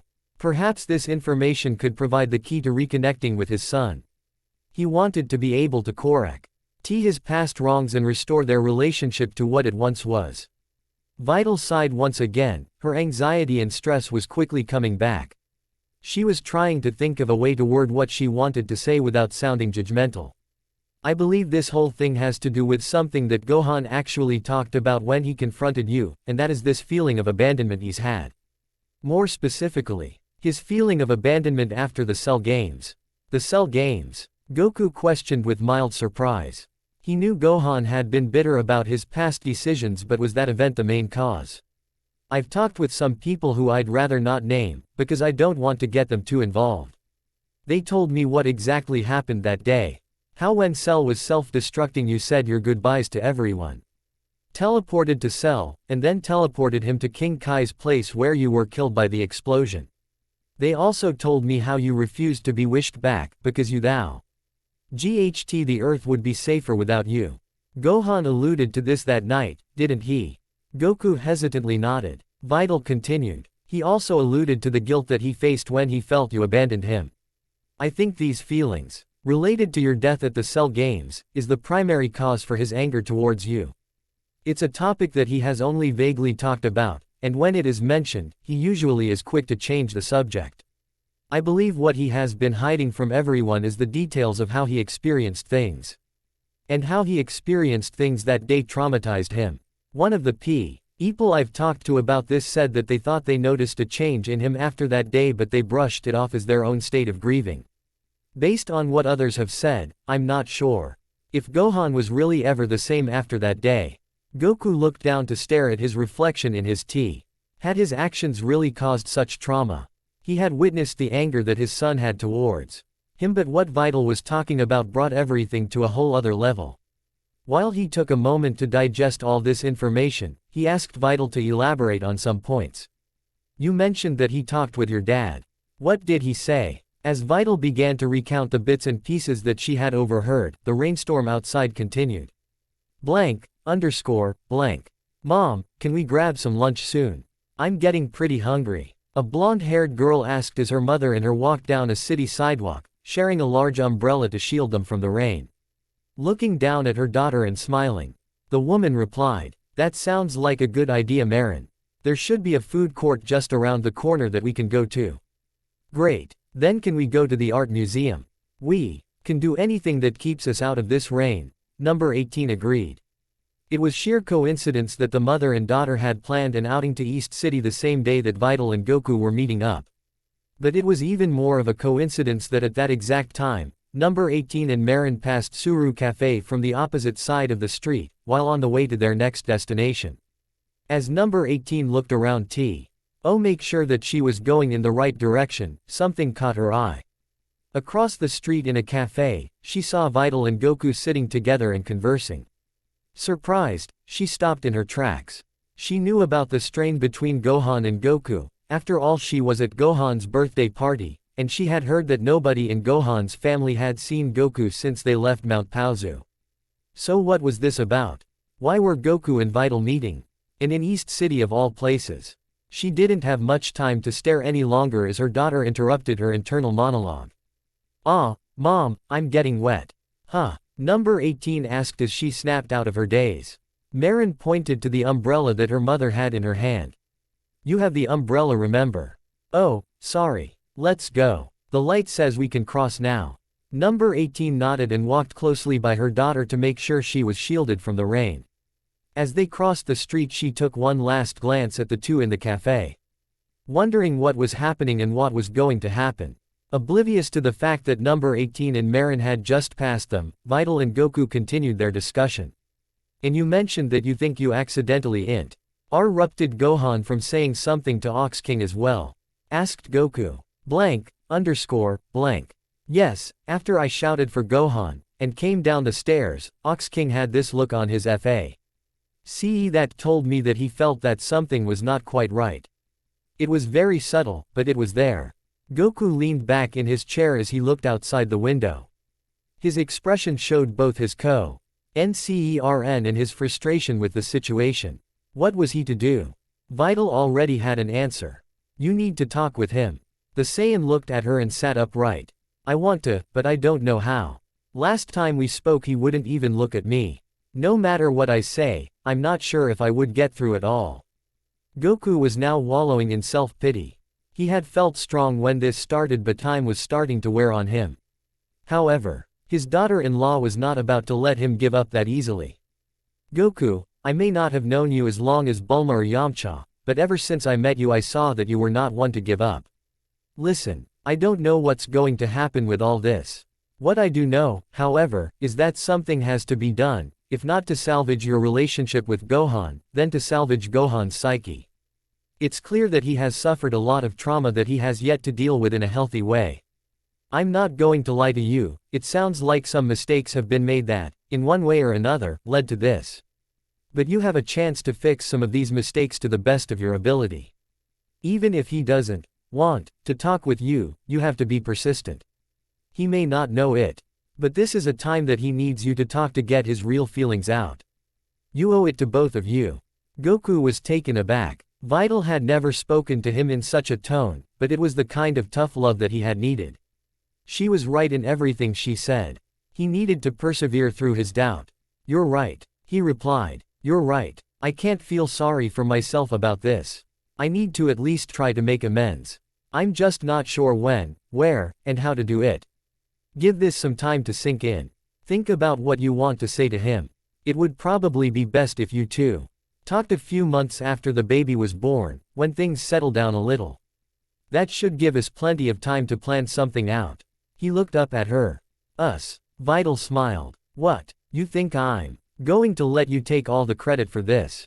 She then proceeded to take one last sip from her tea while Goku chuckled in response. His daughter-in-law was truly someone unique. After setting her tea, a back-down Vital announced that she had better start heading home. The two paid for their drinks and made their way back outside where the rain was now slowing down to a drizzle. "Thank you for meeting with me today, Goku. It is I who should be thanking you." Goku smiled back, feeling hope for the first time in a while. "Like I said before, I haven't told anyone about this, so for now let's keep this between us. That is until we figure something out." Goku nodded. "Goodbye, Goku. Take care of yourself and your family." "Goodbye, Vital." The Saiyan returned and then watched as his daughter-in-law walked away into the crowd. After she disappeared from his view, Goku walked to a nearby deserted alley, quickly shot up into the sky above the air traffic and the rain clouds, and took off. Blank. Feeling emotionally drained from her conversation, Vital made her way to her hover car a block away.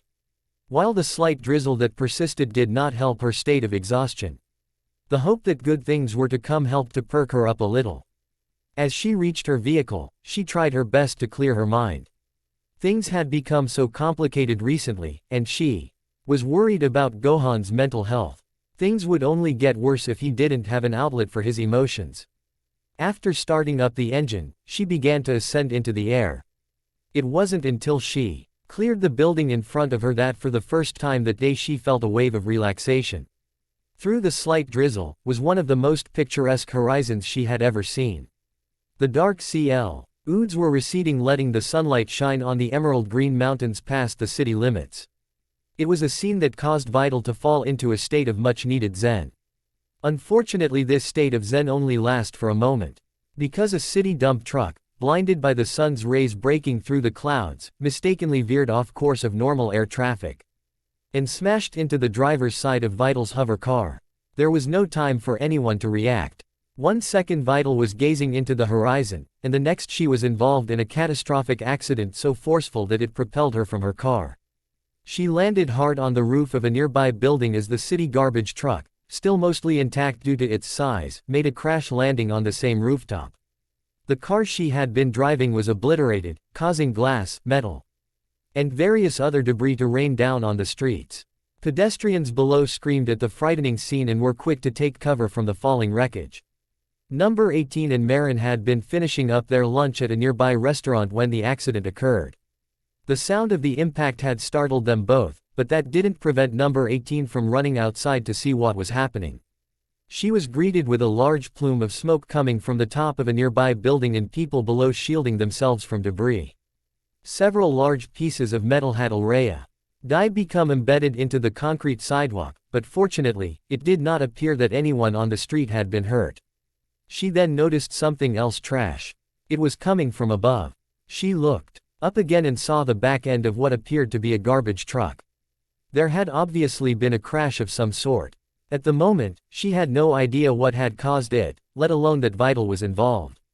Marin, help get people out of the way and to cover. She shouted at her daughter before she flew up to the crash site, her hero instincts kicking in.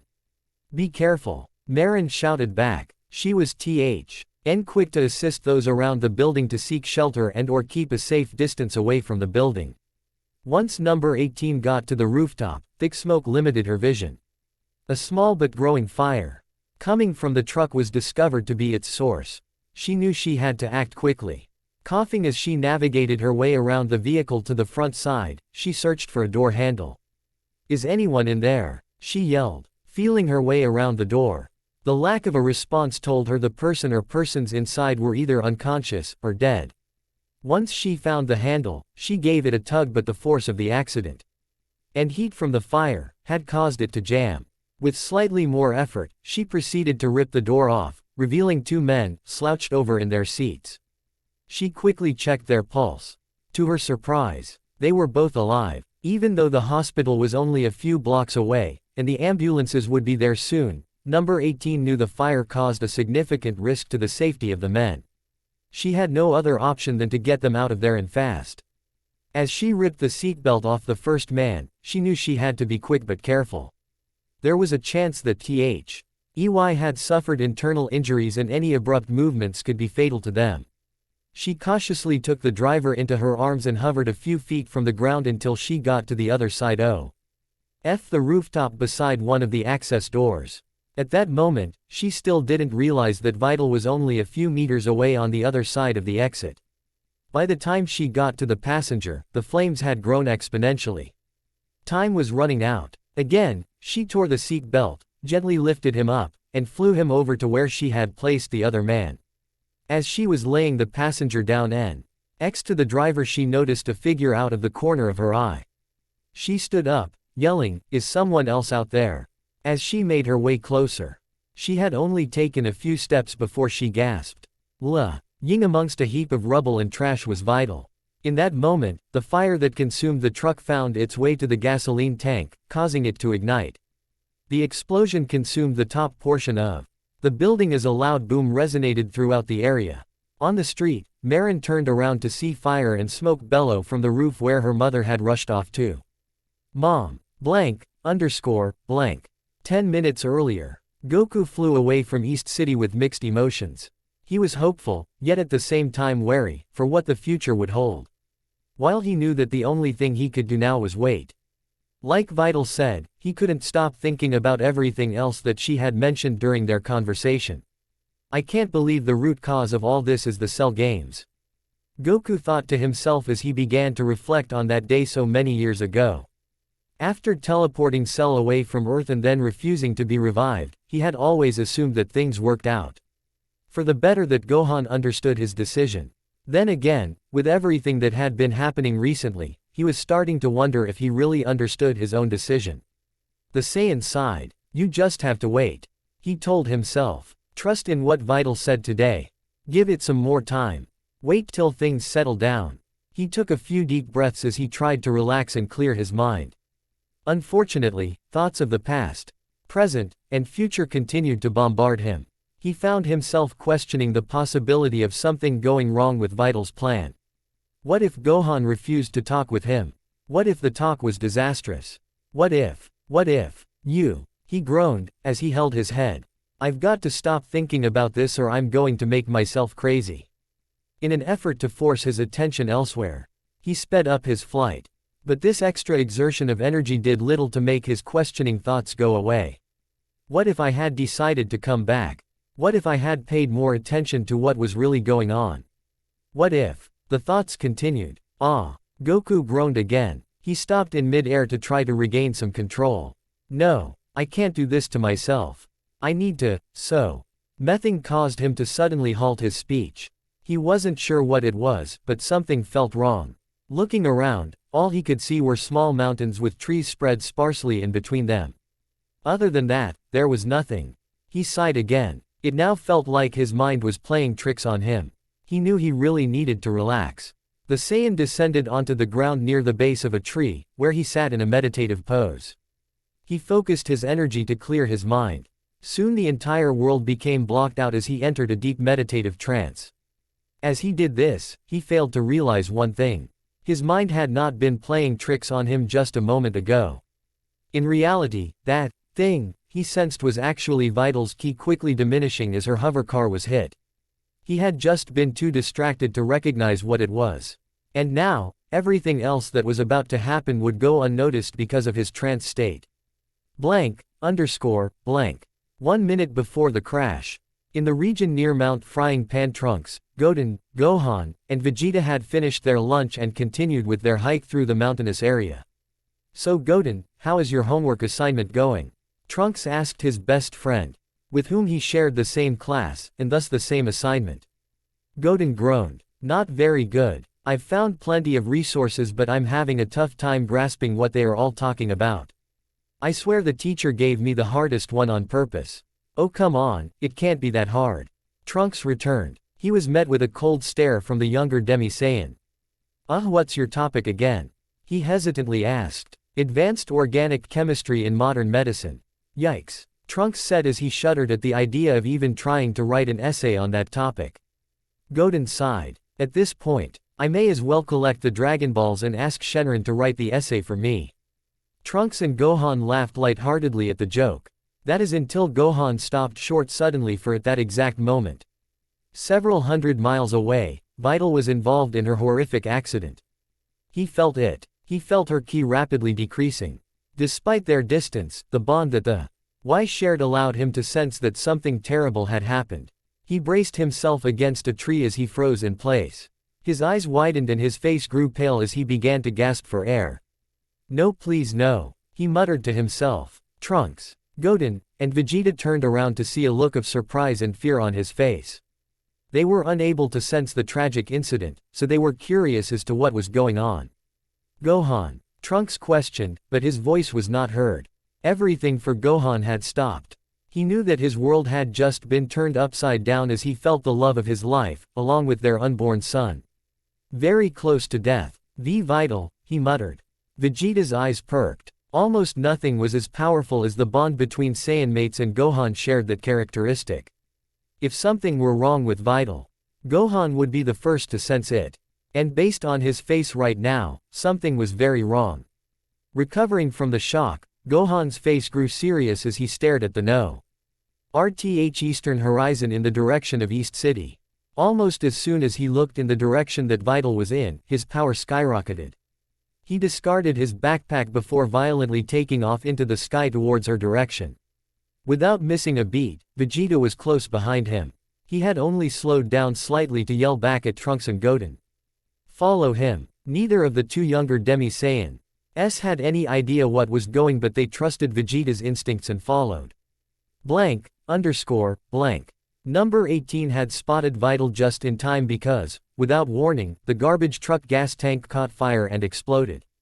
While the two men had been placed safely behind the rooftop exit, Vital remained in direct line of the scattering metal, glass, and trash caused by the blast. With super speed, Number 18 quickly made her way in front of her and created an energy shield to protect them both. Fire and debris surrounded them, but they remained safe. Once the explosion was over and the smoke began to settle, she lowered her shield. Turning around to face Vital, she could start to make out the sounds of the several ambulances and firefighter trucks as they made their way to the scene. "Vital," she shouted as she knelt down by her friend's side and started to clear small pieces of wreckage off her. "Vital," she shouted again. Then her heart sank. She realized she could not sense a key from her. Blank. As they flew at incredible speeds, Vegeta became increasingly worried. Gohan had flown off with no explanation other than mentioning Vital's name. Something had obviously happened, but what? Regardless, one thing was a point of major concern: the power of the man he was following was not leveling off. Similar to what happened at the birthday party, Gohan's power kept climbing. Which was dangerous. If he didn't slow down, or arrive to his destination soon, the effect on his body could be extremely detrimental. As he thought about the worst-case scenario, that something had happened and Vital was dead, he began to contemplate how Gohan would react, especially in this state. Would he be able to calm himself down, or would his energy consume him and that around him? Suddenly, the aspect of Gohan causing accidental harm to only himself seemed like the least of his worries. Vegeta powered up to his Super Saiyan form and pushed himself harder as he realized this. As the ambulances landed on the roof, Number 18 inched closer to Vital. She still could not feel a key. "No," she muttered. She refused to believe her friend was dead. Using 2 fingers, she gently felt the side of Vital's neck. Nothing. She tried again, closing her eyes to concentrate and block out the various distractions around her. It wasn't until the paramedics were on the ground running toward them that she opened her eyes back up. A pulse. Across the planet, those who could sense Ki were interrupted from their daily activities by the presence of a strong power. Krillin and Yamcha, who had gotten together at a dojo about 10 kilometers outside of East City while Number 18 and Marin spent the day sightseeing, stopped their sparring session mid-fight. "Yamcha, do you feel that?" Krillin asked his friend as they both stared off in the same direction. "I do. Is that Gohan's ki?" Yamcha returned. "It is," Krillin confirmed. "What's going on though?" It was unusual for any of them to exert this much energy, even in training. The fact that Gohan's power was this high indicated trouble.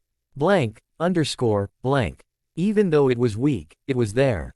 Vital had a pulse. "Hang on," Number 18 muttered, hoping that some part of her could be heard by the woman in front of her.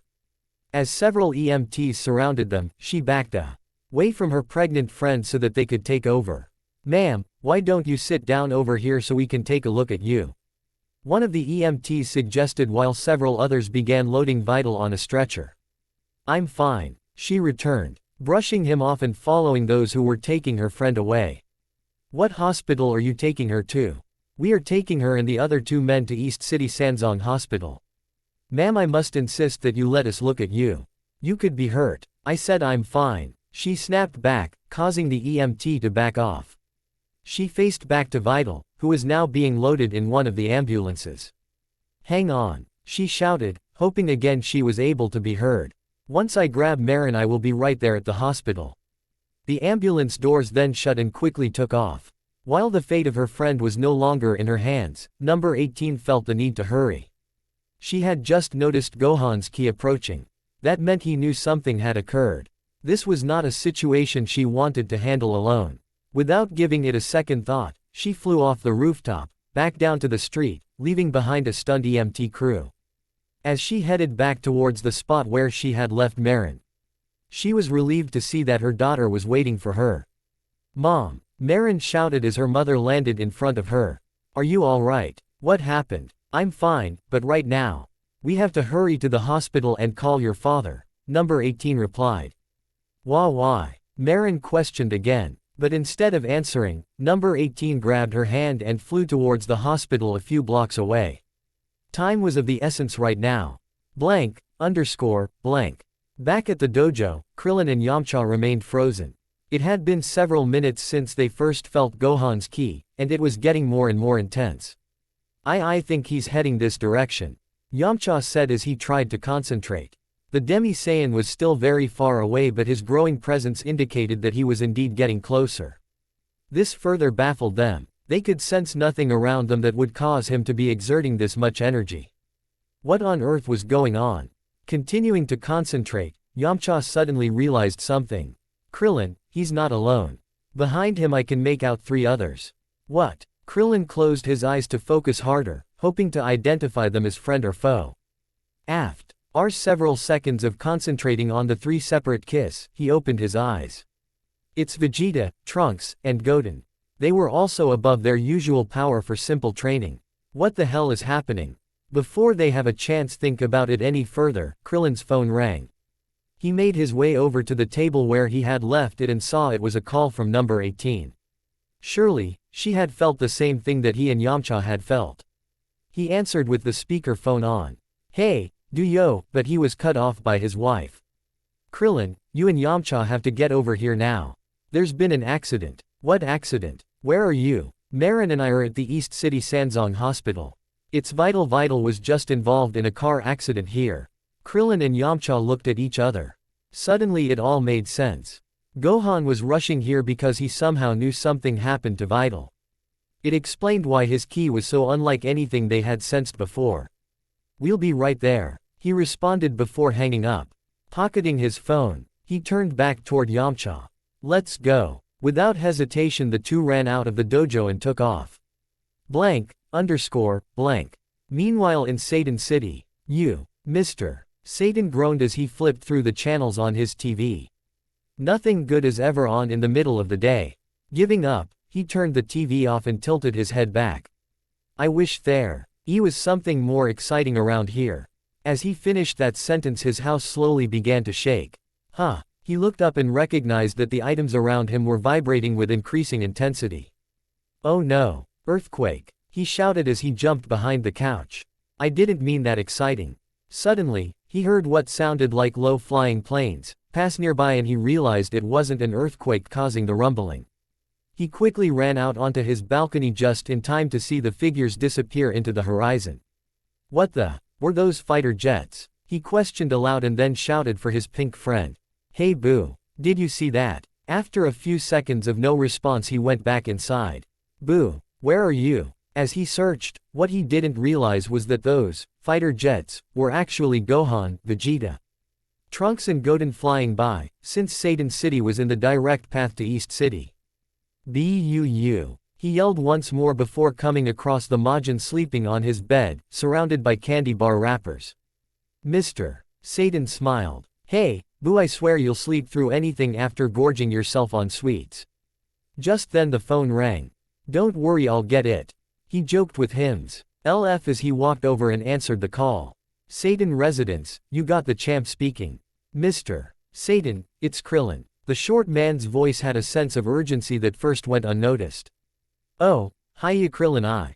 Listen, you need to get to East City Sanzong Hospital right now. East City Sanzong Hospital, Mr. Satan repeated, obviously confused. Why? What's wrong? Krillin hesitated for a moment. He loathed delivering bad news to people. The whole process intimidated him. However, after glancing up into his wife's eyes, he summoned the courage to say what he had to say.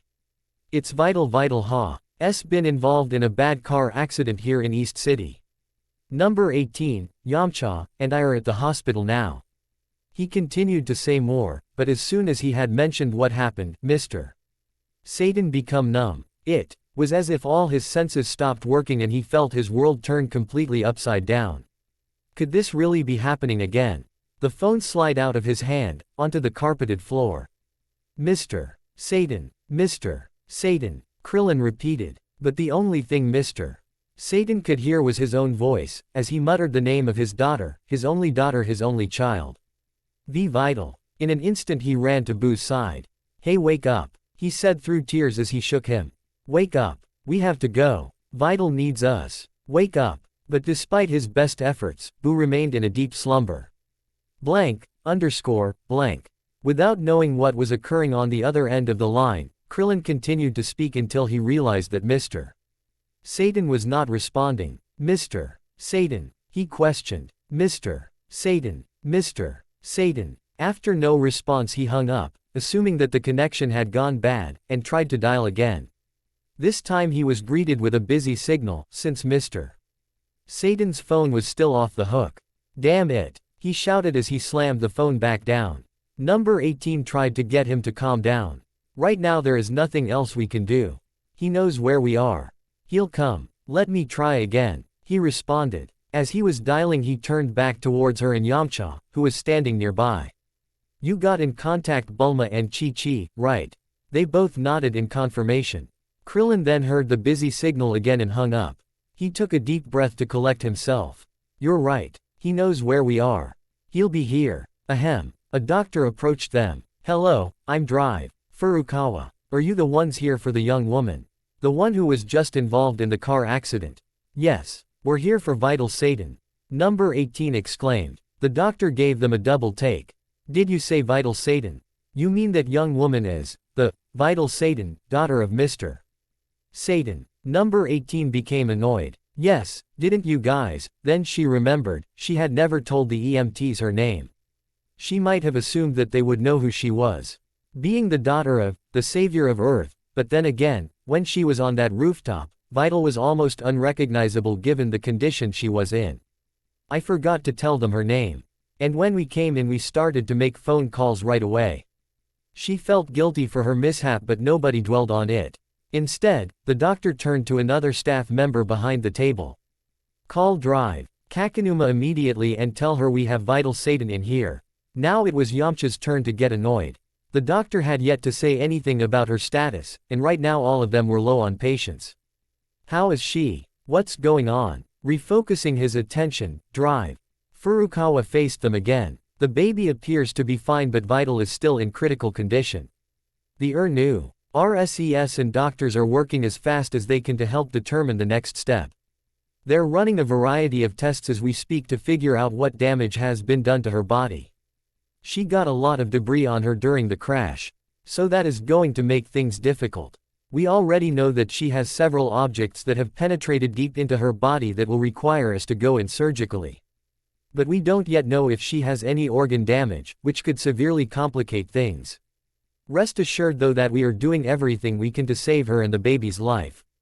Is there something we can do? Krillin asked. Well, you mentioned you already made phone calls.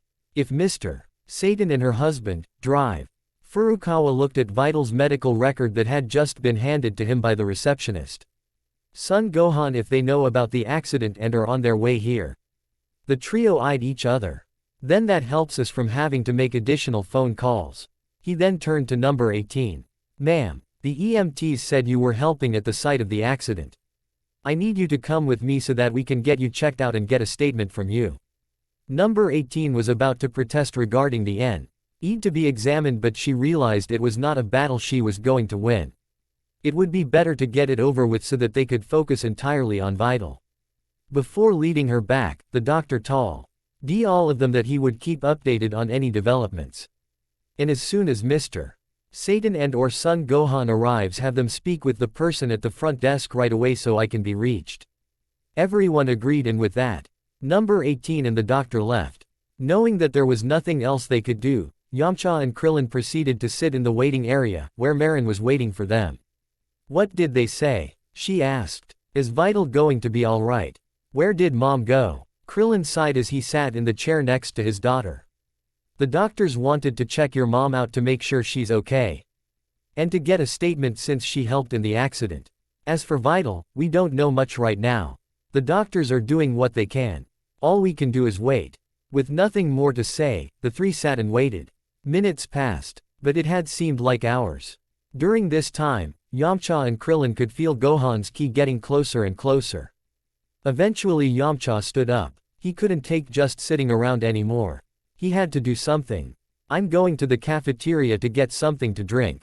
Do either of you anyone want anything? Krillin shook his head. Marin got out of her chair.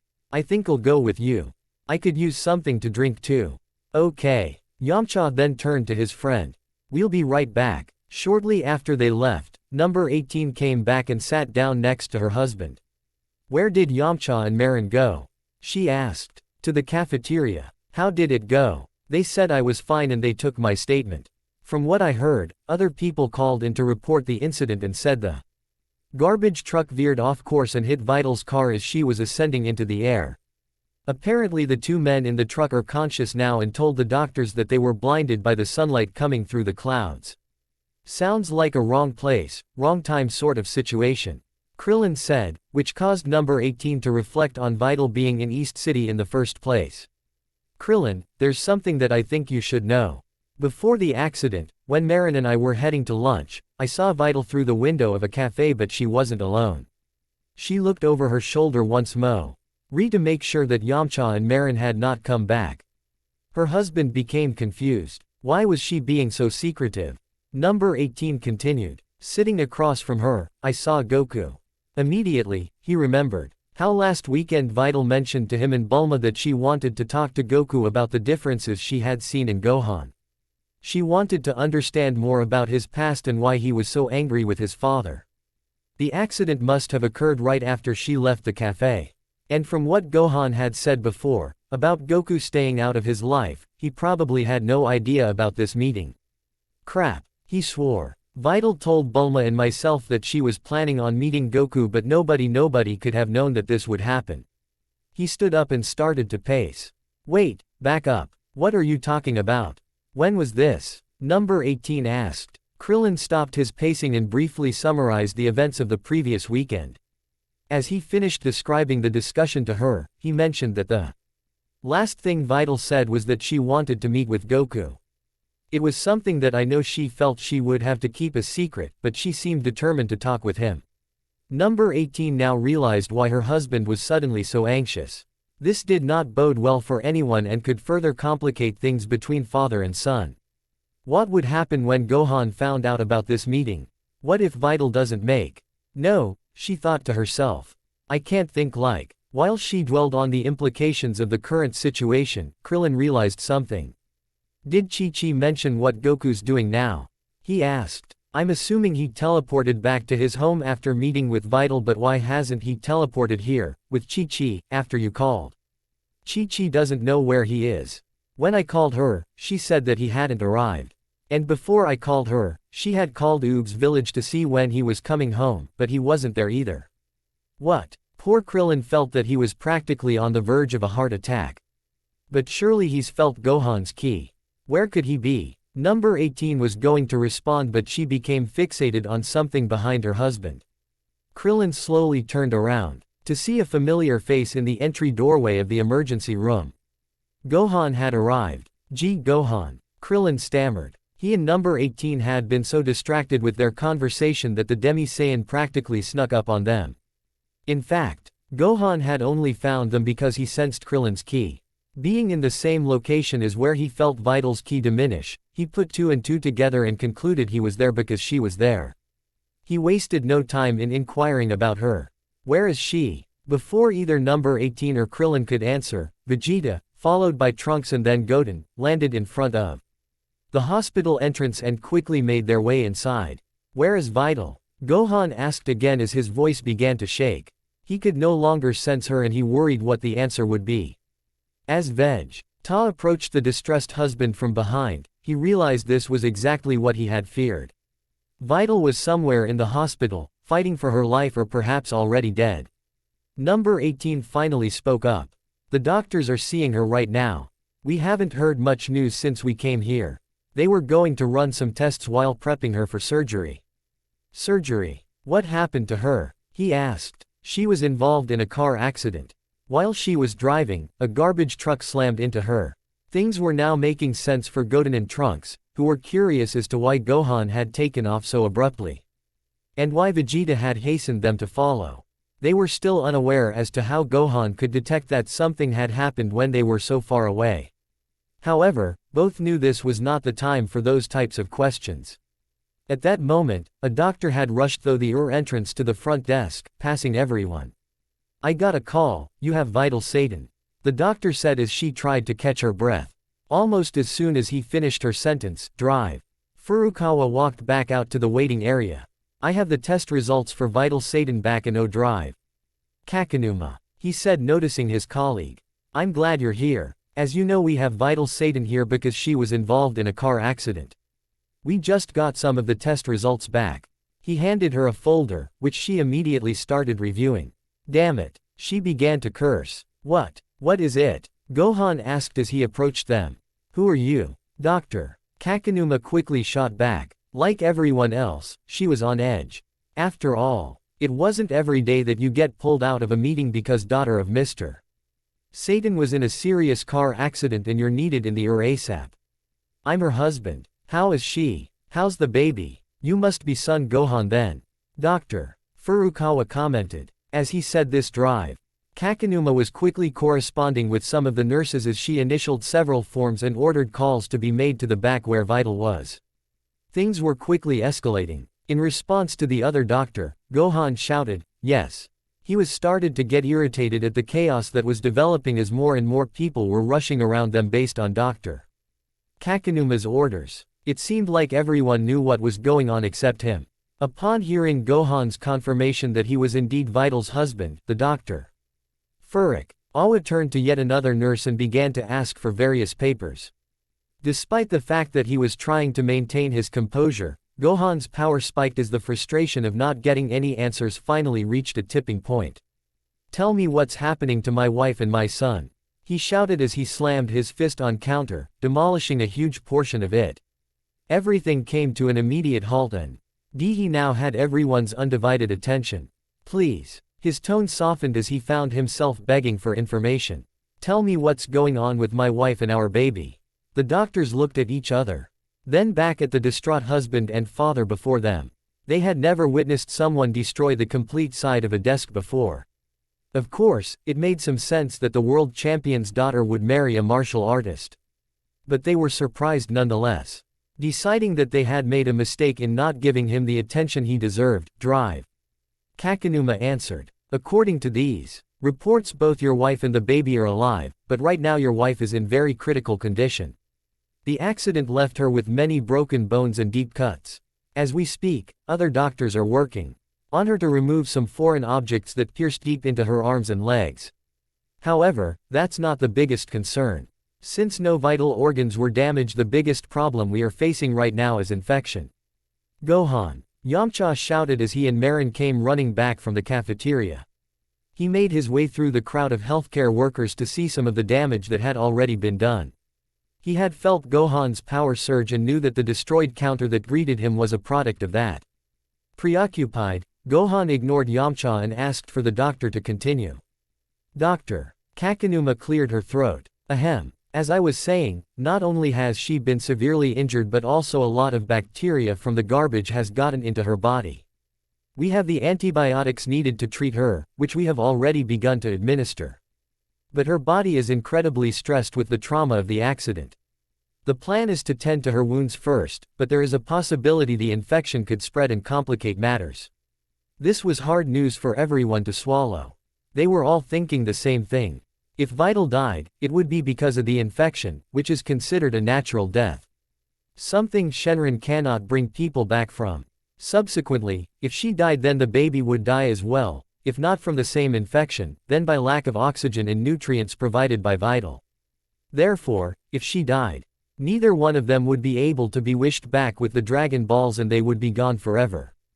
Gohan began to shake. This could not be happening. He told himself. This just could not be happening. This had to be a bad dream. The doctors could tell how distraught Gohan was. In order to give him privacy and to avoid further damage to the lobby, both doctors took him into an adjacent room. As the others followed, Vegeta lagged behind and subtly pulled Goten and Trunks back towards the hospital entrance. What are you doing, Dad? Trunks asked. Listen, Vegeta told them, while his eyes remained fixated on Gohan's location.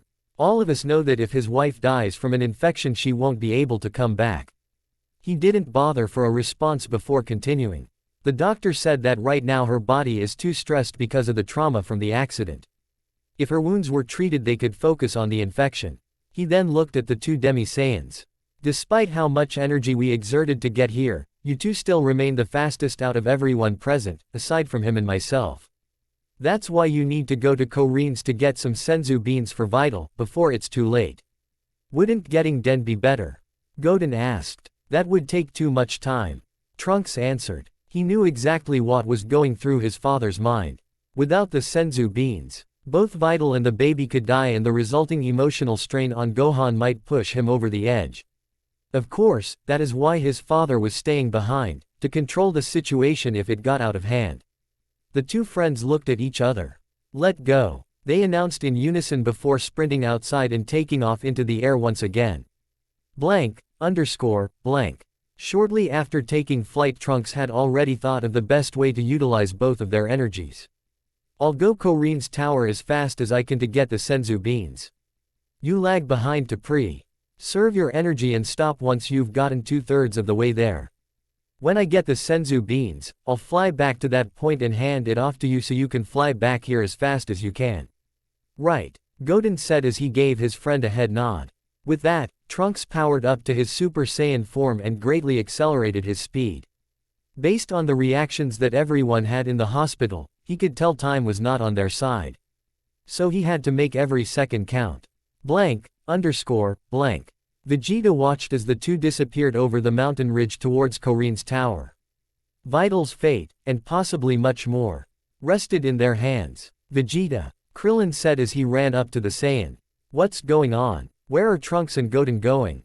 Like the others, he shared the same concern that Gohan might snap if Vital didn't make it, and he believed they would need everyone's support to help mitigate the situation. The prince turned towards him with his arms crossed. They are headed to Korin's tower to get some senzu beans. It might be the only chance Vital has. Krillin was about to ask him why he didn't go himself, but he realized he already knew the answer. As Vegeta walked away to join the rest of the party, Krillin looked up toward the sky, silently wishing the two teens good speed. He prayed that this day didn't end in tragedy. Back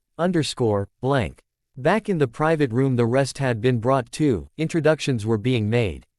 Son Gohan, my name is Dr. Furukawa. I was one of the doctors on staff in the ER when your wife first came in. I spoke with your friends and made the call to Dr. Kakanuma, who is the chief of emergency medicine at this hospital. Dr. Kakanuma took over. I'm terribly sorry this has happened, but rest assured, we are doing everything we can help your wife and child. She then opened one of the folders that had been handed to her. She turned to her colleague. Are these the same X-rays you sent to my phone? They are. Dr. Furukawa confirmed. Placing the transparent sheets on a backlit board drive, Kakanuma further explained the extent of Vital's injuries. This is a near full-body X-ray of Vital. You can see she has several broken bones and pieces of metal lodged into her body from the accident. That being said, she placed a blown-up X-ray of Vital's chest and abdominal area. Her vital organs and the baby remained unharmed. Actually, what's remarkable is that the area around. She was to elaborate more when her and Dr. Furukawa's beepers went off. They both looked down and read the message. I'm sorry, but we will have to cut this short. Dr. Kakanuma announced. They need us in the back in the ER. Please feel free to use this room and don't hesitate to ask our staff if there is anything you need. You have my promise that your wife will receive the absolute best care here, and we will keep you updated as we can. Thank you, Gohan said before the doctors left. With the initial chaos now settled down, Krillin, who, along with Vegeta, was now in the room, walked up to his old friend's side. We're here for you, Gohan. We won't leave your side. You don't have to go through this alone. He dragged out the last part of his sentence as he realized Gohan was staring intently at the X-rays with a mixture of shock and curiosity. What is it? Krillin asked as he looked at the X-rays. It took him a few seconds. But once he saw it, he became drawn in. What the? Krillin. Gohan. What's wrong? Yamcha asked. Krillin looked back at Gohan and then towards his friends behind them. I think it's related to what drive. Kakanuma was going to say before she left. Vital's extremities sustained a lot of damage, but the center of her abdomen is perfectly clear. It actually looks like the scattering metal was deflected from that area. Number 18 finished his sentence for him as she finally saw what they had seen. Yamcha thought he was starting to deduce what this all meant. You mean to say Vital used her ki to protect the baby? Gohan shook his head. No. The extent of her wounds suggested she wasn't in much control at the time, and if it had been her ki, these deflection patterns would be different. Krillin turned back to Gohan. So, it wasn't Vital's ki protecting them, he stated, trailing off at the end. Gohan remained fixated on the images, as he confirmed what Krillin was thinking. It was the babies. We will continue in next part.